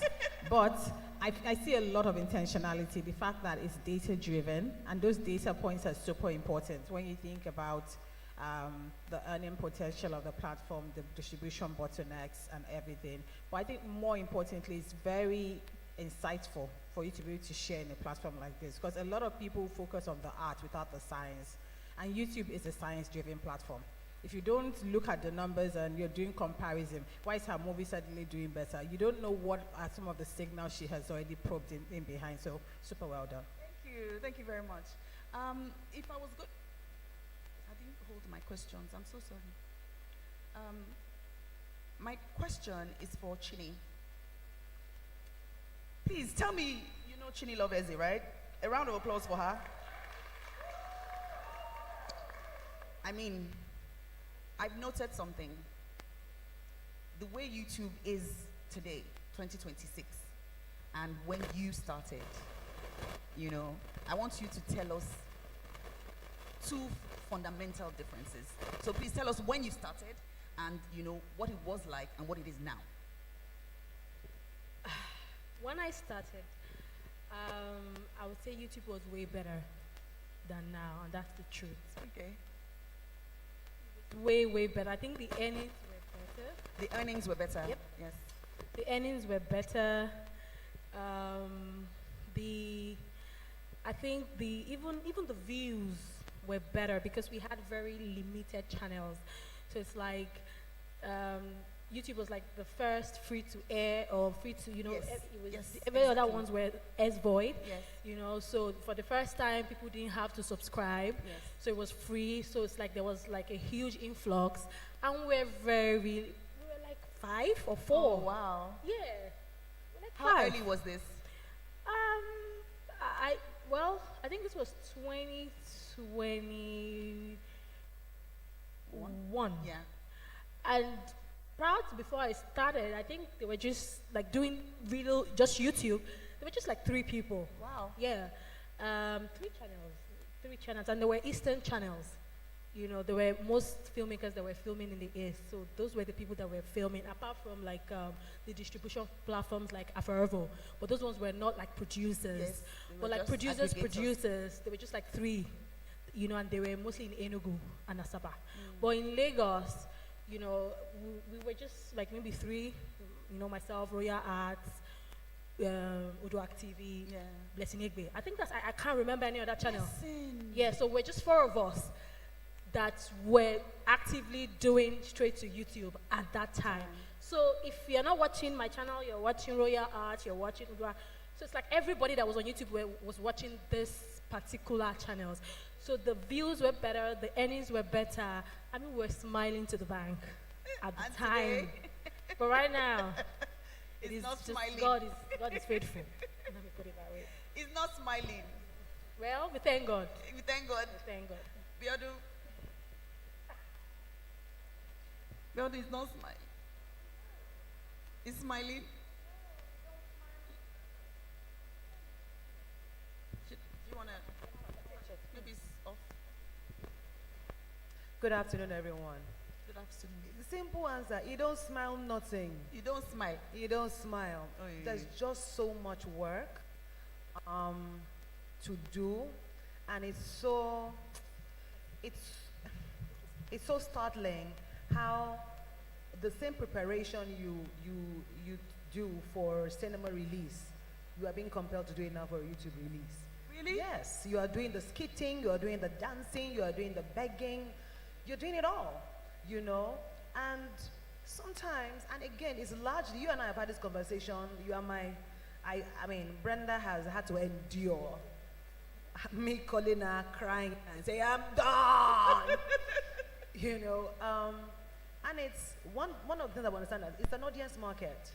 It's an audience market. So, you know, a few hours ago when we're watching the critics talk about feeding them, I am trying to feed them carrots with the rice. It's difficult. It's not just the rice. It's difficult. It is hard. And it's just unfortunate that sometimes you have to dance. The customer is king. You're gonna dance to the tune of the customer, whether you like it or not. But again, to just answer your question, it is not smiling because the losses sometimes outweigh the wins. Jessica,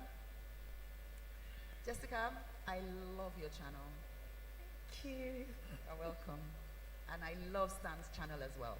Thank you. You put your family. Yeah. You know what you're doing. Thank you. I'd say you're one of the more later entrants into YouTube. And when you got in, did you feel scammed? First of all, good afternoon, everyone, and thank you for having me. Of course. You felt scammed, Debbie? A lot of premium tears. Like, what was one surprise? So I think because the kind of films that I was making, even before I came into YouTube, I've been particular about certain standards that I don't go below. So coming on YouTube, and I still maintain my standard, first on $2,000.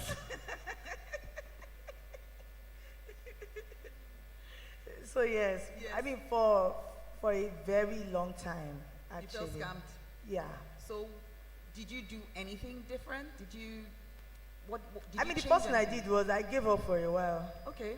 Yes, I gave up for a while. Then I started to talk to people. I know at different times I'd asked Chini, I spoke to Ruth. I'm like, okay, you people, what's the plan?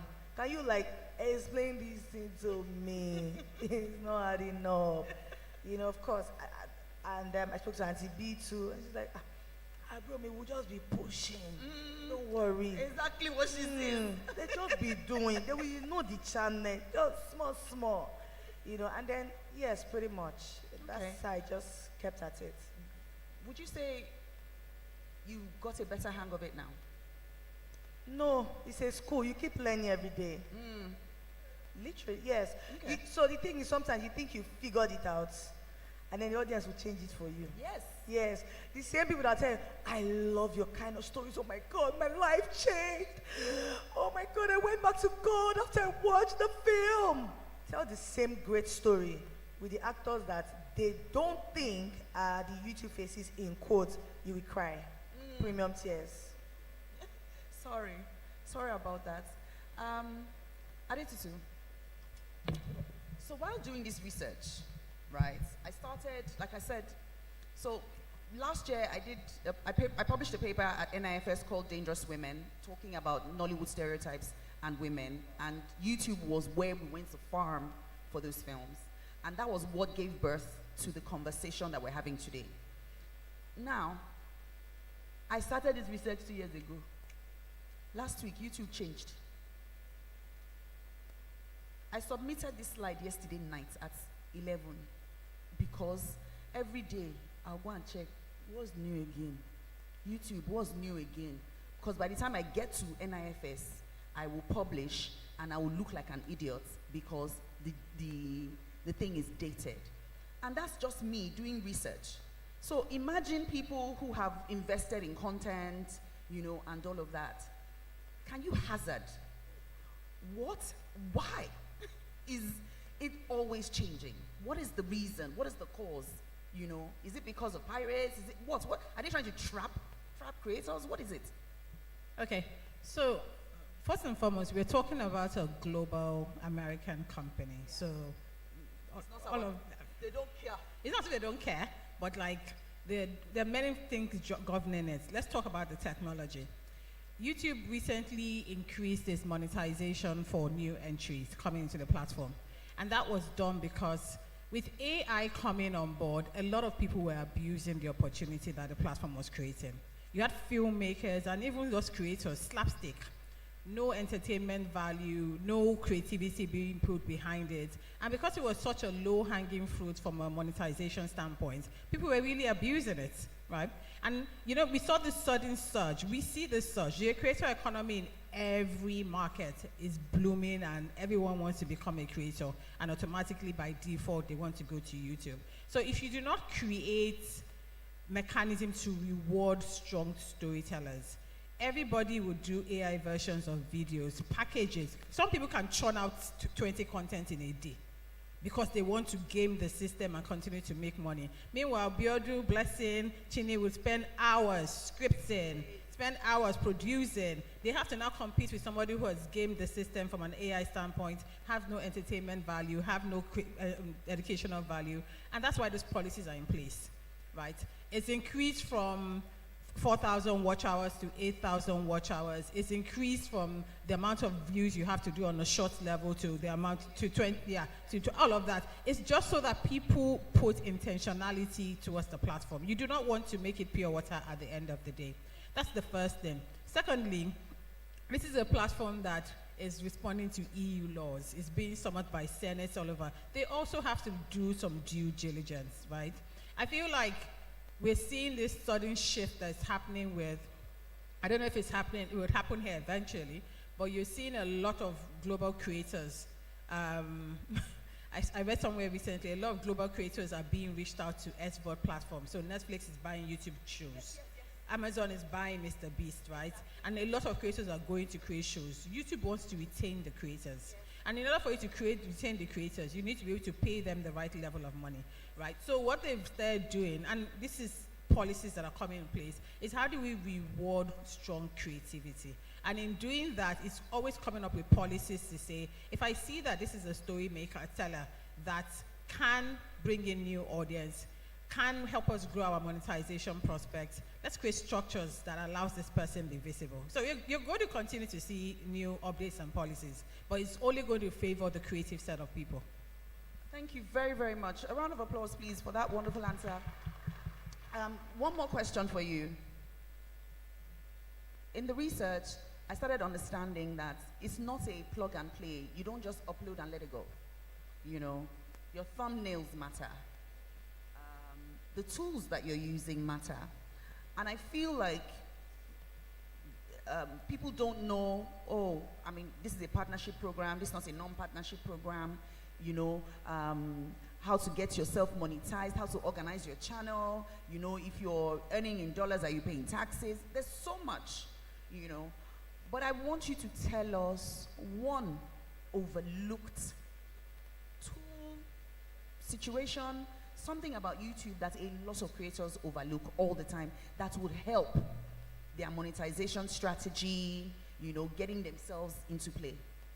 Okay, so I think the biggest play YouTube offers is distribution. You mentioned global reach, right? And I don't think people look at the data points as much as they should look at it. I'll give you a good example. We are in this region where the biggest advertiser in Nigeria is MTN, right? Maybe they spend a couple of millions on digital campaigns. That same millions is going to be distributed with all the filmmakers, all the sport makers, everybody, right, in itself. And so they are also not in a very competitive auction system. When you say auction, you go as an advertiser, you're buying eyeball. So if MTN doesn't have 20 MTNs to compete with, they can pay the minimum CPM. And the CPM in this region is between $2 to $5 on a good day. What should be your distribution export is export. You should be looking for versions of Tutu, who sits in Canada, and will say, this story has universal appeal. It resonates with me. It's about a mother and child, who is also in a market where there are like 20 telcos, big FMCGs. The top 100 advertisers in the world do not advertise in Africa. It's facts. Amazon is the biggest. They have no play in Africa. So the biggest advertisers that are willing to spend the most premium are not in this region. So why would while I love Tutu to watch it here, and I can have 200 Tutus, I just need like 5 of her. But the storytelling has to have export in mind. So I'm not saying don't Nigerianize your content, but think about that person. You know, you mentioned platform, who is watching Tubi, Hulu, Disney, all of that. Why would I be coming to your channel on a weekly basis? So I think the one thing is people don't script with export in mind. And YouTube has said it categorically. Like I did sit down with someone recently and said the only way for Africa going forward is to think about export. That's why the music guys can do well. They don't do shows here. They are touring all over the world because the platform has labeled them find new audiences. That's what the film industry and everybody should be thinking about. I need to find a subsect. So when you do a premiere here, find your community in the UK to do a premiere for you as well. Do a watch party. You do, and I say watch party, I'm not saying gather people to the hall. No, a virtual watch party, because you trigger the algorithm to see that there are people in London watching this movie. Let me go and find more of them. They will see ads from Unilever that is spending $15 CPM. They will see ads from bigger companies, right? So that's one thing I would say. Think distribution and export in view. This is your cash cow market from an audience standpoint, but that is your monetization market. So while you have a local postcode, you're a global filmmaker, more or less. Thank you. Thank you very much. I want to ask about social media. Chini, when you started, did social media play a role in the growth in comparison to now? No. No? No. Wow. No. When I started, all these things that we're doing now, all this dancing, please subscribe, help me, we didn't used to do it.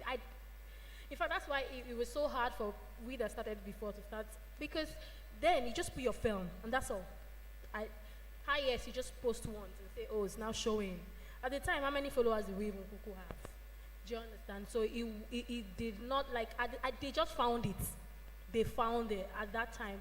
You didn't have to post. You see, now you have to spend so much money on Facebook, TikTok. It wasn't like that. It wasn't like that. YouTube was just YouTube would spread your content. So you just post it, give them the kind of stories that they want. Once a certain group of people start to watch, it will trigger the algorithm and it will just spread it for you. So we didn't used to do anything on social media at the time. But right now, if you're not begging and dancing, nobody's going to send you. And I think, so again, the major reason is the influx of channels. That's just it. Okay. No, there's no other excuse. Because first of all, film is entertainment, right? In as much as you need people to watch it, they need to even be entertained because the life is hard. Nigeria, in fact, even the whole world is hard. So it's like when there was COVID, that was the only thing that was keeping us, right? So at the time, in as much as we needed people to watch it, it was more like we both needed each other. They needed us, we needed them, and that was it. So we didn't have to beg because, again, that was a free platform. And we were giving them the same kind of films that you will see on maybe paid platforms. So we didn't have to beg. But right now, there are too many channels. Even me, as a creator, as a filmmaker, sometimes when I put on my TV, I get overwhelmed. And I'm like, okay. And I put it off. Yes, because there's so much. So if I'm not going to search for a film that I probably saw on Auntie B's page, and I'm like, oh, that film. And I even have to, sometimes I forget. Then maybe on the third day, she's now dancing again. I'm like, oh, yes, I didn't watch that film when it came out. Let me go watch it. So you need constant reminder because there's so much. But that you see people just put on TV and just typically go to your channel, except people that are really diehard fans, is hard because there's too much. Me as a creator, I get overwhelmed most times. So I just go and pick, Blessing released the film, let me go see it. And once I watch it, I'm off. Do you understand? So imagine if me, what of the rest of the people? So most times right now, you have to do a lot of reminder, because somebody might have seen it in your first day of release and forget. And then they're watching, they can't even remember. But maybe they just go on Instagram and say, oh yeah, Chini is still promoting this, let me go see it. So that's it. So yeah, that time, it wasn't like that. Let me call you what Biodun calls you. Jesinwa, how is social media influencing your viewership? Well, I think it has really helped me. Okay. I mean, truth be told, it really helped me.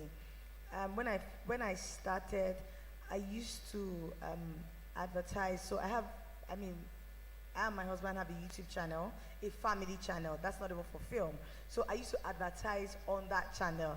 I'll say, oh, go and watch my film. I just released the film. And then, of course, you already have followers who genuinely love you.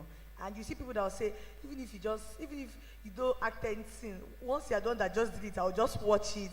So that has really helped, for me, yes. So social media is a very strategy. instrumental, yes. Is a strategy. Yes. Okay. Yes. I'm emphasizing all of these things, not that we don't know, but you know, for the audience to be able to understand the investment that is required, you know, to run it. I've heard so many people. Last year's NIFS. No. Sorry, I was going to add something. So beyond even your own personal social media, Yes. there are people that are influencers for film.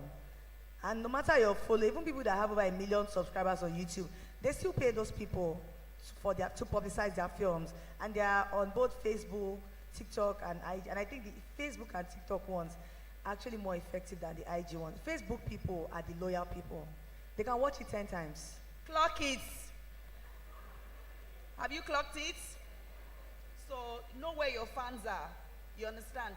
You can't be, I don't know what the other only word to use. You can't be too posh for your audience. You can't be too posh for your audience. You need to go and find them where they are. And I totally agree with you on Facebook. You understand? Because you know Facebook is where people of my generation and older reside. And they're the ones that really want to watch these films. We're going to round off soon. I'm looking at the time. I think we've done really well with the time. You're not a brand new player, but you're not a very old player. And you have a niche. It's very specific, you know. And we talk all the time. You give me the rants, if Biodo tells me the back end, he will say, look at what is happening, you know. And me, I'll just be like, don't worry, keep at it, we're going to be okay, you know. Why do you keep doing it? To be honest, Koyemi. Interpretation, I didn't know why. I don't have any other job. This is my life. Telling stories makes me happy. Filmmaking is purposeful for me, it's ministry. So if I find another work today that is profitable, is most likely I will say goodbye and God bless. But I love this job and I love telling stories, and I believe that my mantra is that a story can change a life. And I'll keep doing it. But I cannot keep doing it at a loss because I have school fees to pay and it's not NGO. But this is why I keep doing it, really, to be honest. This is why. It's just because I have seen comments, feedback, where people say, thank you for telling my story. Thank you for shining a light on this. I think that I'm more, it's like that's the payment for all the sorrow that these YouTubers giving me. But I guess it has also brought some blessings. It has. I mean, like I said, those comments, those feedbacks. And let's be very honest here, right? I release every 3 weeks, which means I'm managed to make about 16 movies a year. And on a good day, you make profit on 6 and excess. You make baseline capital on 4, and you lose out on the rest. So really, at the end of the year, when you are doing your naira and kobos, you have not. Like I tell you, every year I'm like, can I just make back my initial capital? That is really my goal every year. That the money I started this year with, by December 31st, let me look at my books and say, okay, the capital have come back. So there's a reason to go back again next year. You know, so again, you know, there are some days that you're happy. But you know, you'll be great for those happy days to linger and not sorrowful. Okay, so we're going to do a series of questions. See these front row people like this. Noisemakers, Bikia and Co. Bikia and Co. So, we're going to do a series of questions, and I want you to just respond to them. The questions are, so some of the things I noticed during the research. YouTube, there's some established YouTube channels that act as distributors for other people. Okay? Yes? Yes, okay. Now, some people have up to 12 or 13 channels on YouTube. Is this true? Yes. Okay? And some of them act as distribution windows for films. Maybe they released a film, let's say last year, January 2025. and then they re-release it on one of the distribution channels. Yes? You are all saying yes. You people have multiple channels. No, not us, but the people that I don't. You don't do it. For myself, no. Tutu, have you observed this? Yes. So there are channels that are aggregators for smaller filmmakers and creators. Yes. Like if you don't want to, if I already have a channel with 3 million subscribers and you have a good film that aligns with all of that, what we could have is that you distribute your movie on my platform, right, and that we split the revenue on it.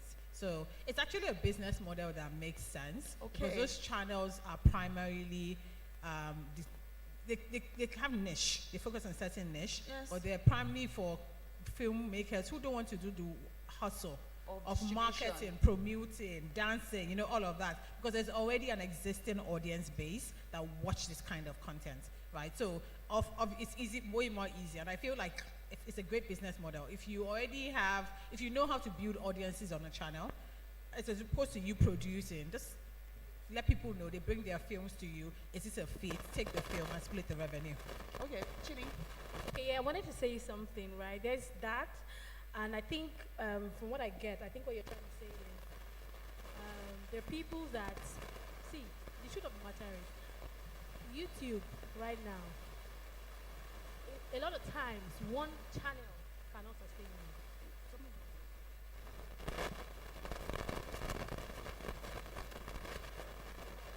The truth of the matter is, you know, one channel cannot really sustain you, right? And that's the truth. Biodu, did you hear? Yes, it can't. You know, there are a lot of producers, you know, that are not even distributors, but producers that, you know, just find it. See, look, right now we know that the YouTube space is favoring the actors, right? Yes. The popular, the Jessicas, and you know, the actors that already have a huge fan base, that people just love them and all of that. So producers that are not celebrities have to figure out a way to make money. Because right now, it's only actors that are releasing and getting 20 million views, 15 million views, and that's the truth. Because, you know, they've gathered the fan base and then they're using it for themselves. So as producers, you have to constantly think to yourself so that people don't really get discouraged and think, oh, it's all, you know, bad YouTube. I mean, YouTube can profit. Yes. It is a profitable venture if you understand what you're doing. You know, and the truth of the matter, like I've always said, is one channel cannot sustain you. You just have to find a way around it. There are people that have multiple channels that you don't even know the channels. Yes. And you will find out that a lot of people have not watched that film. A lot of people have not. A film that has 5 million views, you put on another channel, you will see 2 million views of people that have not seen the film. And it's the truth. I talk for myself, for instance. I have a channel that I don't promote, right? I don't post. I don't talk about the channel. I kind of know about it. Well, you know, but I put the films that have done 7 million views on my channel, I'll put it there and I still get 2 million views. Wow. And 2 million people that have not seen it, right? So, because we are not celebrities, you know, we have to just find a way to make it work. So, sometimes I just sit down and say, you know, I promote just Chini Love is a TV, but I mean, back end, we still have stuff that we're doing to just try to make the money at the end of the day. So that's it. That's just the truth. Please, a round of applause for Chidi, because you're not going to hear this in real life. Nobody's going to tell you, you know. While I was researching, I found some films that I call no-title films. So you know how you have Love in Every Word, Kene Silence, Alpha, you know. These films will just say, the rich young man married the maid. You've seen them, right? Uh-huh. The boy fell down and had an accident. That's the title. You understand? That's the title. But when you open it, maybe you even see Clinton Joshua inside. You'll be like, Maurice Sam is inside this film, but there's no title. You know, so I started checking that what is going on? As in, why do we have these title-less films? And I realized that it was being redistributed. I'm suspecting, I don't have a confirmation, that when they're redistributing it, they remove the title so that YouTube doesn't, you know, flag them. I'm guessing. 100%. You see? I think you know the thing about it, and by the way, I get a couple of emails and everybody, channels are being demonetized for this thing. I don't know how many people's channels are being demonetized on a regular basis. What Chini Love said is fact, but it's also one of those things that you have to be very mindful on. The multiple distribution, having multiple channels is making you a multi-channel network, which is fantastic because it gives you the opportunity to go back to YouTube and say, I have multiple channels that are being monetized. Can I get content ID? Content ID will help you mitigate around things on copyrights and whatnot. And then it's a great viable opportunity. You have one that is for love, you have another channel that is for teenager, right? So it's a great distribution strategy in itself. YouTube's daily active audience is over 30 million. To your point, there's no way, I've not watched any film, but if I watch it on her channel and she gets 5 million and thinks she's done well, that means there's possibly another God knows how many more million people have not seen it. And because they're churning out movies regularly, you're telling people in some cases to forget the old, come to the new. Meanwhile, the old hasn't even caught traction and there's a bunch of audience that haven't watched it, right? That's why even with repurposing and thinking about your distribution, can I go back to a film that I did 1 year ago, but it's still very good? Can I bring it back as a refresher and find new audiences that I can monetize? Definitely, right, in itself. There's something you said I was going to address, the last point. Titleless channel? Titleless Yes, films? the titleless one is, everybody's doing it. That even the Indians and Asians, everybody seems to be doing it because it's just a way to bring the same thing over and over again. But it's also causing issues around piracy and issues because I can take Asbiodun's film, upload it. If the film was remove the title, change the thumbnail and put Beyonce there or something, and it's only when you start watching it that you realize that this film doesn't have anything to do from a correlation standpoint. But people are using it in the initial sense to game the system, right? And because the system is not being physically watched by thousands of people, you get away with it for so long in itself. So, valid points you've raised. Yes, I watched a film, or rather, I went to a popular channel and I tried to watch a film. The film was not on the channel. I strolled through YouTube, shorts, everything, and it belonged to a particular filmmaker. I couldn't find the film. Then I spoke to a couple of people and they're like, oh, maybe the film was demonetized or the film was pulled down. I found the film. The film may have been pulled down because, well, they said it was graphic. It wasn't really that graphic, even though there was a dildo and what have you. Yes, it wasn't that graphic. They just showed us, they didn't use it, you know. However, that's how I found the film, in the titleless ether of, you know, whatever it is. So I think we need a proper masterclass on YouTube. Even though the classes and the support are reserved for people in the partnership program, I feel like we need, you know, something structured around getting into it, you know, doing it.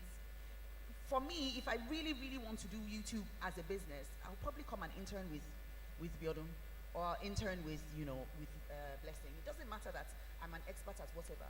You understand? But I think that there's opportunity. I was very clear when I started. I said YouTube is the future as an aggregator for all sorts, from music to beauty to documentaries to all the other streaming. You know, now they've introduced the premium. You can subscribe and get some more premium content and all whatnot and all whatnot.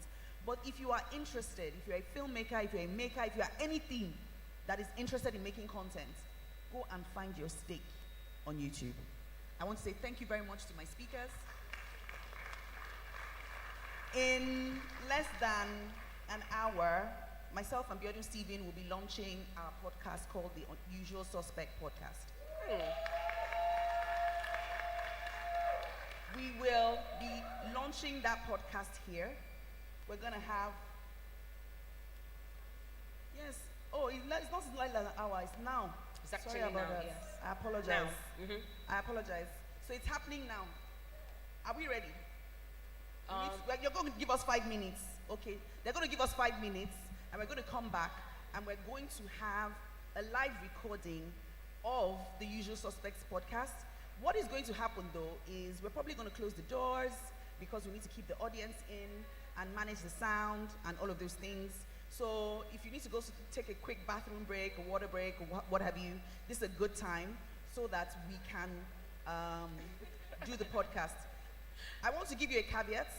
The podcast speaks to women doesn't mean men should leave. It means you should come and understand, what women want to talk about. We're doing this special recording around Nollywood because we are at NIFS. So this particular recording is going to be talking about building in public and what it takes. So we'll be back in 5 minutes. Thank you. All right. Yeah. So quick one, Brenda. I think you've done the pictures. Yeah. Yes. But while your podcast is happening, yeah. Yes, sorry. And immediately after, we'll have a party. So don't leave. Okay? All right. Thank you. All right. So for the podcast, so if you want to stay for the podcast, please stay behind. But at the same time, the ISDE masterclass is happening upstairs. So if you want to go for that, please, you are permitted to leave now. So if you're here for the ISDE masterclass, please go, I think, second floor. Yes, that is happening now with Mr. Kene. Please, if you're here for that, can you please go upstairs?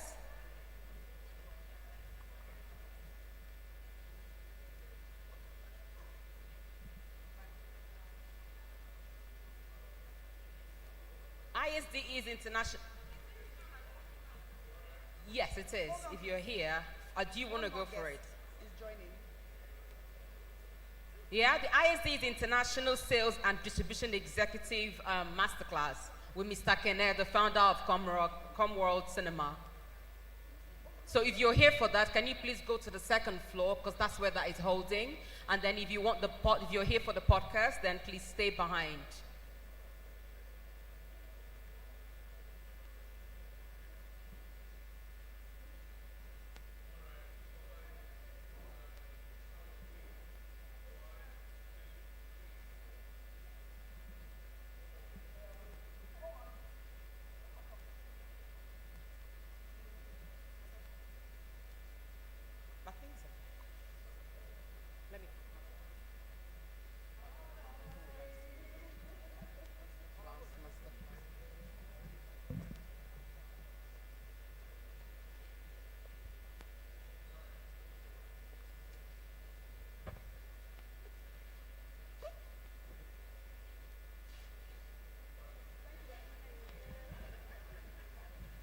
And those who are registered for it. So it's not for everybody because it's a small hall. So if you know you're registered with ISDE and you are a graduate, yes, it's for you. If you're not registered, please, that's not for you. So you can please stay back for the podcast.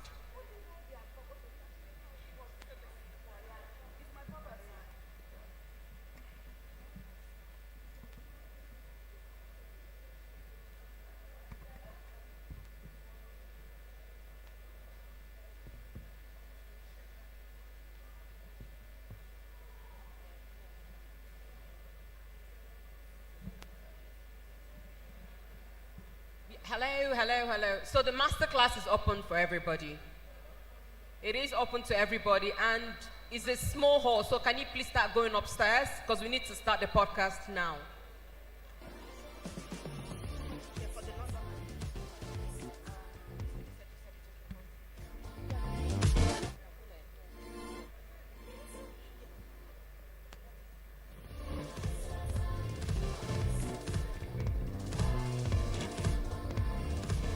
Media, can you please hold on, please? Media, hold on with you. Patrick? Yes.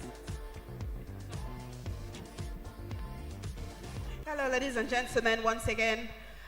Thank you so much for listening to the panel and the paper presentation. On Gate Kept is going to be on the Women in the Arts website, so go onto Instagram at Win the Arts. That's WINTHEARTS. In the next 5 minutes, we're going to begin the live recording of the Usual Suspect podcast, which also signals the launch of the podcast. If you want to read about what the podcast is about, please check at TUSPod __ on Instagram. We'll be beginning the live session in about 5 minutes. But before then, I'd like to quickly talk about, oh, that's me, hi. Okay. I'd like to quickly talk about London Life, Lagos Living. Is anybody here that has heard about London Life, Lagos Living? Please shout now. Woo! Hi, the most booked actor in Nigeria, in the world. Coin Eros is here. Clock that. Okay, you can check her out on Instagram. She's doing amazingly funny stuff. That was an amazing series, by the way, Coin. So we have London Life, Lagos Living this weekend. Ladies and gentlemen, when you go on the website, please don't try to book for Friday. We are sold out. Saturday afternoon is sold out. Saturday evening is almost sold out.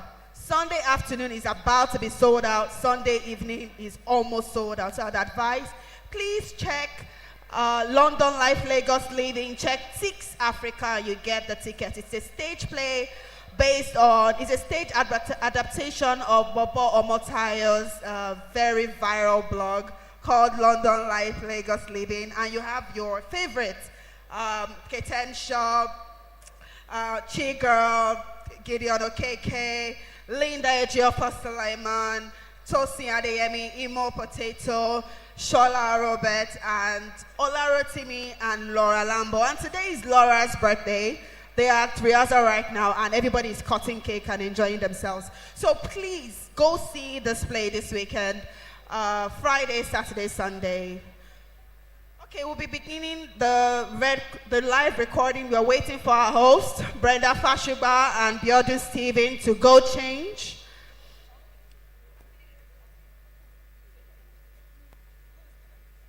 Okay, so we'll be closing the doors shortly. Suspect podcast team, can you make the announcement outside? We'll be beginning shortly. Media.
We are living through a different age, an age where a song can cross oceans overnight, where a film made in one city can inspire millions in another, where a story can change how the world sees itself. Creativity has become one of the world's most valuable resources.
We are living through a different age, an age where a song can cross oceans overnight, where a film made in one city can inspire millions in another, where a story can change how the world sees itself. Creativity has become one of the world's most valuable resources, and few places possess that resource in greater abundance than Africa. The question is no longer whether Africa can create. We are living through a different age, an age where a song can cross oceans overnight, where a film made in one city can inspire millions in another, where a story can change how the world sees itself. Creativity has become one of the world's most valuable resources, and few places possess that resource in greater abundance than Africa. The question is no longer whether Africa can create. We are living through a different age, an age where a song can cross oceans overnight, where a film made in one city can inspire millions in another, where a story can change how the world sees itself.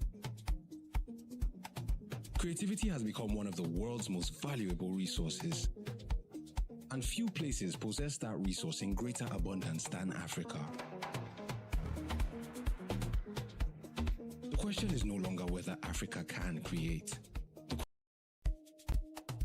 We are living through a different age, an age where a song can cross oceans overnight, where a film made in one city can inspire millions in another, where a story can change how the world sees itself. Creativity has become one of the world's most valuable resources, and few places possess that resource in greater abundance than Africa.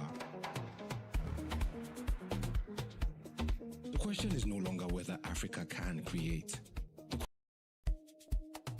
We are living through a different age, an age where a song can cross oceans overnight, where a film made in one city can inspire millions in another, where a story can change how the world sees itself. Creativity has become one of the world's most valuable resources, and few places possess that resource in greater abundance than Africa. The question is no longer whether Africa can create. We are living through a different age, an age where a song can cross oceans overnight, where a film made in one city can inspire millions in another, where a story can change how the world sees itself. Creativity has become one of the world's most valuable resources, and few places possess that resource in greater abundance than Africa. The question is no longer whether Africa can create. We are living through a different age, an age where a song can cross oceans overnight, where a film made in one city can inspire millions in another, where a story can change how the world sees itself. Creativity has become one of the world's most valuable resources, and few places possess that resource in greater abundance than Africa. The question is no longer whether Africa can create. We are living through a different age, an age where a song can cross oceans overnight, where a film made in one city can inspire millions in another, where a story can change how the world sees itself. Creativity has become one of the world's most valuable resources, and few places possess that resource in greater abundance than Africa.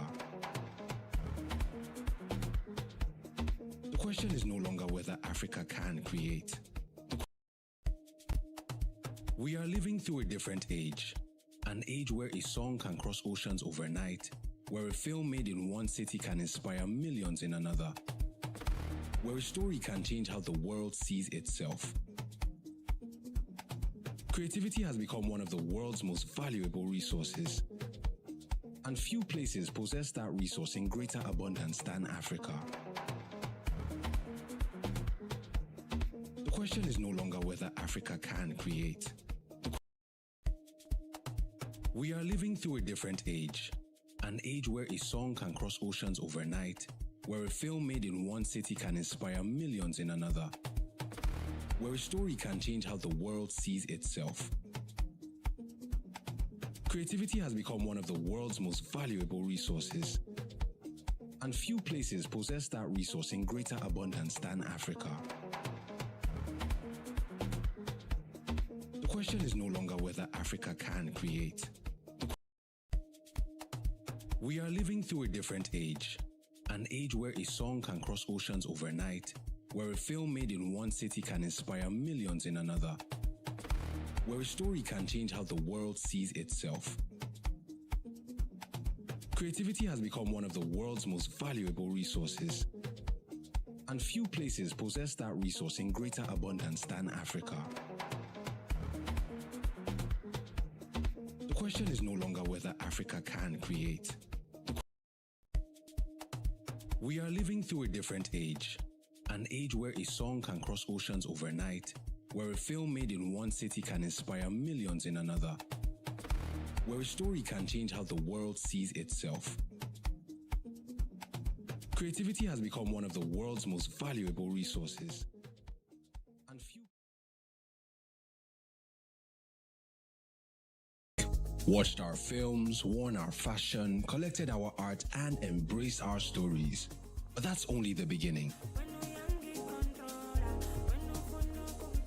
The question is no longer whether Africa can create. The question is, what comes next? The investment, the partnerships, the infrastructure, the opportunities. This is why CANEX exists, to bring together creators, investors, institutions. The world has heard our music, watched our films, worn our fashion, collected our art, and embraced our stories. But that's only the beginning. The question is no longer whether Africa can create. The question is, what comes next?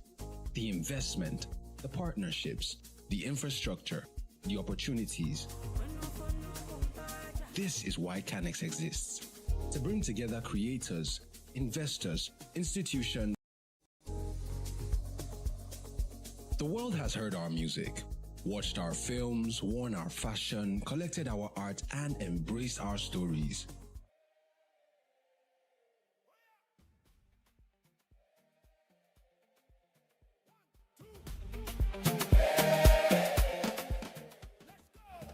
If you get a dream, bring them come. If you get a story, tell someone. Every connection fit change your life. One conversation fit make you fly. No, they hide your light. No, they wait your time. History, they happen right before your eyes. Sorry. Hello? Oops. Sorry. Can we please come in?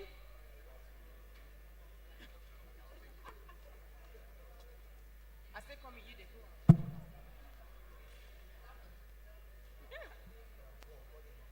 Please come in so we can start the podcast. So I think we should just start. I think we should just start because your timing is timing. Just start. So. Ladies and gentlemen, please can we have our seats? Ladies and gentlemen, please have your seats. The recording is starting now. Please have your seats. If you are caught standing, we may not be able to have you for this live recording. Our time is fast spent. Please have your seats. Thank you. There will be a networking session after the live recording, about 1 hour after. I'd like to ask for just one favor. Can you kindly move forward? Please, it is very important that the camera catches every single person. And I'd like to say, for record purposes, if you're not interested in appearing on YouTube, on TV, we may need to excuse you because this is a live recording. So if you're seated, I'm going to assume that you're good with being recorded. Please move forward, please. The first 3 rows only. Please move forward. Thank you so much. We're going to have an exciting time. Please move forward. The first ever live recording of a podcast. Hello, please. This is a live recording. All seats in the front can be taken. I don't want to start mentioning names. Temi, Ogumoko, and Ayo, please come forward. Please sit down. Thank you. Please move forward. Thank you very much. Adetayo and Faustina, please come forward. The seats are empty. Please come forward. Temi Ogumokun, please sit here. No one is sitting here. Please sit down. Ayo, please come. Thank you. We need to do this in 30 seconds. Faustina and Adetayo, their seats here. Please sit down over there. Thank you. Thank you very much. Let's do this in 10 seconds. Our time is fast spent. Thank you very much.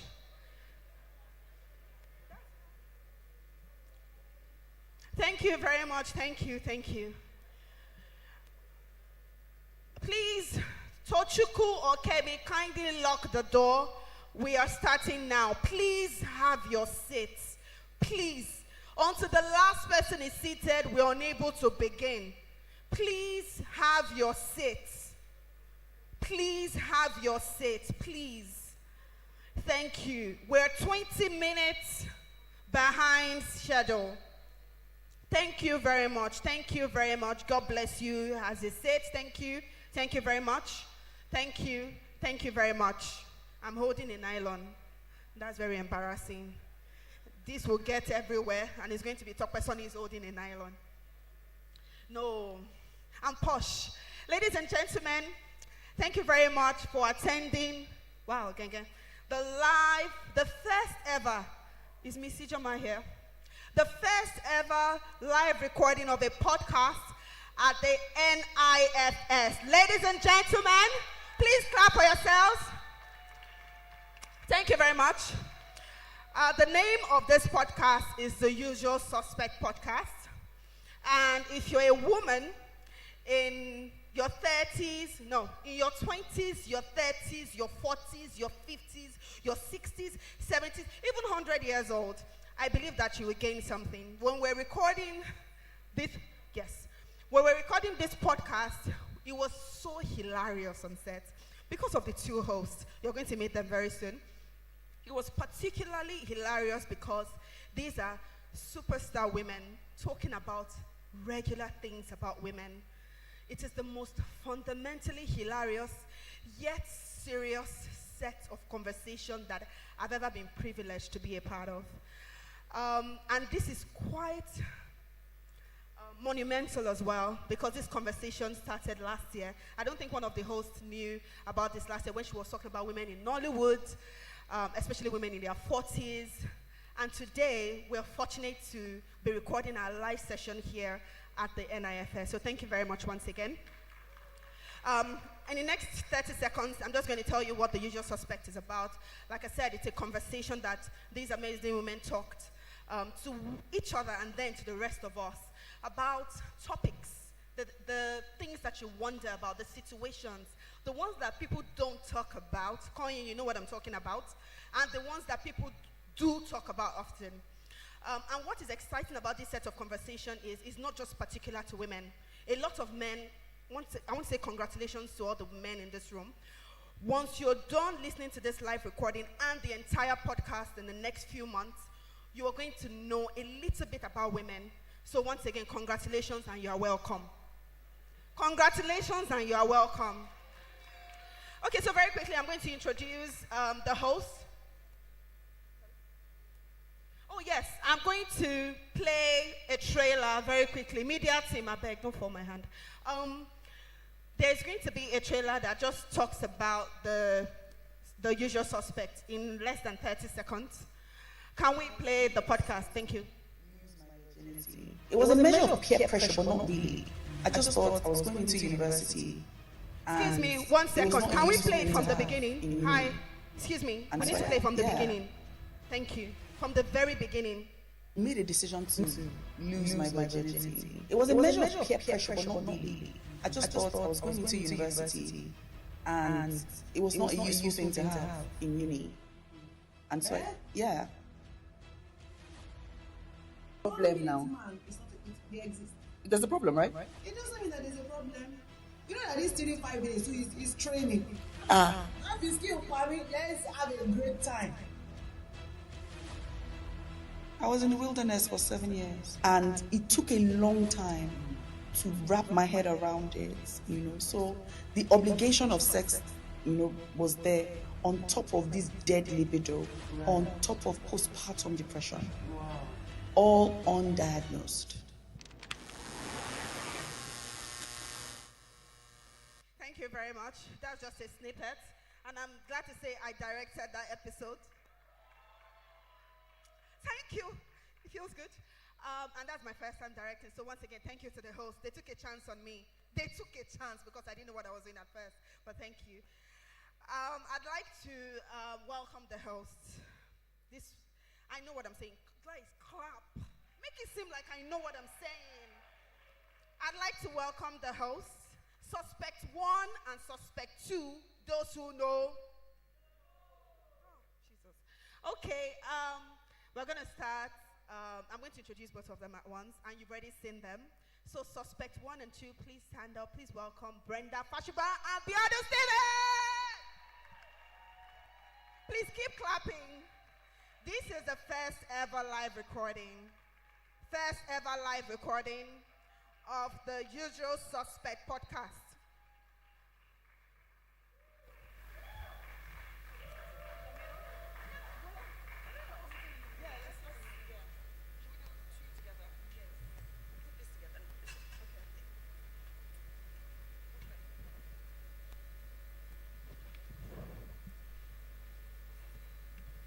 Hello.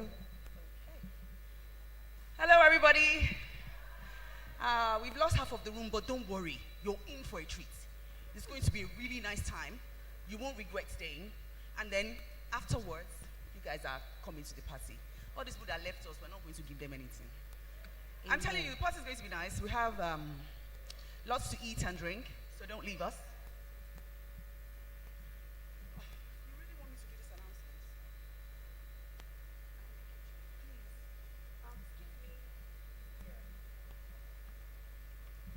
Ayo, please cut this out of recording. The woman, because the person said woman, driving APP 385JC, Lagos. Your car is blocking.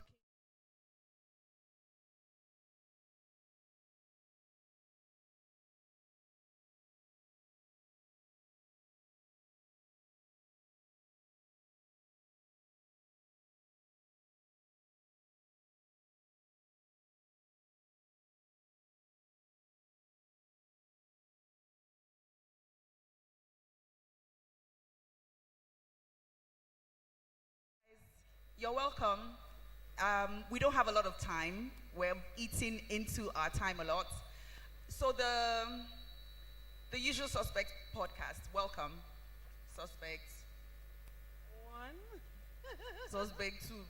This woman, she can be shy sometimes. Very. Honestly, you can't tell, especially when she does her Good People of This Wicked World that salute you videos, But I just wanted to say this was an experience. We did this all by ourselves, me and Biodun talking through 12 episodes, and we said, okay, let us test our idea with a live audience so that you guys can tell us if we're delusional or if we're serious. And so the clip up there, don't take it out of context. What you have seen, there's a part around it, But that's the first episode you'll be watching in less than 2 days, if I'm correct. Friday? Yeah. So on Friday, we'll be putting out the first episode. And please, as much as you can, give us feedback. We're happy to take it. Come to our social medias, handles, and just tell us what you think. We're looking forward to it. Before we waste any more time, we're going to introduce our guests. You met them before, but now we're talking to them in a different context. I'm going to start with, where are they? I'm going to start with Tolu Oniro. Demuren. Tolu Oniro Demuren. I keep forgetting. I'm sorry. Even though you've been married forever. It's because you're an OAP. You were an OAP for a long time. So I'm always used to Tolu Oniro, Tolu Oniro. Yes. Yes. Otherwise known as Tools. Please, a round of applause to Tolu Oniro Demuren.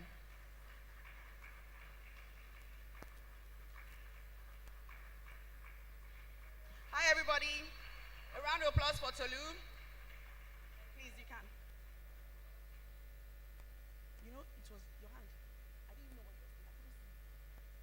Good. Everyone, how's everyone doing? Good, good, good, good. Welcome. Thank you very much for having me. You're welcome. And I would like to call on our founding members on YouTube, Chini Love Eze.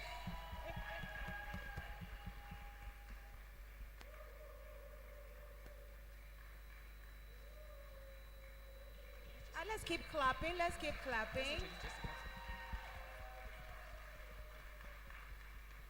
And, I mean, if you know me, you will know her. This is my baby girl, my baby girl, Jason Nwa.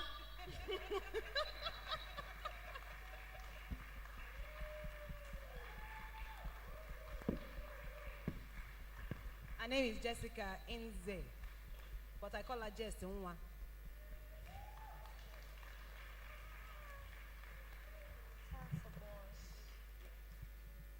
So, quickly, we're going to dive in. Like I said, we didn't have a lot of time.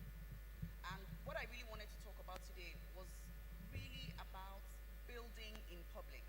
And I don't know if it means anything to you as it does to me and to these women who have careers, that have been long, even though they're young, you understand. But the careers have been long, and they've been doing it in the public eye. Jessica, you've spoken about this. You've spoken about this a lot. All of. Wow, are you going to edit it? Okay. You've talked about it a lot. You've talked about it, and I've heard some of it from the other as well. Being an actor, being plus size, being fortunate enough to be able to work behind the scenes, trying to build a career, and all of the discrimination, and somebody actually saying that you're not pretty. Yeah. Yeah, too ugly to be in front of the camera. They talked about your teeth, all sorts. And you've expressed, how thankfully God has made you victorious. But I want you to really, really tell us, how did you feel? Because it felt like long years in the wilderness. How did you really, really, really feel about it? Okay, so I felt terrible, very terrible. And the fact is, I lost a lot of, I had zero esteem because of all these things. And I mean, like you said, the person who had said that to me is someone that I looked up to so much. I had served this person with all of my life, literally, for like 5 years, And the one person that I thought, okay, this would probably be my ticket to, just getting into this thing will give me an opportunity. And this person says, oh no, she can't play this role. She's too ugly to be in front of the camera. She's supposed to be behind the camera. That's her place. Where were you when you heard it? It was in Sierra Leone. We had gone to film. When they were saying it, where were you standing? No, he didn't even say it in front of me. So he told the executive producer, and so the executive producer just got upset, like, wait, what? I literally pitched this person for the job. The executive producer is my friend. And so she couldn't wrap her head around what level of betrayal is this. This character was written for this person. So it's not like, oh, the character is a skinny girl and then I'm forcing someone else to play this character. This character was written for this body size, this exact person. And then all of a sudden, we get here on the day of the shoot. I was made up, I was ready. It was just, oh, let's shoot, literally. And then I noticed that they're not really starting the production. Thank you. They're not really starting the shoots. I was dressed, I had my makeup and everything. So the next thing, there's, dragging on the side. They going to talk for a while. But I genuinely didn't think it was anything. And then next thing, I hear this EP raise her voice, and she's upset. And she's like, oh, what kind of thing is this? Who are you? How can you do this? And then she just blotted it out openly and said, oh, this person says that you cannot play the role because you're too ugly to be in front of the camera. And I think for many years, I mean, it's maybe very recently that I don't cry when I talk about it because it was really bad. It was really, really bad.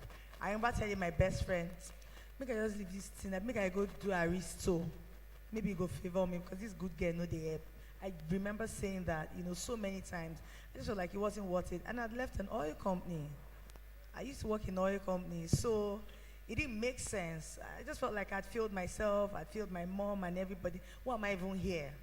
Really. And it took so many years to actually come out of it.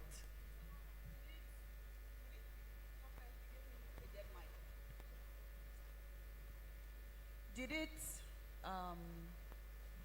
tell the truth, did it motivate you? No. It didn't? At that point, it did not. I'm not going to lie to you. At that point, it did not. Maybe at the time, if there was maybe like BBL and stuff, I probably would have done everything to get the money and go and do it at that time. I genuinely felt like I wasn't good enough, truly. And then when people are going out, or when my friends like go out, I tend to say, oh, I just want to just stay at home. Because I just felt like, it's not me they are looking for. I can't even be the one they are looking for. And things like that mess with your mind a lot. Because even going out, when a guy just tells you how far, in your head, you feel like it's a privilege that this guy can like me because I'm not fine. Literally. So it messed with me for so long. That did not motivate me. I'm not going to lie about that. I'm going to swing to the other side. You were behind doing your OAP, loving your OAP career, because I was always listening to you. Can I just say something? Yeah. I feel you totally bodied your role in Blood Sisters. Thank you.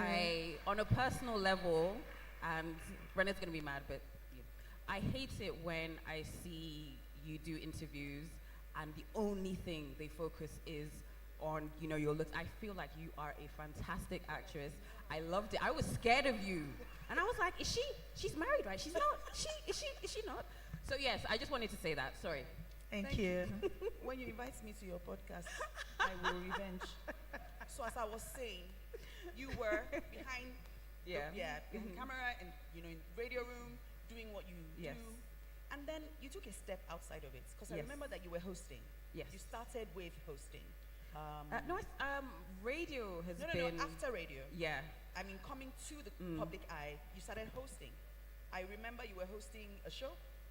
A talent show, something talent. Oh, is it X Factor? Or something. X Factor. Oh, that was ages ago. Yeah, but that was some of your first forays outside of the radio. People seeing you and all of that. What was the reaction to you? Because I know what the media and the tabloids were saying.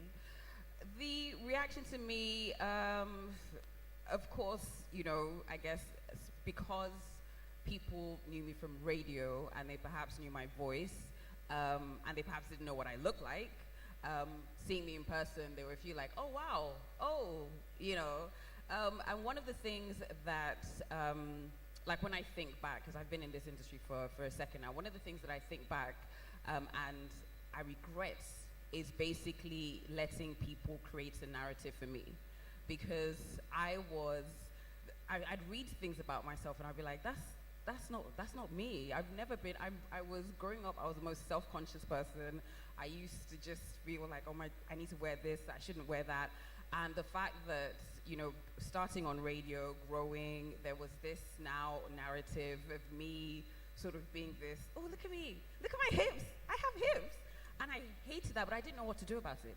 This was my first job, officially, like in front of the cameras, and I didn't quite know how to handle it. So it took a few years for me to actually understand that, I should have created my own narrative and just said, this is me. Like, for example, when people meet me and they realize that I am a very silly person, and they get surprised, I'm shocked. I'm like, so what do you think? I feel like that is the one of the main things about my personality. I'm not very serious. I love to laugh. So when somebody goes, "Oh, I love you. I didn't know you were this silly," I was like, "So what did you like about me?" Because I don't even, shy away from that. If you follow me on social media, you will know that I'm not very serious. I like to laugh. I like to, So I think that's, something that if I could go back, I definitely would change, because it made me even more self-conscious for a while. Because I was just like, what's going on here? This is not, I feel that this is Africa. A lot of people in Africa look like this. Yes. Yeah, so I didn't really, I honestly didn't know what the big deal was. Oh, okay. I can tell you what the big deal was. I can. Because the first time I saw you was at a dress shop. Really? Yes. We didn't know each other, but we were at a dress shop. You had just tried on something and you came out, and I thought, I was like, okay. I can't say I just said, okay. And I quickly made sure she didn't see me say, and made my way out of the shop. I left her there, she was trying on something and all. It's almost like what happened to you is like an inverse. You were objectified. Yeah. She was, what's the word? Derept. What will I say? You understand? But you get the contrast. I got a lot of negativity as well. There was one time, like the moment that she described, I had a moment where I remember I woke up one day, and this was a good few years ago. I think I'd just been in the industry for just a few years. And this was when Twitter was just the devil's zone. And I woke up one day and I was trending and I didn't do anything. And it was just, I think because of what I said before about this narrative being created for me, where people are like, oh, she thinks she's this, she thinks she's that. When people see that, when certain people see that, they want to tear that down. Because then they want to focus on your insecurities, like, look at a yam leg, look at this, look at that. And I remember there was just one day I just woke up and they were piling on me, and I was so upset. And I was just like, I literally did not do anything. It wasn't like I kind of had said, men should always pay for dates. I didn't say anything. I just woke up one day and I was trending. And I was trending for a few hours. And I remember that day I was just like, so what do I do now? And I was like, if I quit this job, if I step away from this, it will go away. And that day, I think that day into the week, into the month, I really thought about quitting. I was like, you know what, maybe I should just do this. I'm not cut out for this, because anybody that's, sort of started out in this industry, it takes a while for you to be able to build, get thick skin. And even when you've been in the industry for a while, there's still some things that, get to you. The way I describe it, everybody has insecurities. You might feel that you're not tall enough. You might feel that you're too tall. You might feel that you've got a really big bum. You might feel like you don't have a bum. All of those different things. So imagine these insecurities that you have when you get into the entertainment industry, especially when you become like a public persona. It is like a million magnifying glasses on that insecurity. And if you can't deal with it, you need to figure out a way to deal with it. So certain things that I was just like, I'm trying to hide this. People would be like, look. And it was tough, but I just realized that I enjoyed doing what I was doing. And I also really loved getting messages from, younger ladies, or like, I see you, I see somebody that looks like me on TV. Because for a long time, there was the TV presenters, everybody. Yes. Because it was when I was even doing, when I started doing TV, working with stylists, oh my goodness. I was dressed like auntie. I was like, they just big, loose, just horrible. And it also made me feel bad, because you'd have somebody that is like an 8 or a 10. And they have, there was this, I'm not going to mention names. There was this brand that I was a brand ambassador for. And if you really look into it, you know the brand I'm talking about. So it was myself, and I think 2 other ladies, but they were like quite slim and, And I remember we did the photo shoot. and they have, you know, the rails of clothes, and their rails full. You know, my rail was not so full. Was not so full. So they managed to get this this dress to me that I think was like a, you know, I'm not a size 12. It was a 12, I think. They managed to get me into it, but we did the shoot and I think the back was open. The back wouldn't zip, so I'm just like this and everything. And it was tough because they were trying on 4 or 5 looks and I had like maybe, you know, just 3, and it was tough. So, and that's actually part of why I eventually decided to, you know, have a clothing line as well. Yeah. Nice. And I know that, Jessica, you can speak to this because I remember that some of your interviews you had said how you would take your clothes, your own costumes, you made your own police uniform, just so that there's no stories. I mean, they'll actually tell you, oh, no, we don't have your size. I would literally, you know how you probably go for auditions or maybe someone just puts in a word and then you get on the set, they'll tell you they don't have your size. So I already knew that was a problem. And most times, you won't get to do the role because they genuinely don't have your size. So what I did was I had to make clothes myself. Like, so for special costumes, I had my own police uniform, I had my nursing uniform, I had jeans, I had black, blue, I had things like at any point. So once I just get an opportunity, I'll just tell you, no, don't worry about the clothes. I'll just rush and go and bring it. I'll take bike straight, go to my house, carry it, land on your set. So my own is just give me the opportunity. I'll dress myself. I wanted to talk to Chini about something. So, fun fact, right? A lot of people don't know that Chini is not newcorn. You've been writing since like in your early 20s. And I know this because I had pitched myself to you on the phone one day. You don't remember, I remember, because she was one of the youngest producers. I think the first we met was with Yvonne Jagade. Those set of films, it was very, and I was like, how is this young girl? Like, let me call her. I got her number. I can't forget I was on Agiding when I was in my car when I called you. Remember, like 2014 or so. I just came out from film school, and I called you, and you're like, hey, okay, I don't know whether you're busy. And I'm, okay, no problem. I'll get back to you. And what I'm asking is this: you started young, right? Did anybody ever look at you like, who is this small rat coming in as a producer, trying to play, and then you came when the men were really the ones in charge? Oh yes. My first film ever as a producer was The Cartel, and I shot it in Port Harcourt. I was actually a really small rat at the time, and then I was given the opportunity. I wasn't the executive producer, but somebody just looked at me and said, oh, Chini, I think you can produce. I'm like, me? I can't produce. I've never produced before. I said, no, I think you can produce. So, and it was supposed to be a big project because it was a Pan-African project. At the time, we had Luclay from Big Brother at that time, Matan Koma from Ghana, Michael Zirinye, John Ojama. I mean, it was, and I was like the major person handling the project. So I had an actor on the set that had employed, and he had come on my set, and that was my first film ever. I was 20, maybe 2 or something, and he had come on my set, and for some reason he had entered camp, like he was in the hotel, and for some reason there was this. He got into trouble sometime. I think there was a job that he didn't finish. So they were going to query him, and they called him from Ghana, blah, blah, blah. So he wanted to leave my set. And this production was my first ever production, and it was a big, at that time, it was a big project, because he went to the cinemas, it was a big project. And he wanted to leave. And I'm like, I'm starting tomorrow morning, you can't go. And then he was like, oh, don't tell me what to do, who are you, blah, blah. I'm like, no, you cannot leave, you have to film.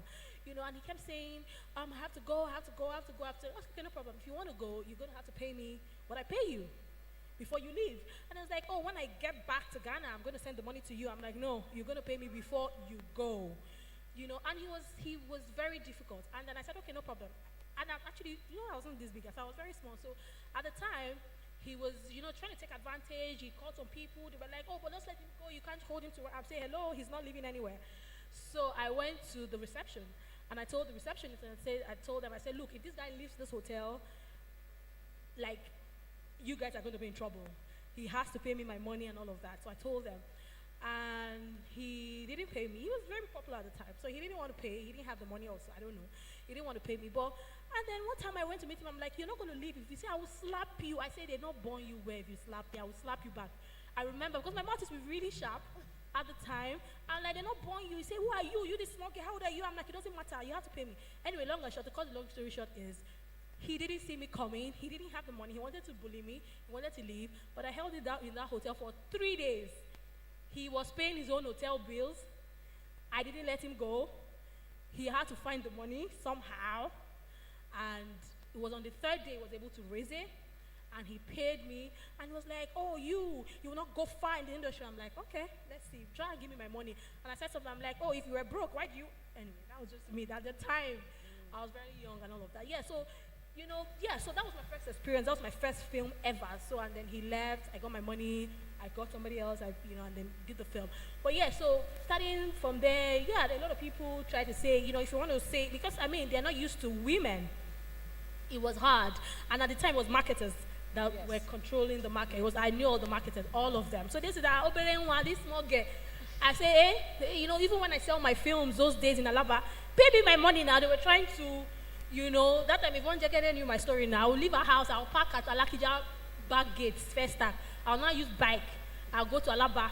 When I reach there, they'll say, you have come. I say, yes. It was, they were just trying to take advantage of me and all of that. But yeah, I was very, so yeah, I had that experience, but I did not give up. I was very stubborn. You're here now.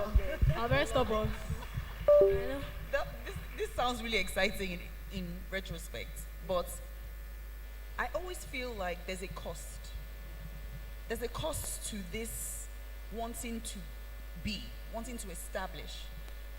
First of all, the challenge of being a woman wanting to do that, being young, At the time, Tolu and Jessica were transitioning out of what they were doing.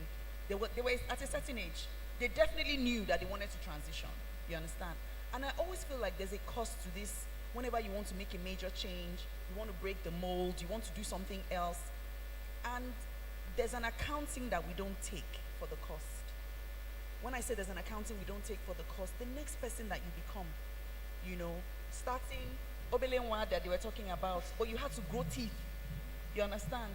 And then after that experience, what happens to the teeth? What happens to the hard shell? What happens to who you become because you need to grow? You need to become this next person. You need to go to that next level. And I feel like, Jessica, I want you to tell me, what was that like when you came to yourself? They had said this about your teeth, they had said this about your body, you even prepared, you've made uniforms, you are ready, How did that change you fundamentally as a person?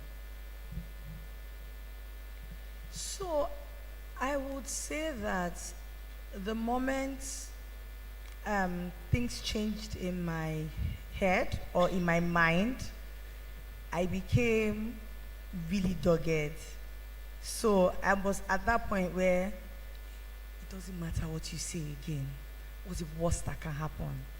I think I was literally at that point, and I changed it to, I think that would be when it became my why, and I changed it to, I'm going to be successful. And my mom will always say that the best way to pay back, the best vengeance to anybody is just to be successful. That's the best thing. So I turned it to, this thing, I'm going to be successful. And which is what pushed me. I said, okay, if I'm not getting the roles, because really, people think they'll give me like house girl, nurse, police, those are the regular roles. We're not for the, never. Or you are the one that the guy is trying to cheat it with his, he has a serious girlfriend that's hot, Coke bottle. Then you're the one he's trying to cheat. You're the one that the girlfriend will come and beat and disgrace, remove your wig, pour you water. You are the dustbin of the film. Literally. So, and I just said to myself, you know what?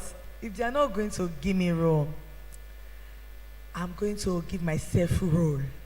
And I produced my first film, Clueless. Yes. I produced my first film. I did a short film first. And I had that conversation with my friend. I did a short film, I Am Blossom. And after that, so it was that short film that I used to reach out to investors and said, oh, I'd like to, this is what I made. I mean, I'm just looking for funds to make a bigger film and like that. And really, that was how, in fact, the first person that gave me money was my neighbor. I used to live in a BQ in my estate in Lekki, and it was the person in the main building. I said, oh, Uncle Soji, I see what I made. He said, hi, sweet, why is it short? I said, I'm trying to raise funds. That's why I said, okay, so how much do you need? I told him, the next day, give me a check of 2 million. Wow. Yes. And I mean, some other person, yes, people like that. That's how I got investment for my first film, proper feature film, Clueless. And I didn't stop from there. And that does not mean that doing that film, everything became rosy afterwards. No, it did not. It almost looked like things got worse. Because I trusted someone that I know who is a big deal in this industry. I said, oh, I called the person like my daddy. Like, this morning now, don't worry, bring it. This film go tough. The person chopped my money. We showed the film, but it abandoned me. Can you name names? No, don't let me name. I have forgiven and forgot. The person is going through a lot already. So if I name the name, now the pressure. Let's not name. So, I mean, people close to me know this. People that started know this person. So, it became really bad because this particular film now was with the editor. The person did not pay the editor. The person told the editor that forget about this film first. I didn't know that money had not been paid. So every day I'm going to the editor. How fast? So I'll go. They'll give me seats. I'm not joking. They'll give me seats. And I will sit there the whole day. And this person, because of how I used to look at, I said they call somebody Papa. So he told me, he said, now you're producing, you can't be entering bus again. You have to be doing cab. Yes, I ran into that. So you have to be doing cab. You don't be producer now. Because if they enter bus, people go look down on you. So me too, I had a cab guy. So the guy will carry me to that the editor's place. And the editor, it's Niaki Molayo, by the way. And God bless him and his wife. They take me there. You see the car wait for me the whole day. Yes, and I was paying 50,000. Yes, so even all the savings from Chevron don't finish. So now, just Igbese. And one of the people that invested in the film, they're already dragging me for money. She'll come to my house, knock on the window, Igbese, where's my money? So it was really, now we can talk about it and laugh. It was really, really bad. And I remember at the time, let me just go and do visa and run. It's better. So I just told my mom I wanted to go and visit my auntie. I was ready to go and visit my auntie. So they filled my form, everything. I went for an interview. See that interview I had planned. They gave me that visa that day. By that weekend. Also active. And so I had gone. They denied me. And I just, as I came out from that water carrying, I just went there. Let's just die. Wow. So I went to buy poison. I bought rat poison. I went to TFC. I said, let me eat well so that I won't be hungry when I arrive there. The way I think is funny, it's people that know me, that I'm not joking. This is how I think. Like, you can't suffer in life and you now go there with hunger. They might not give me food for the first few days. So I went to say that I bought my favorite food, bought Big Five Alive. I said, let me eat well. Then I went to Ni's house. God bless those people, because I almost put them in trouble. Because for me, my mind was, let me not die in my house. They will not quickly see my body to call my mommy. So it will not be smelling. But if you die in somebody's house, they can quickly call my mommy. So I went to the house. I ate, took the poison, laid down. And because I usually wait there, so it was not a big deal that day. But you know the thing, God will show mercy to whom he will show mercy to. And I'm so grateful to God. It didn't work, but I slept for 2 days. I was there, literally. So the couple were like, what kind of problem is this? Like, they were just there. They said, should they go and call police? Should they ask neighbor? Should we take her to the hospital? What are we going to explain? And then I woke up, like the next tomorrow morning. I just saw them sitting on the floor looking at me. And I just, when I woke up, I was even angry that I'm still here. I'm still here. And that was it. And then tomorrow, I started and now confess because I was crying at this point, And Uncle Nee said, okay, because of film, your film will be ready this week. We'll edit it for you for free. And from then on, they supported me. Got people support me. Somo Saje, they did my poster for free, got me a marketer, and just took over distribution and everything. And that was it. I still fall again after. Yes, because it's a journey. After that, you don't make all the money. I had to pay the people that gave me money first. Of course, 2 of them said, oh no, I mean, for bringing back money, don't worry, go and set up yourself. So I said, okay, let me do film again. And meet another scammer. Yeah. So, but after that, I don't like pity partying. So I just went back to work. I went to, I was selling cookwares, salad master. Cookwares in Lagos, yes. So I'd go, cook for people, to sell cookwares to them. And so I did salad master for about 3 years, paid off all my debts, saved up some money, and came back to the industry again. And it was on that set I met the other singer. Guys, what I've realized is that this particular episode is going to have part 2. It's going to have part 2 because, in fact, Jessica, did you see my mouth open? I had to catch myself, as in, I can't believe it. And I know the story, to you. She's told me this story. We've cried over this story. Yes. We've laughed over this story. So yes. Congratulations to you for winning, because you've won. Yeah. Irrespective. And if we're going to, you want the mic. This our recording is going to be funny. True. If we're going, You're going to say something. Yes, I know. And I've forgotten. I've forgotten what I'm going to say. But I wanted to. I'm going to ask Chini a question. What price have you had to pay to be the Chini that you are?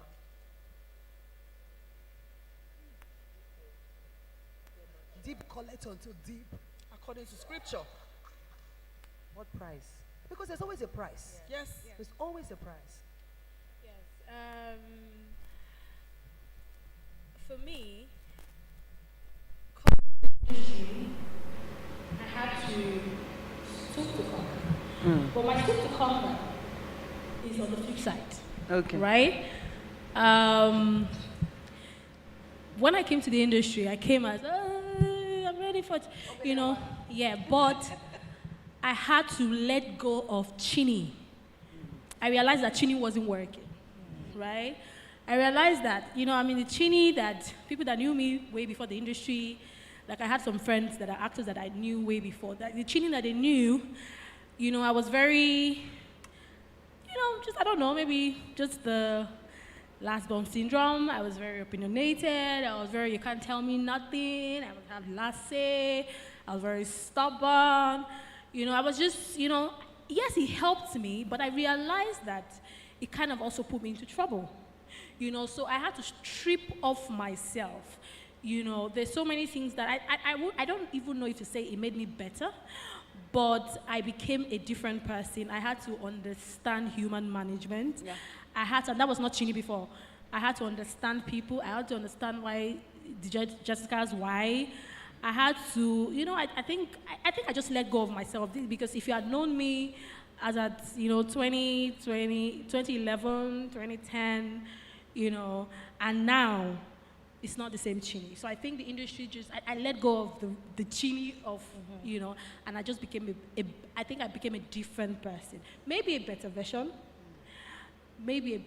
So I would not say that I really had, really bad experiences in the industry. I will not lie. Mine was just, I don't know.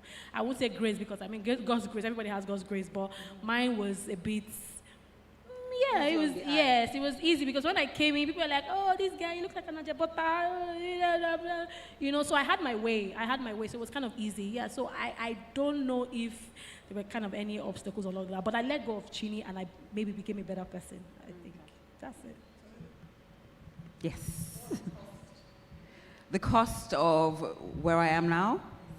I was actually going to say, I think there's a cost 2 ways.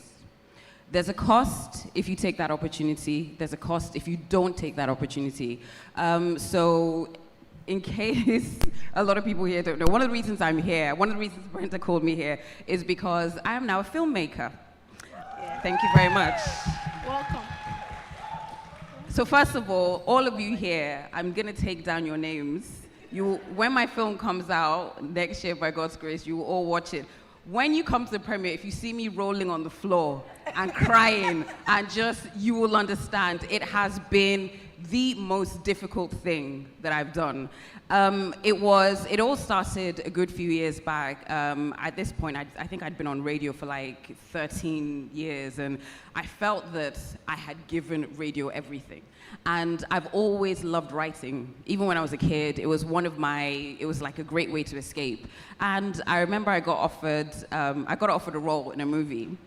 And I was like, okay. I was like, I'm like a film lover, but I never really saw myself being an actress. And I remember they were like, yeah, you can do it. I read the lines and everything. And the person that was speaking to me about it, I remember saying to her that I love this space, but I don't see myself in front of the camera. I want to be behind. I want to be, the one that like comes up with stories, creates this, and that is basically what kick-started that journey. And I remember having so many doubts. I was like, I haven't gone to film school. I've been on radio. How am I going to, sort of get into this space? And it took a while, but everybody has a list of one day I'll do this, one day I'll do this. And then I remember for about 3 or 4 years, the list was the same. And I was just thinking, how am I going to do this? So I was on radio as a presenter. I was also the group program director. So I was looking after 4 radio stations, 4 24-hour stations. So I just did not get the time to, really focus on anything. And I eventually decided, if I'm not going to do this now, I'm probably going to be like 70 or 80 and be thinking, oh, if only I had. So there's a cost for doing, there's a cost for not doing. The cost of doing it, it has been tough. It has been humbling. It has, oh God, am I gonna cry? No, come on, let's not do this. No, I remember there were days where, there was one day that we were filming and I went into the room and we did like a lot of BTS stuff. And I just sat there and I was like, why am I doing this? I have no business. I have no business being here. I should not be doing this. This is crazy. What am I thinking? This is, and one of the toughest things was going into another room, like we're filming, going into another room, crying, and then coming out and being like, okay, all right, let's go. So I did it. So in a way that they're things that nearly broke me. And then there's also parts of me that I was like, well, I finished. We wrapped. We actually did wrap. And I know for a lot of people, their first projects, they don't end up finishing them. So yeah, it took a lot. It took a lot of, what's that? When you're like, when they're making swords and they put them in the, yeah. But I always say nothing worth having comes to you easy. If your dreams don't scare you, if you don't lose sleep trying to achieve your dreams aren't big enough.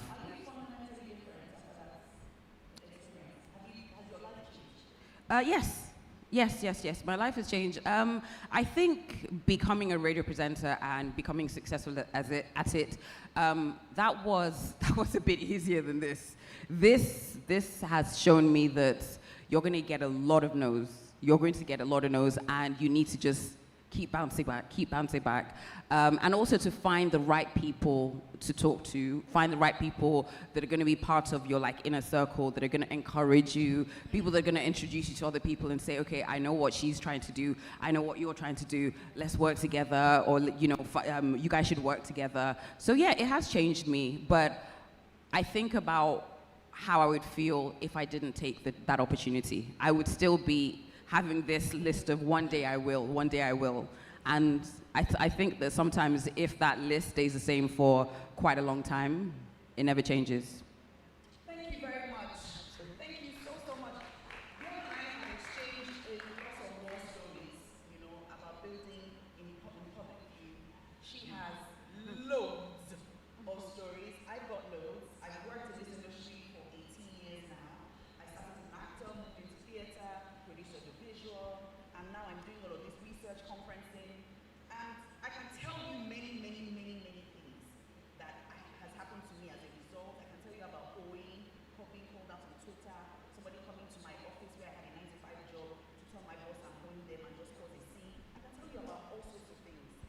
but I'm not going to tell you now. I'll tell you in Act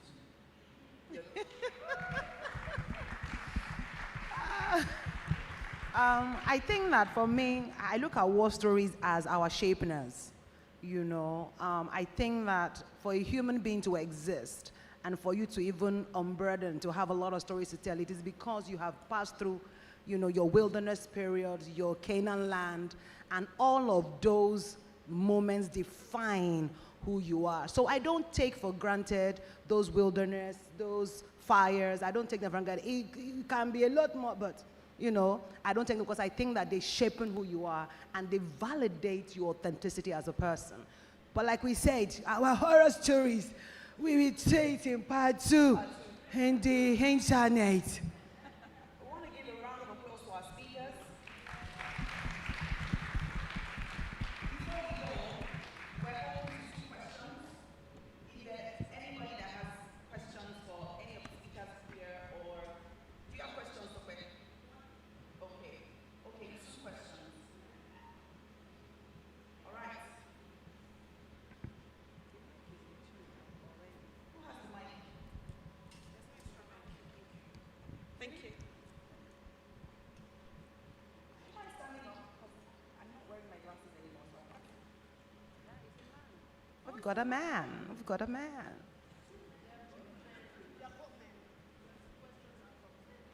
Oh, yeah. The mic is dead, okay? Excuse me. Here. Hi. How are you? Fine. Hello. All right. Good afternoon or good evening, everyone. My name is Amati. I'm an actor and director, and I'm proud to be among women. The truth is, I was born with ladies, so I can't fit in. Amen. All right. So my question basically is mainly for the women who are filmmakers, for Chini Love and our big auntie, Auntie Biodun. And Everybody here is a filmmaker. I'm directing it to the both of them, particularly. Is there this tension, this pressure that comes with making another film, having made a film that shatter probably the internet? You know how you make this film and everybody's talking about it. Now, when you want to make another film, is there this pressure of beating that previous record? Yes, as against any other kind of business that you do, yes, there is the pressure. If you do a very successful, especially if you're going to the cinemas, right? I would say cinemas because YouTube, you can't really, no, YouTube is today like this, tomorrow like this. You know, you can't really say, but yeah, for the cinemas, because I have, you know, done cinema for, you know, like I did for like 4 or 5 years consecutively and all of that. And there's that pressure because you always want to beat your last record. And in doing that, you might, because when I did my first cinema film, I didn't have any record to beat. I was just doing what I was doing. Do you understand? And there was no pressure. I was just having fun. And I did it, and, you know, it was successful at the time because it was one of the, like, successful titles, you know, when it came out, 2016, I think. Yeah. So when I was going to do the next one, obviously there was pressure. So you now start to think, what do I do? Who do I use? How do I do? What budget do I, you know? Yeah, so there's that pressure. But in all of everything that you do, you just still need to enjoy the process because you can only do as much as you can do, right? And in fairness, my first film beat my second film. I made more money in my first film than I made in my second film in the cinemas. But it didn't stop me. Yeah, so there's that pressure, but the pressure is for me, so it's like not like I'm looking at anybody. I just want to be better than my next. And if I do one and I not enter, I'll try another one now. So yeah, pressure is there. The second question, please. The second question. All right, good afternoon, everyone. My name is Taiwo. Sorry, Tokwe is a woman now. Yes, we've taken a man. Sorry about that. Let's take a woman. Good afternoon. My question is directed to Ms. Blessing Obasi-Inze. I know that your first lead role was given to you by Auntie B. Thank you so much, Ma. How would you say that paved the way for you doing well in the industry? How did that particular role that she gave you, that role that she gave you, how did it pave the way for your other projects that you did? I mean, it did because people could see me differently. It wasn't just about being lead in my own film. It meant so much that someone like Biodun Steven can think that this person is good enough to play lead in my film. That's a big deal. So people now started to see, and then also, I think also for that, one of the things for me was she made that character look so good, even as a chubby lady. And she was very intentional about it. You know, the styling, she literally styled me herself. I think she got all the costumes from Zephans & Co. She went to buy them. And when we had a conversation before the film, she had told me, she said, I'm going to style you and make people see that chubby girls can look amazing. So yes, that did well. All right. He said, solidarity we are doing. Okay, good evening, everyone. My name is Taiwo. I don't fit in here because I'm an engineer, right? So basically, can you hear me? All right, my name is Taiwo. So my question is this. I don't fit into this space, right? Because I'm an engineer. So my question is, based on your experience so far, how do you translate this to something for upcoming movie producers who are female in nature or male counterparts, such that they can learn from your experience and also try to grow from it, right? Because I have a similar experience to what you have been, dark-skinned, right? And then I would be sort of like trolled growing up. Even, I'm a twin, right? So, and it sort of affected me psychologically. Sorry, are you an actor or filmmaker? Like which? I'm an engineer, solar engineer. Oh, engineer. So I don't fit into this space. But then I do media too, right? And music a bit. So my question is, how do you translate your experience to a tool to help upcoming producers become a better version of themselves and avoid passing through the tough terrain, escaping the rough roads and getting it faster, basically. So. Thank you. I'm choosing to answer. Because you see, this thing that we are doing here is learning. As we are sharing our experience, everybody here, they are learning. The second thing about mentorship is, if mentorship does not mean or does not negate the fact that you will still not go through your own rough career, it is just that it helps you navigate it better. So the fact that I will mentor does not mean that I will now offer you the bread on the plate. You are still going to go to the bakery, you are still going to bake it. It's just that my mentorship helps you to better navigate those times. And that's what we're doing. That's why this gathering is here. That's why we're doing on this podcast, to share our experiences so that everyone can learn. Thank you. We have one question. Yeah, from me. From you. And it's for Tools. Tools, you've spent decades within OAP business. And we have a lot of broadcasters here. There's someone up here, actually, Temi Ogomoko. And for those who are looking at transitioning, because everybody regards media as media. I'm using two mics. Media as media. But there's a difference between OAP media and filmmaking. So in just a few words, how was the transition for you? And how is it still going? I know you mentioned it before, but this is a broadcaster in the room. What would you say to her if she decides to go into filmmaking? Sorry, Temi, for putting you on the spot. Well, one of the things that I really thought about was why I wanted to do this. I've always been a storyteller. From when I was a young kid, I would just come up with some really strange stories. I wrote a lot of stories. And my teachers would always encourage me. So I would say, think about why you want to do it. Know that it is hard. It has kicked my behind, but I'm glad I did it, because the alternative would have been me just saying, one day maybe I'll do this, one day maybe I'll do this. So first of all, you need to figure out exactly why you want to do it. You need to figure out the kind of storyteller you want to be. This is weird because I'm still like at the beginning and you guys ask me for advice. I don't know what I'm doing. But yeah, but definitely figure out the kind of, storyteller you want to be, and start small. I think everybody always waits for everything to come together before taking that first step. In this room here, there are probably people that you can collaborate with. There are probably people that you can, do short films with, or somebody that, the skill that you have, they're looking for that skill. So definitely network, start small. Don't wait for everything to kind of, be perfect, because it will never be perfect. There will always be a reason for you not to do it. Just know that I'm going to take that step.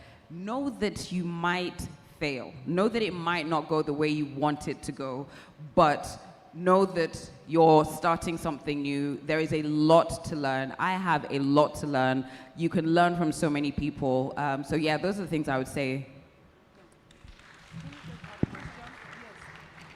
To ask a question, right, based on Jessica's story. Jessica, you were, one of the very lucky ones that even after every, rejection and all of that, you still made it. Not everybody, that's not going to be everybody's story, right? And I know that, the producer that's, I don't know who the producer is or whoever told you that, but I would not, so I don't know what happened on how he said it. I don't know the context. But what I'm just trying to say is, what I want to find out is it okay? Because I have a lot of people that come up to me and say, I've been since 20, I want to act, right? And sometimes we might be guilty of, that. I'm just going to be very honest. Sometimes we might be very guilty of saying, look, I'll see you blowing. Do you understand? So is it okay to just, because I also struggle with me, I'm very blunt. And I tell it as it is. I don't know. I'm sorry. And I may be saying it from a good place because I feel like it doesn't have to be this part. You can try. I didn't act, not because I just didn't act. I wanted to be behind cameras. I didn't want to act. I didn't want to be an. Yes, when I started, I did one or two, but that was not my calling. I wanted to produce. So I'm saying that is it okay to, just tell people straight off that, look, maybe you should try something else. Because it didn't go well with you that time. So, and I do it. So, is it bad? Yes. Okay.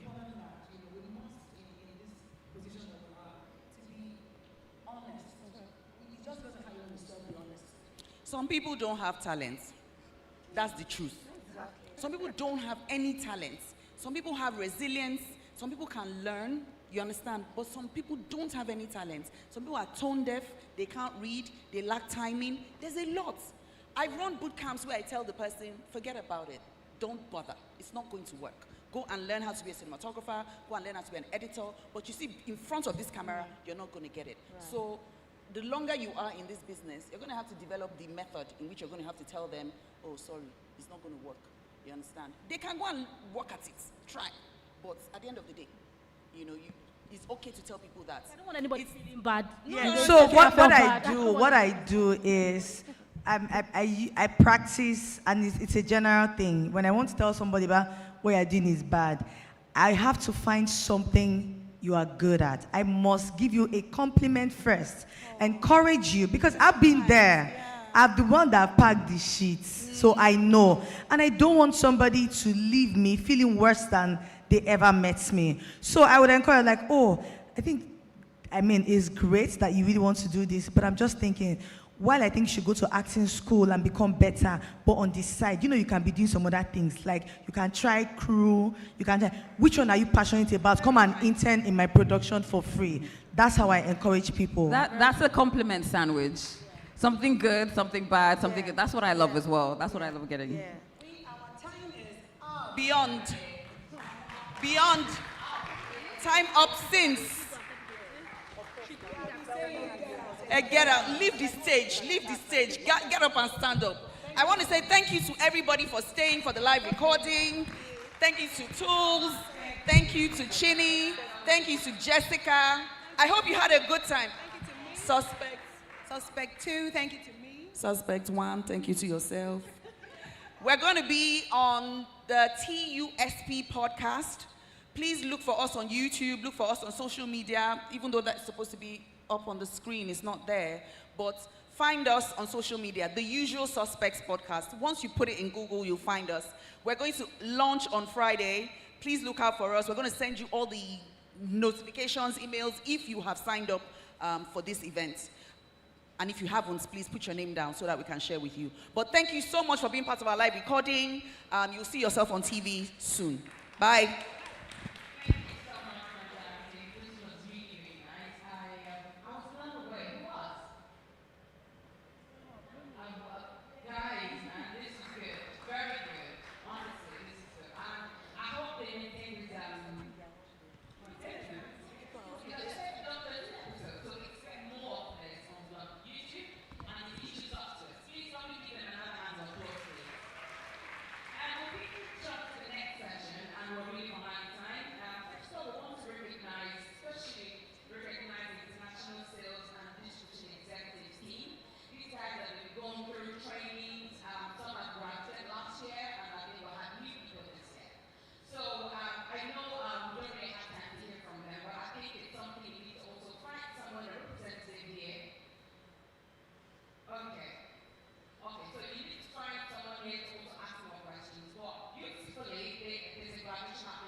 Good evening, everyone.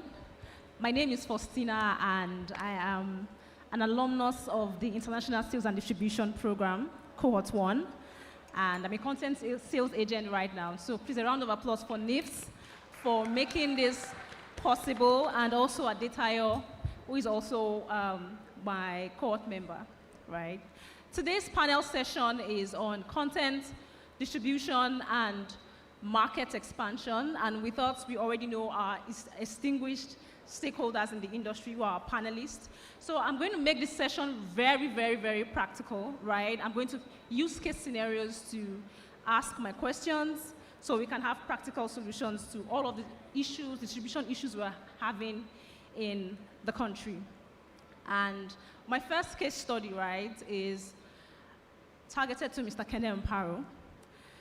So first, given this situation, if you have, let's say for instance, $10 billion right now to solve the African distribution issue, what's the first thing you will do? Will you increase cinema screens? Will you build a streaming platform? Will you maybe fund marketing or rebranding of the industry entirely? What would you do first? Thank you. I think when you want to know how something works, it's wise to find out how people that have done it right did it. Yeah, so if you look at, say, North America, from the late 1800s, early 1900s, how their industry grew till today. Look at how UK, Europe, South Korea, Saudi Arabia more recently, how they grew.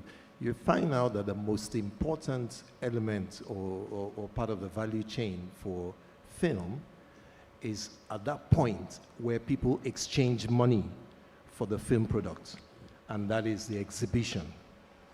So that is either television, streaming, cinemas, those points where the consumer exchanges money. So if we have $10 billion for Africa today, I think we should be looking at setting up at least 10,000 cinemas across Africa.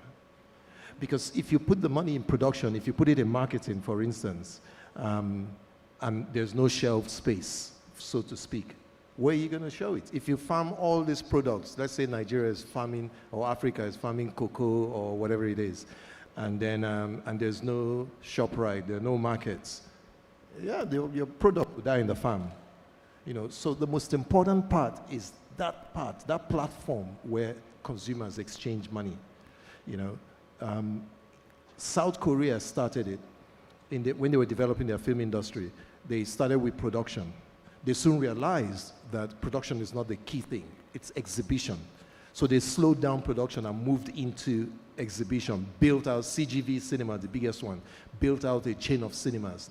When they got to a certain number, a critical number, they now reintroduced production. And what happened some years ago? They started winning the Academy Awards. You know, Saudi Arabia in the last 5 years or 6 reintroduced cinema in their country, focused on cinemas, and then gradually they were learning film production.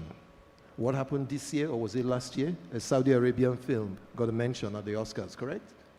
You know, so exhibition is the biggest thing, yeah? The biggest revenue-generating market in Africa was South Africa, probably still is, yeah? Or, you know, particularly theatrical. Nigeria was the next, yeah? But in the last 3 years, Egypt went ahead of Nigeria by a mile. Why?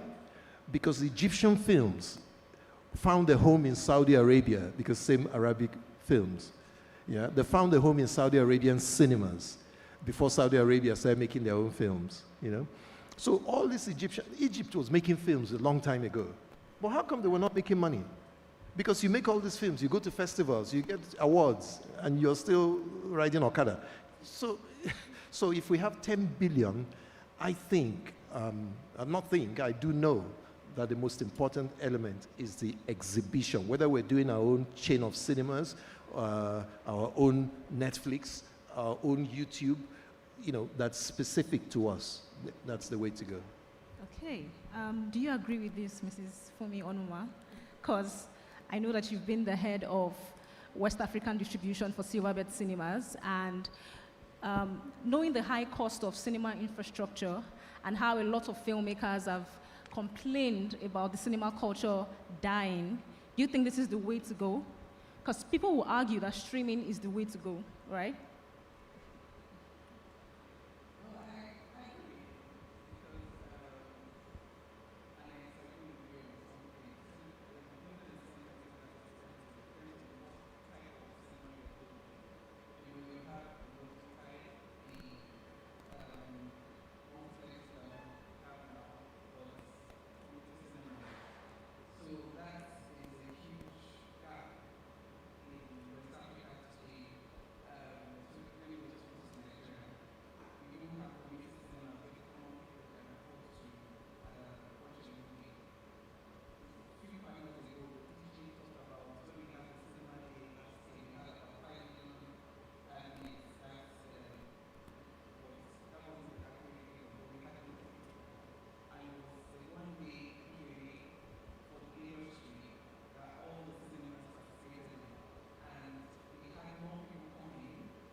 understand the business.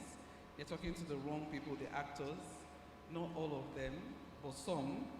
They're not really talking to people that have worked in the business side of film, that understand and know how and what you can get, the return on investment of the structure and the business entity as a whole. Okay, back to you, Mr. Kene. And the reason why I'm back to you on this is because I remember sitting in your class last year and you explained to us how you have built a multi-tier cinema chain in Inewi.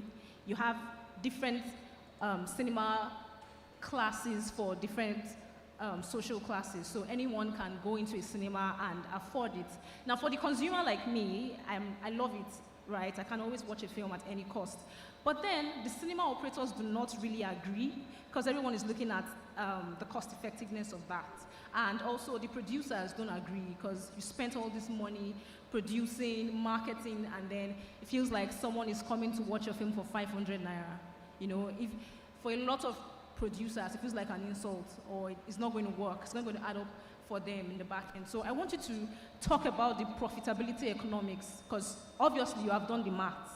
You are doing the work and you're sure it's going to work. So I want you to educate our audience and also just let's know what the future is or what the possibilities are. It's something that we all need to adopt. Okay, so maybe next year, Ijama, with NIFS, maybe you can invite some of those cinema operators, yeah?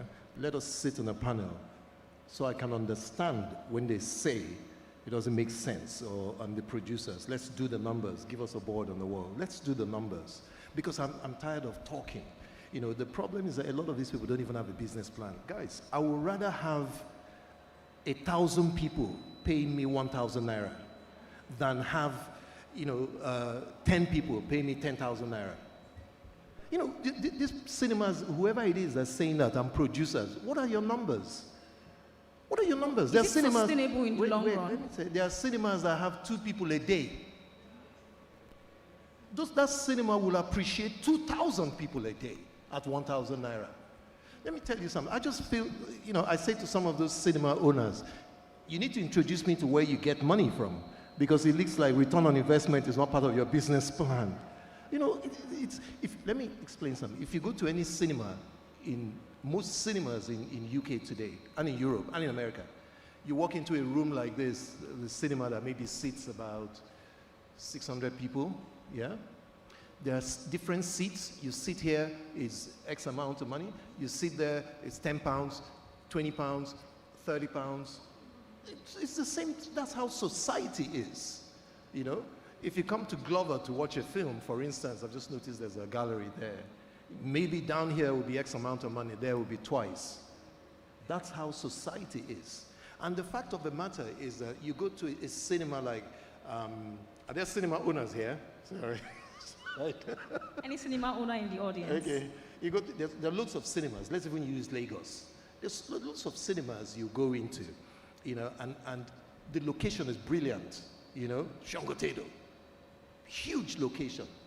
I went to Sky Cinema years ago because their manager was one of my trainees back in Film House. If you've been to Sky Cinema Shongotedo, they've got this lounge upstairs, balcony. I said to him, come with me. We stood at the lounge. I said, look around you in the city. How many people can you see? Just tell me. He said a lot. I said, I can tell you. It's 2 million people.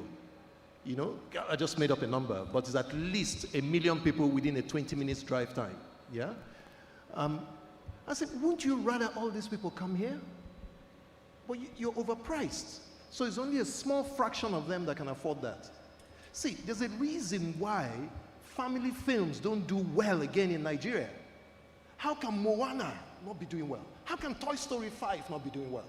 How can all these things? It's shocking because it is not possible or sustainable that a man, wife, and how many kids will pay 5,000 to 10,000 naira each without popcorn and soft drink, yeah, to go watch a film. So this week they watch Moana. The children are crying. They want to watch Toy Story 5 the next day.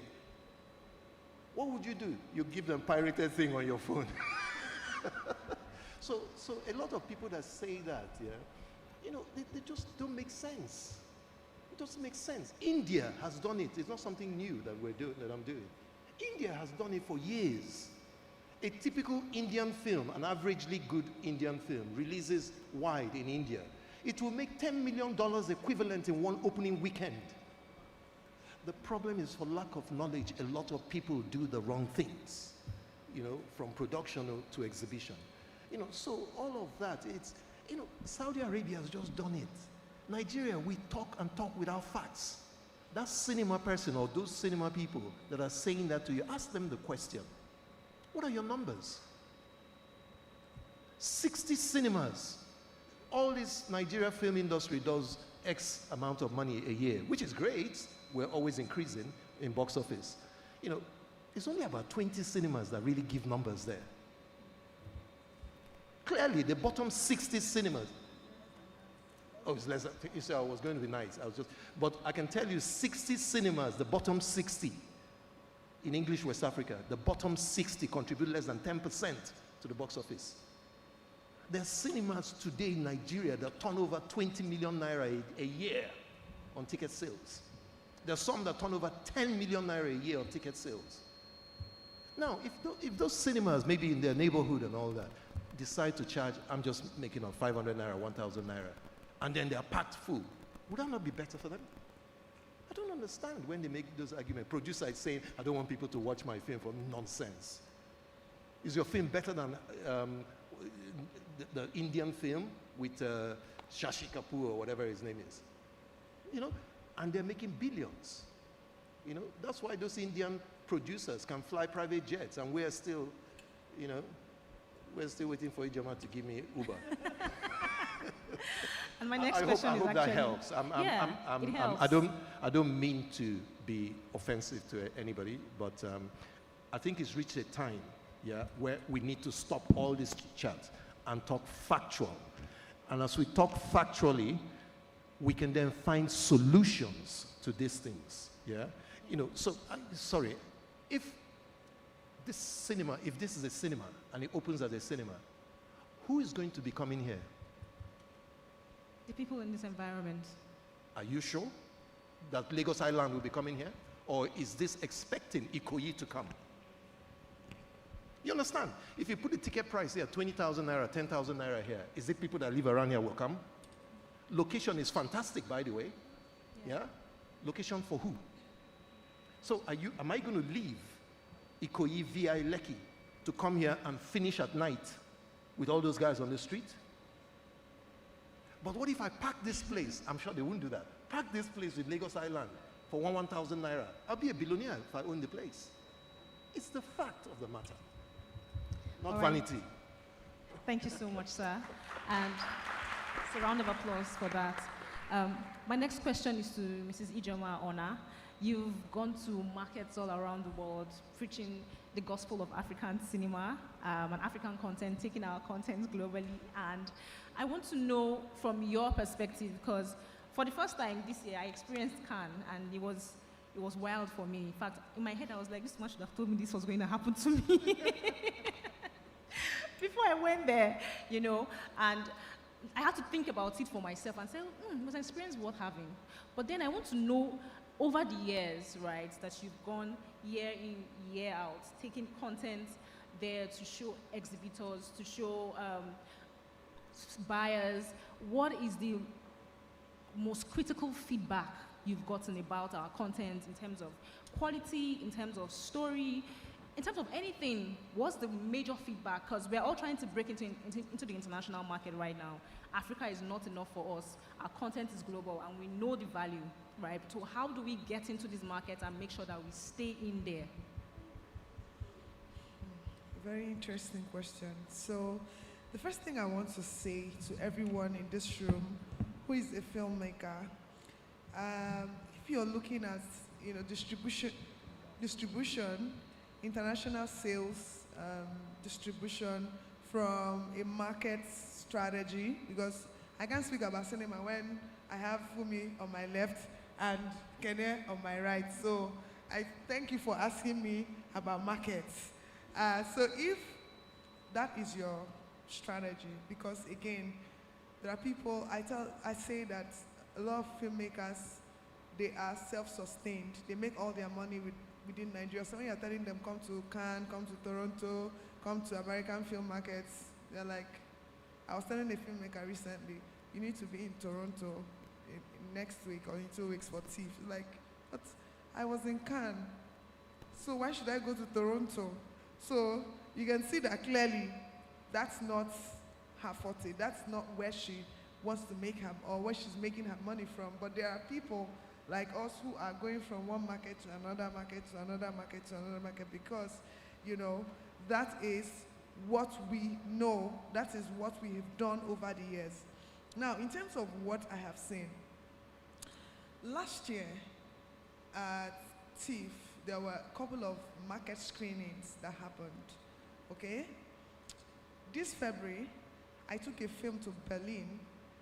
Oh no, before TIFF, last year at Cannes, at the Cannes Film Festival, we had, you know, films, Nigerian films that went for market screenings. In Toronto, so Cannes is May, Toronto is September, there were market screenings. This year, February, I took a film to Berlin and I organized a market screening in Berlin. And in Cannes this year, I organized a showcase of African film. I refused deliberately to do market screenings again, and I'll tell you why. Two things we need to understand. Our films are still very niche as far as international sales and distribution is concerned. We have to be truthful, okay? The Canadian consular sat here this morning and he asked me a question. He said, what film is Father's Shadow? And I said, oh, it's the first film that was officially selected in Cannes last year, Nigerian film. And I said, by the way, I was in Canada recently and filmmakers from the Quebec region, which is Montreal, incidentally, he is from Montreal, they said, can you please come and screen My Father's Shadow? And I think Clarissa, that also was in Cannes this year. And I asked why. He said, because, you know, the audiences there do not have access to African films. Why? Because the distributors will not pick African films. So how are you going to introduce a film to an audience if no distributor? I mean, we've listened to distributors here this morning from now, you know, speaking of being a business, why should they pick your film? You know, African films do not have that access yet. And I'm speaking on a much, much broader note because when you go to a market and you want to do a market screening, I remember I'm doing another market screening in Toronto for some films, and I asked the filmmaker, I said, do you really think this should be a market screening? Because I don't want to reinforce failure. And we need to be truthful to ourselves. I said, wouldn't you rather have this as a private screening? Okay, so that we know that, okay, yeah, for this territory, you've ticked the box, okay, people who have been asking for the film can come, but to call it a market screening, I struggled with it. And the reason why I struggled is because I have seen over 1, 2, 3, 4 markets that when we do market screenings, it's just us in the room. Where are the buyers? Yes, please go ahead. I want to add something to it from the film exhibition part. And for me, it's a sad thing. Thank God for people like Auntie Joke. It's about, not just about the good film, it's about good acting. There are two types of actors. The good actor and the commercial viable actor. A movie like Woman King,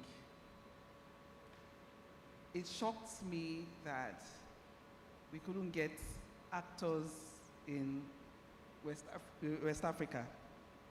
And I asked myself a question.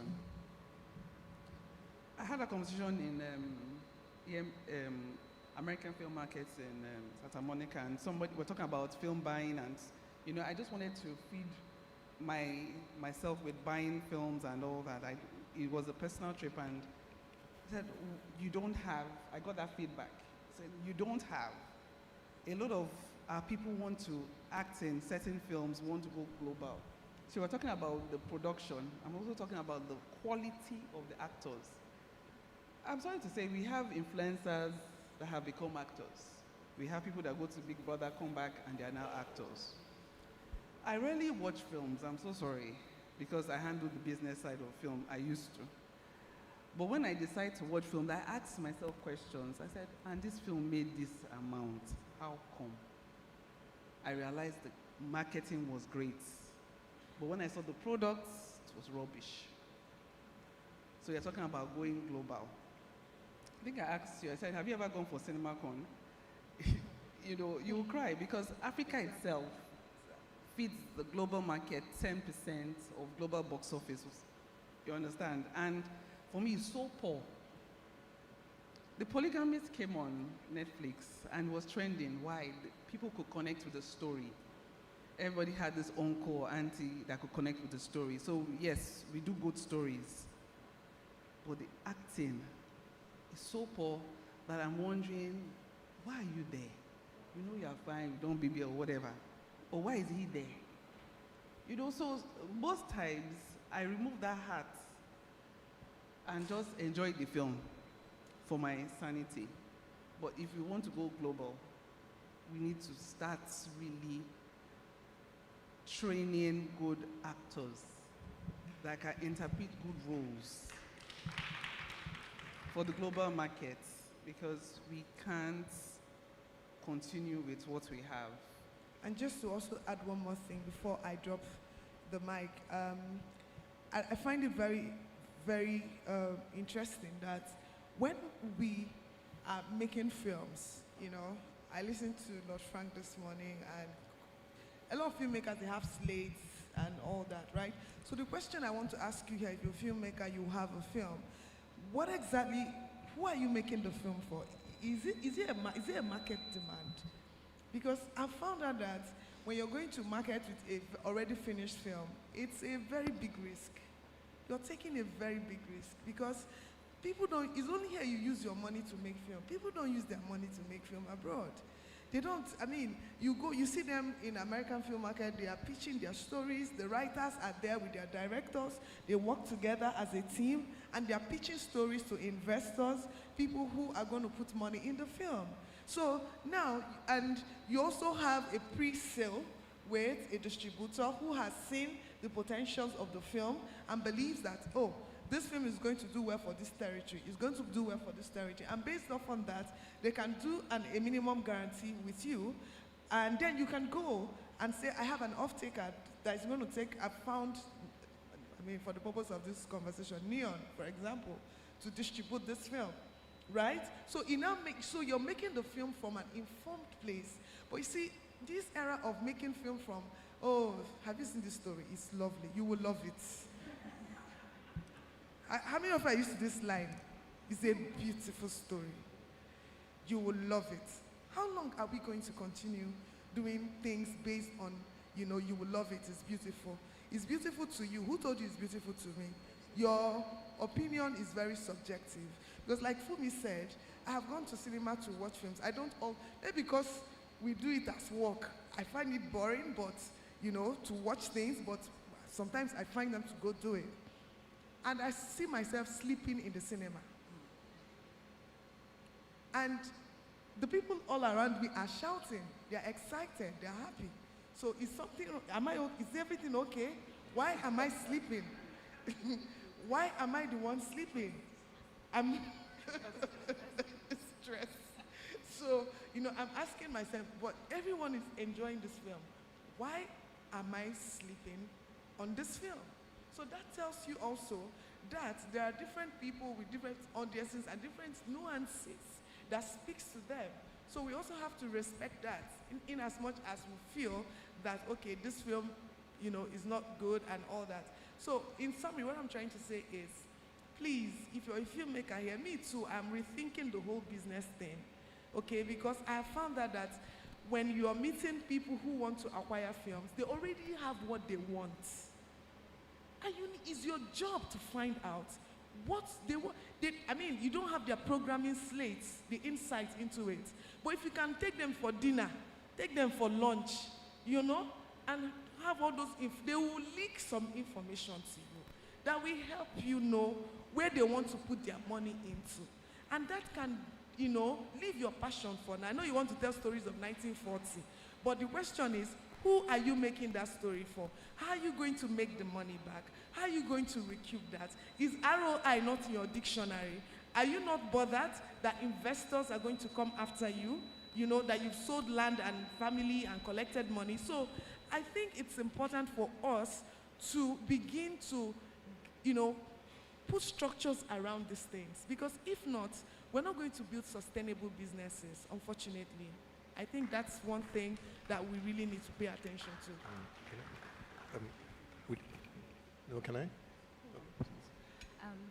So my next question actually is for Juliet Ibrahim.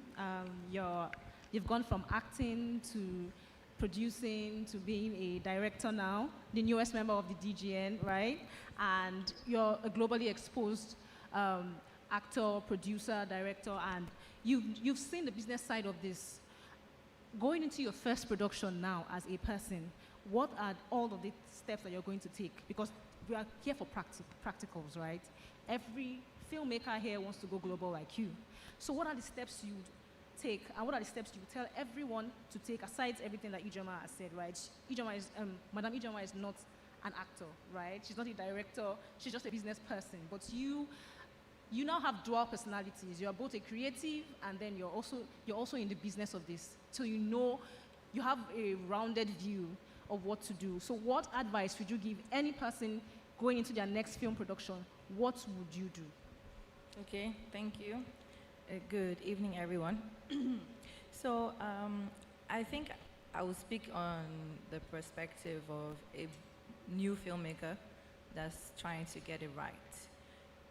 I think that the journey is you keep learning, and I'm a learner. I've been in the industry for 20 years, and over the years, by exposing myself to film festivals, you know, summits and gatherings like these, I've been able to understand and listen, sit down and learn from people that have the experience. So like everyone said here, you need to be able to ask the right people, align with the right people, collaborate, understand the audience, your market. Whatever film you're trying to do, you have to know that market. Who are you selling to?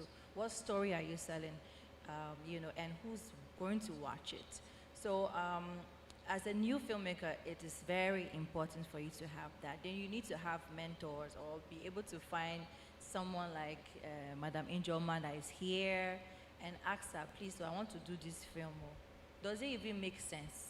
Because she's somebody who's exposed to a global audience. Is your target market Toronto Film Festival? Is it for Cannes? Or is it just for Nigeria cinemas? She will guide you on what to do. Because with what she just said now, doing a market screening in a country like Toronto, for instance, in a city like Toronto, you can't take a film that was made for just comedy and laughter in cinemas in Nigeria. The people that will never want to sit down, the buyers will not come to it. But if you take a story like the Clarissa, it was made specifically for that. So there's a lot of knowledge that you have to take in as a young filmmaker, a producer. You have to learn, you have to attend master classes. When you go to master classes, you are able to, even if you do online master classes, you're able to understand what you're doing, and then you put a niche for what you're doing and your target audience. Then you can now have the demand from whoever that is going to buy or invest in your project, or you know, or the film that you have. So I think that's just my guidance. All right, thank you so much. I'll ask my next question to Tayo, and then we'll have final notes from Mr. Kene. So Tayo, we spoke last year, and you shared something very, very visionary that you're working on, right?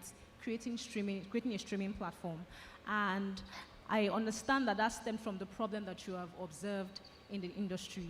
And obviously, the future is digital. Whether we like it or not, streaming has come here to stay. Now, but we've seen exit of several streaming giants, like Netflix, Prime Video, and also Showmax, which was shut down recently. So what are you doing differently as a business person? What are you doing after studying all of these models that have not, all of the streaming giants that have not really worked in Nigeria, right? What are you doing differently, and what's your word out to producers on this? Thank you for the question, Faustina. And I can remember we had a chat about it, and one of the things she said now is sitting down with people who have done this before you, and fortunately, Mr. Kene was one of those people for me. So we sat down at Cafe One, and he evaluated the whole business model, and he was able to point out some loopholes, some things we are doing wrongly, and I went back to the drawing board, and the version of what he knew then is totally different from what we have right now. But let me just speak to where solving that problem stems from.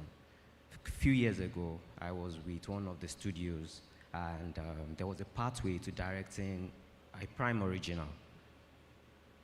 We were basically workshopping the script, and Prime pulled out of Nigeria. So I and my guys had to go back to the drawing board. Then ISD came and so many other things after that. Then I realized people are doing excellent work in the cinema industry and space already. We have Madam IJ doing excellently in the market space. But what about streamers? And good enough, we have some streamers locally. But based on what he said now, that look at this place right now, is in Lagos Island. Why are you pricing ticket for 10,000 naira, 20,000 naira? What we are building is different because we don't need you to pay to watch. All you need is that same data you've been using to binge watch TikTok and whatnot. We have a very reasonable, non-frustrating ad system.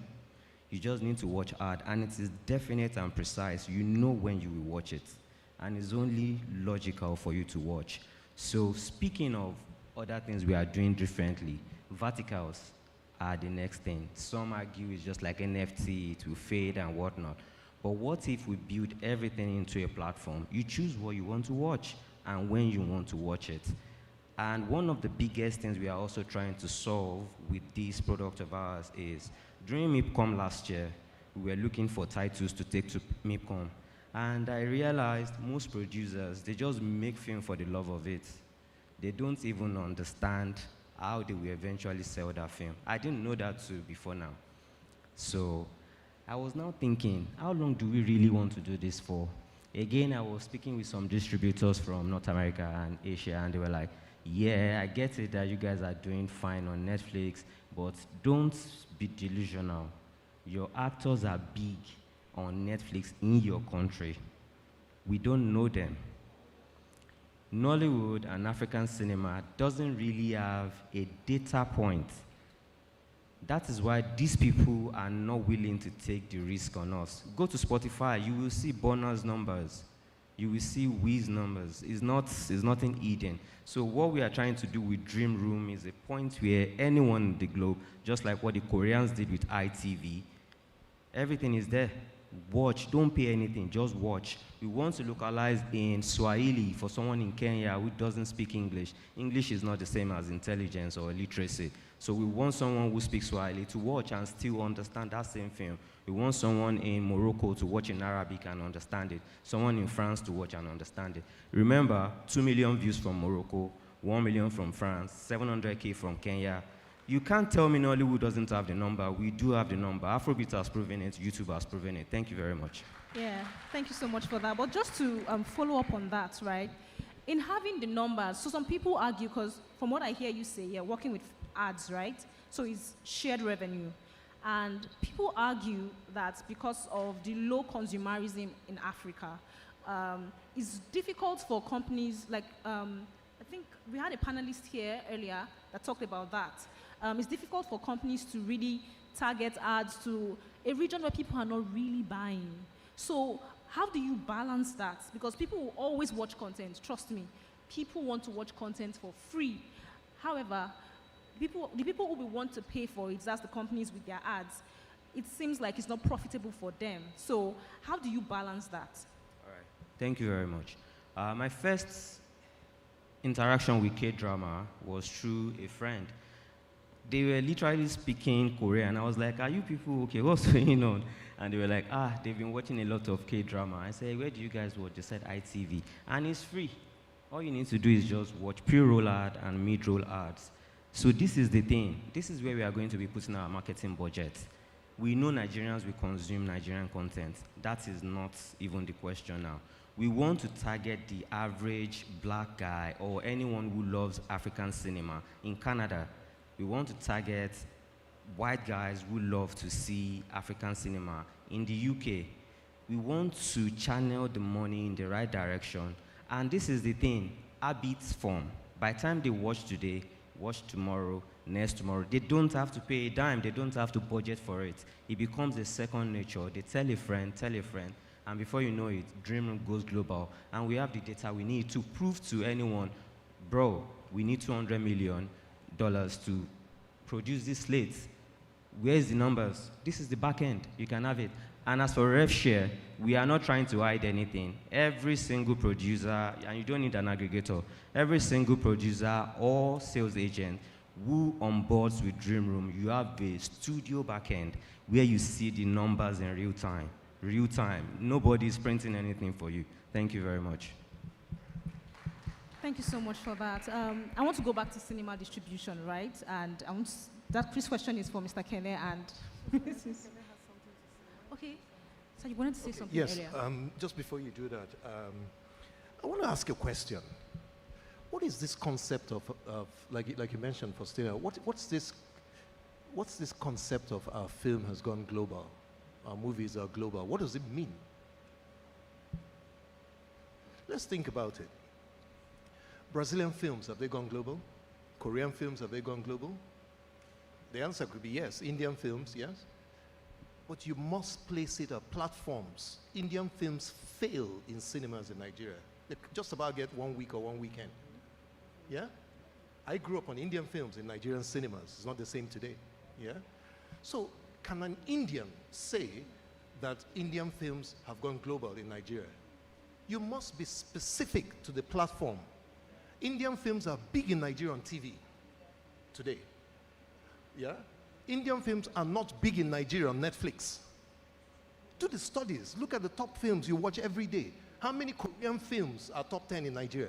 Except when it's just one big global one, then everybody watches it. But they release films every week. Go to Netflix and check the top 10 films in Nigeria today and show me how many Korean films you see in the next 6 months. They've not gone global. As far as you must be specific to the platforms. When you say Nigerian films have gone global, how? How many have made sales abroad in markets? How many? There's not been one film that really sold well in Nigeria when it's released. Moses will release them abroad in cinemas. What tends to make money is premieres. We like to go to events, dress up.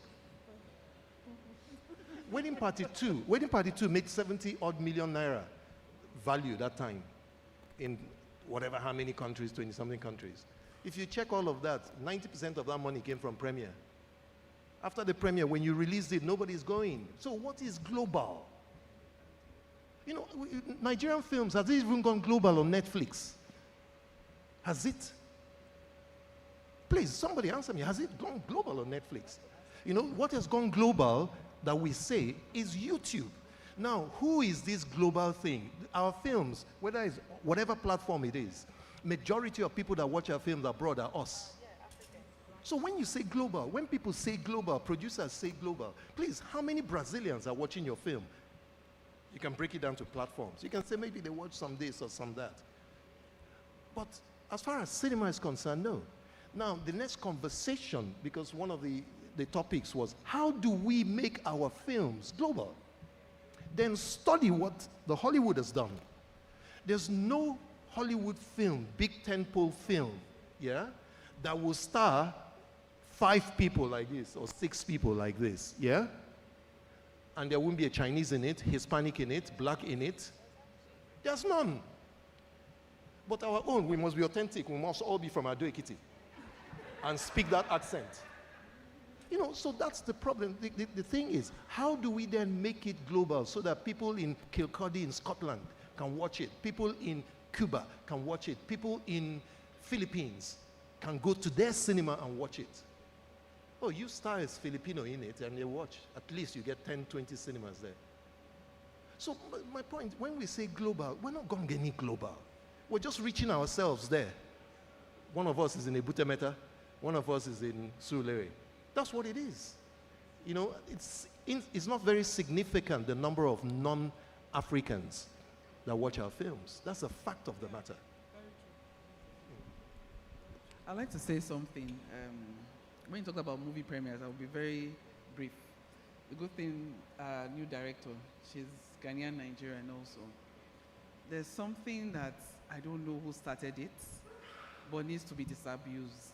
This issue of movie premieres. You spend 20 million for your movie premiere, then you go on social media and say the cinemas have killed your film. In Ghana, movie premiere day is at the cinema. Your fans are buying movie tickets. You're making money while you're wearing your dinner gown and all that, you know, all the glitz and glamour. You have to do the math. You spend 20 million on movie premiere, you don't make money. 3 weeks later, you make 22 million. You know, so let's do the math. That's exactly what happens in the UK as well. All right, thank you so much for that. A round of applause for our panelists, please. So now we'll be taking questions from the audience. Does anyone have a question? Okay, show of hands, please. How many? Okay, Auntie Joke. All right. Please, can we get the mic to Auntie Joke? Chinwe.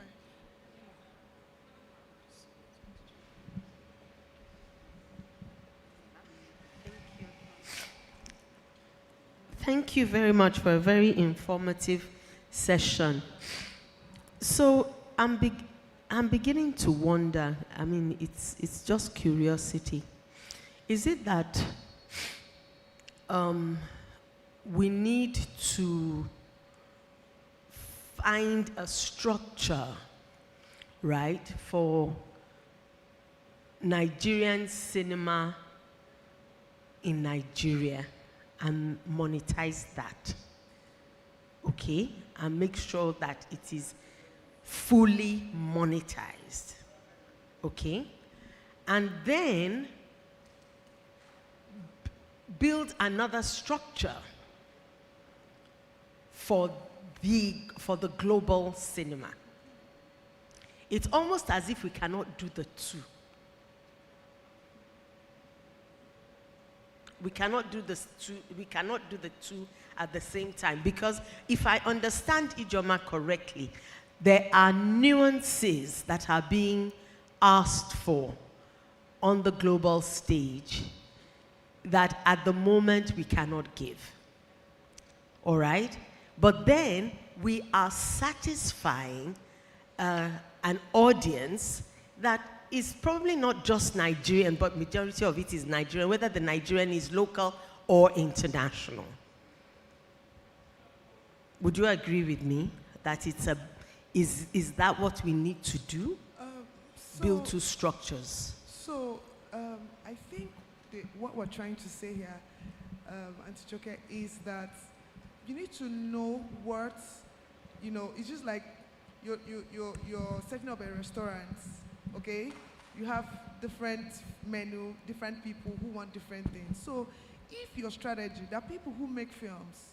How many of you, like I mentioned a number of films, Eyimofe, My Father's Shadow, Clarissa. These are films that did so well in festivals. I don't know if I can say the same thing about them in Nigerian cinemas. You see what I mean? So the intentionality begins from you, you know, being able to decipher what direction do I want to take. Because you can't make one shoe fit all. So, you know, why would you convince Efunke Akindele, for example, to go and make a film for a festival? Like, that's not her business model. She has proven something that is working. And it's working, and as far as she's making money, and every year out, she put out one film that is making records and breaking her own records. So why do you want to change that? Okay? So it's not a question of you just simply understanding this is my pathway as a filmmaker. There are filmmakers who are just focused on making films for festivals, and they go from one festival to another festival, and they get all those festival acclaims. So if that is what you've chosen, right, then you know the nuances, you know. I can tell you people who from here, I've seen them in different markets, they have their Bibles, their production Bibles, and they're going from one studio to the other, pitching their stories to them, all right, so that they can buy into those projects and produce them. So it's a question of what exactly do I want to do? If you want to make film for YouTube, please, by all means, stay there. If you want to make films for cinema, again, you know, Kene was talking about how our films, you know, films going global. We have a very strong, I think one of the strongest, if not the strongest, local content markets in the continent. South Africans don't go to watch their films, right? But here you see Nigerian films competing head-on with Hollywood. How were we able? It wasn't like that. I'm sure when you came back from the UK, it was 30-70 at some point. I don't have the data. But now it's closed up. It's 50-50 now, isn't it? So that is to tell you that we have a very strong local content market, that people who have understood marketing, what they need to do. I can say I went to cinema and slept, but I've dropped 7.5, I've dropped 10,000. And that means the marketing was effective to pull you into the cinema. So whether what you like kept you awake or made you to sleep is a different conversation. But the filmmaker has successfully been able to draw you into the cinema and made you to drop money. And at the end of the day, it still counts for the bottom line of that filmmaker. Okay. My sister, can I just draw you back several years, yeah? Back in England, yeah? When you were in those sitcoms, all the time of Mind Your Language, the rest of them. Not Mind Your Language, I'm just saying. Sorry? No, I'm not saying, I'm saying, let me take you back in time, the time of those things, yeah? In the time of all those sitcoms, yeah? There were so many British sitcoms similar like that, just playing to the white audience. Plenty of them. We didn't pay attention until you guys featured in them. Until they featured you guys in them. Suddenly it became global. So let's use Mind Your Language, for instance. You have Indian, you have Chinese, you have French, you have Italian, you have Spanish, you have African. Suddenly it's gone global. It got our attention. At that same time, that same period, there were lots of British films like that we're not watching. You just skip on your TV. It's how to make it go global. But a lot of times we're cooking this egusi soup, which is beautiful and award-winning, and we want to force it down the throat of a Mexican. It's not going to work. Please, let me ask you a question. How many Mexican films have you gone to see in the cinema or even in Netflix? Let me tell you, new on Netflix, right? New on Netflix. Do all the studies on this. You're going through. By the time you've passed the 10th one, you forget everything else. When they start showing you all those Indian ones and all, you forget it. You know? So, what makes you think the Indian is not doing that to you too? Yeah? However, if you suddenly find that, hey, A. Jockey Silva is in that Indian film, we will scroll and go and find it there quick. That is how to make it global. You increase the appeal of the thing without compromising it as a Nollywood film. That's exactly what they do. But we keep trying to force-feed the world with this beautiful egusi soup. It doesn't work. Please, let me ask you a question. Our clothes, particularly the females, Nigerian females, have our clothes gone global? Of course not. It's you carrying it, wearing it. Then every now and then, like when King Charles and his wife, when they met with Nigerians one time, not long ago, they made one for her, right? And she, go to her wardrobe. How many has she got? It's only when they're doing African thing they wear to please you. They don't buy it, but they're buying from other places. So it's not gone global. You're just reaching ourselves. Now, how do we make it reach beyond ourselves to other people? That's what we need to talk about. You know? Next question. Please, show of hands, okay? There's someone here. Please, can someone pass the mic to them?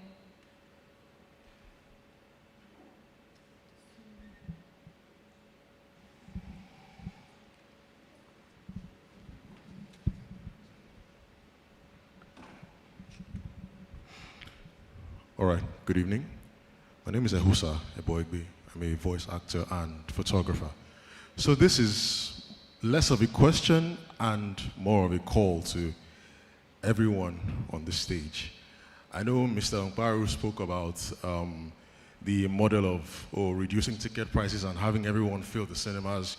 You can even increase the stakes, increase ticket, reduce it for like a week, opening week.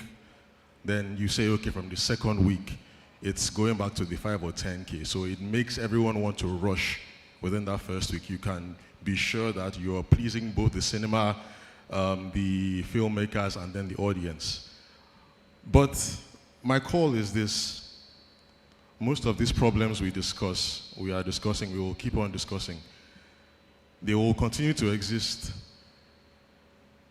in the absence of good governance. I'm sorry, I don't want to make it political, but we keep having these problems because there is no one to speak up for us when it gets to that level.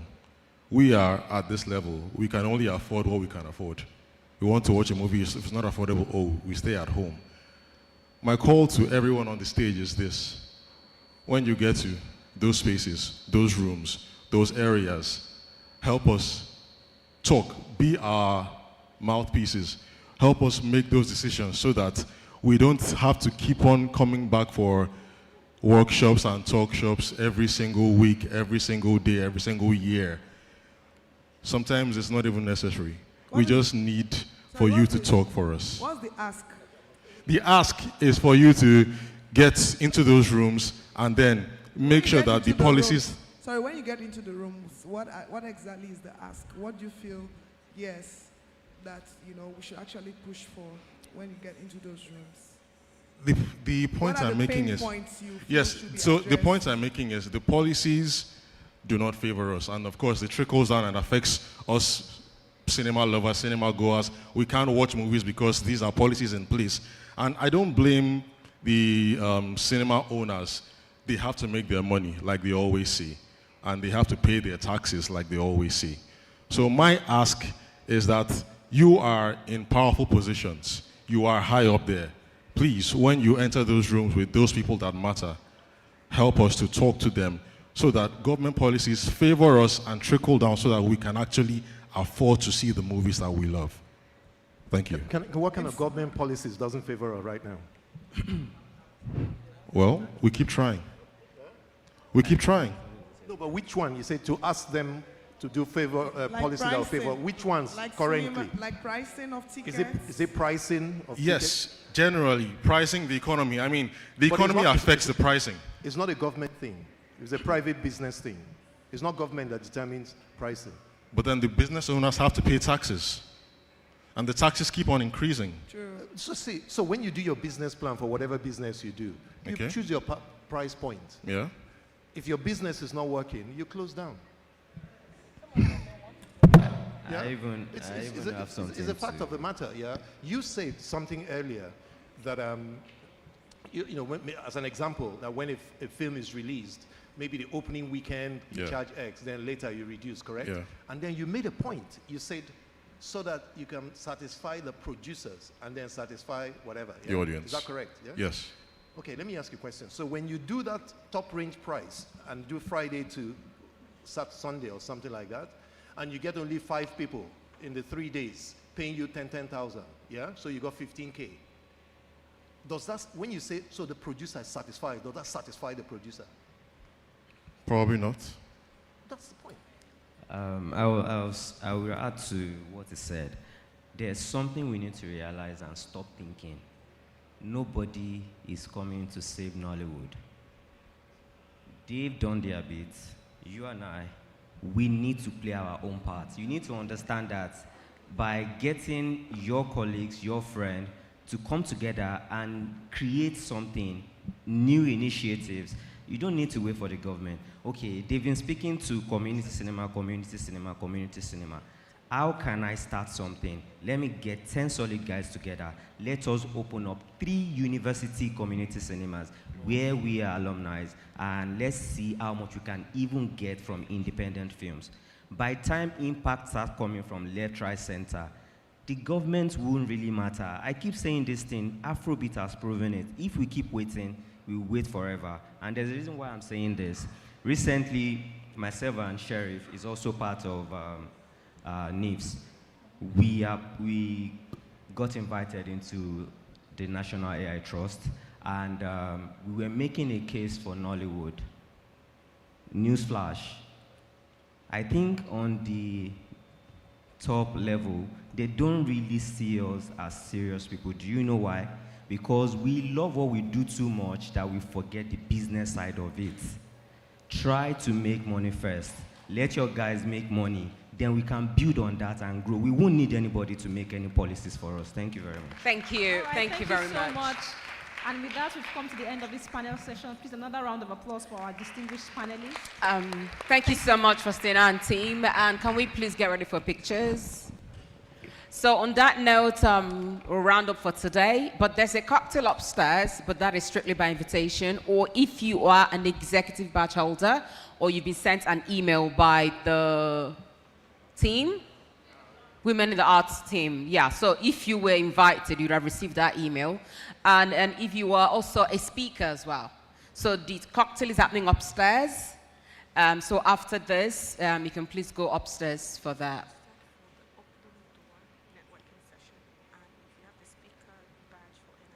So if you also registered for the open door session, yeah, upstairs.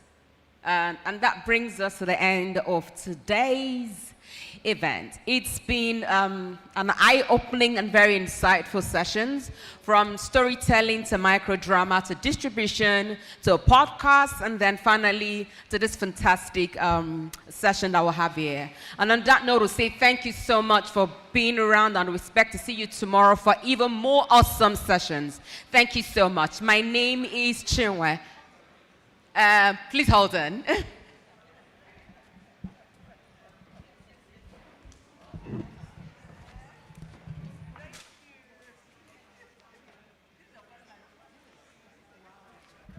Okay, so for tomorrow morning, this is interesting, guys. Just listen.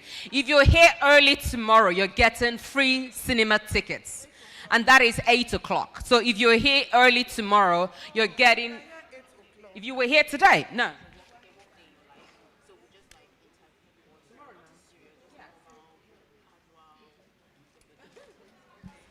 Okay, so you have to be here 8 o'clock tomorrow to get the cinema tickets, okay? And that's it for today, guys. Thank you so much for your time today, and we look forward to seeing you tomorrow. Thank you.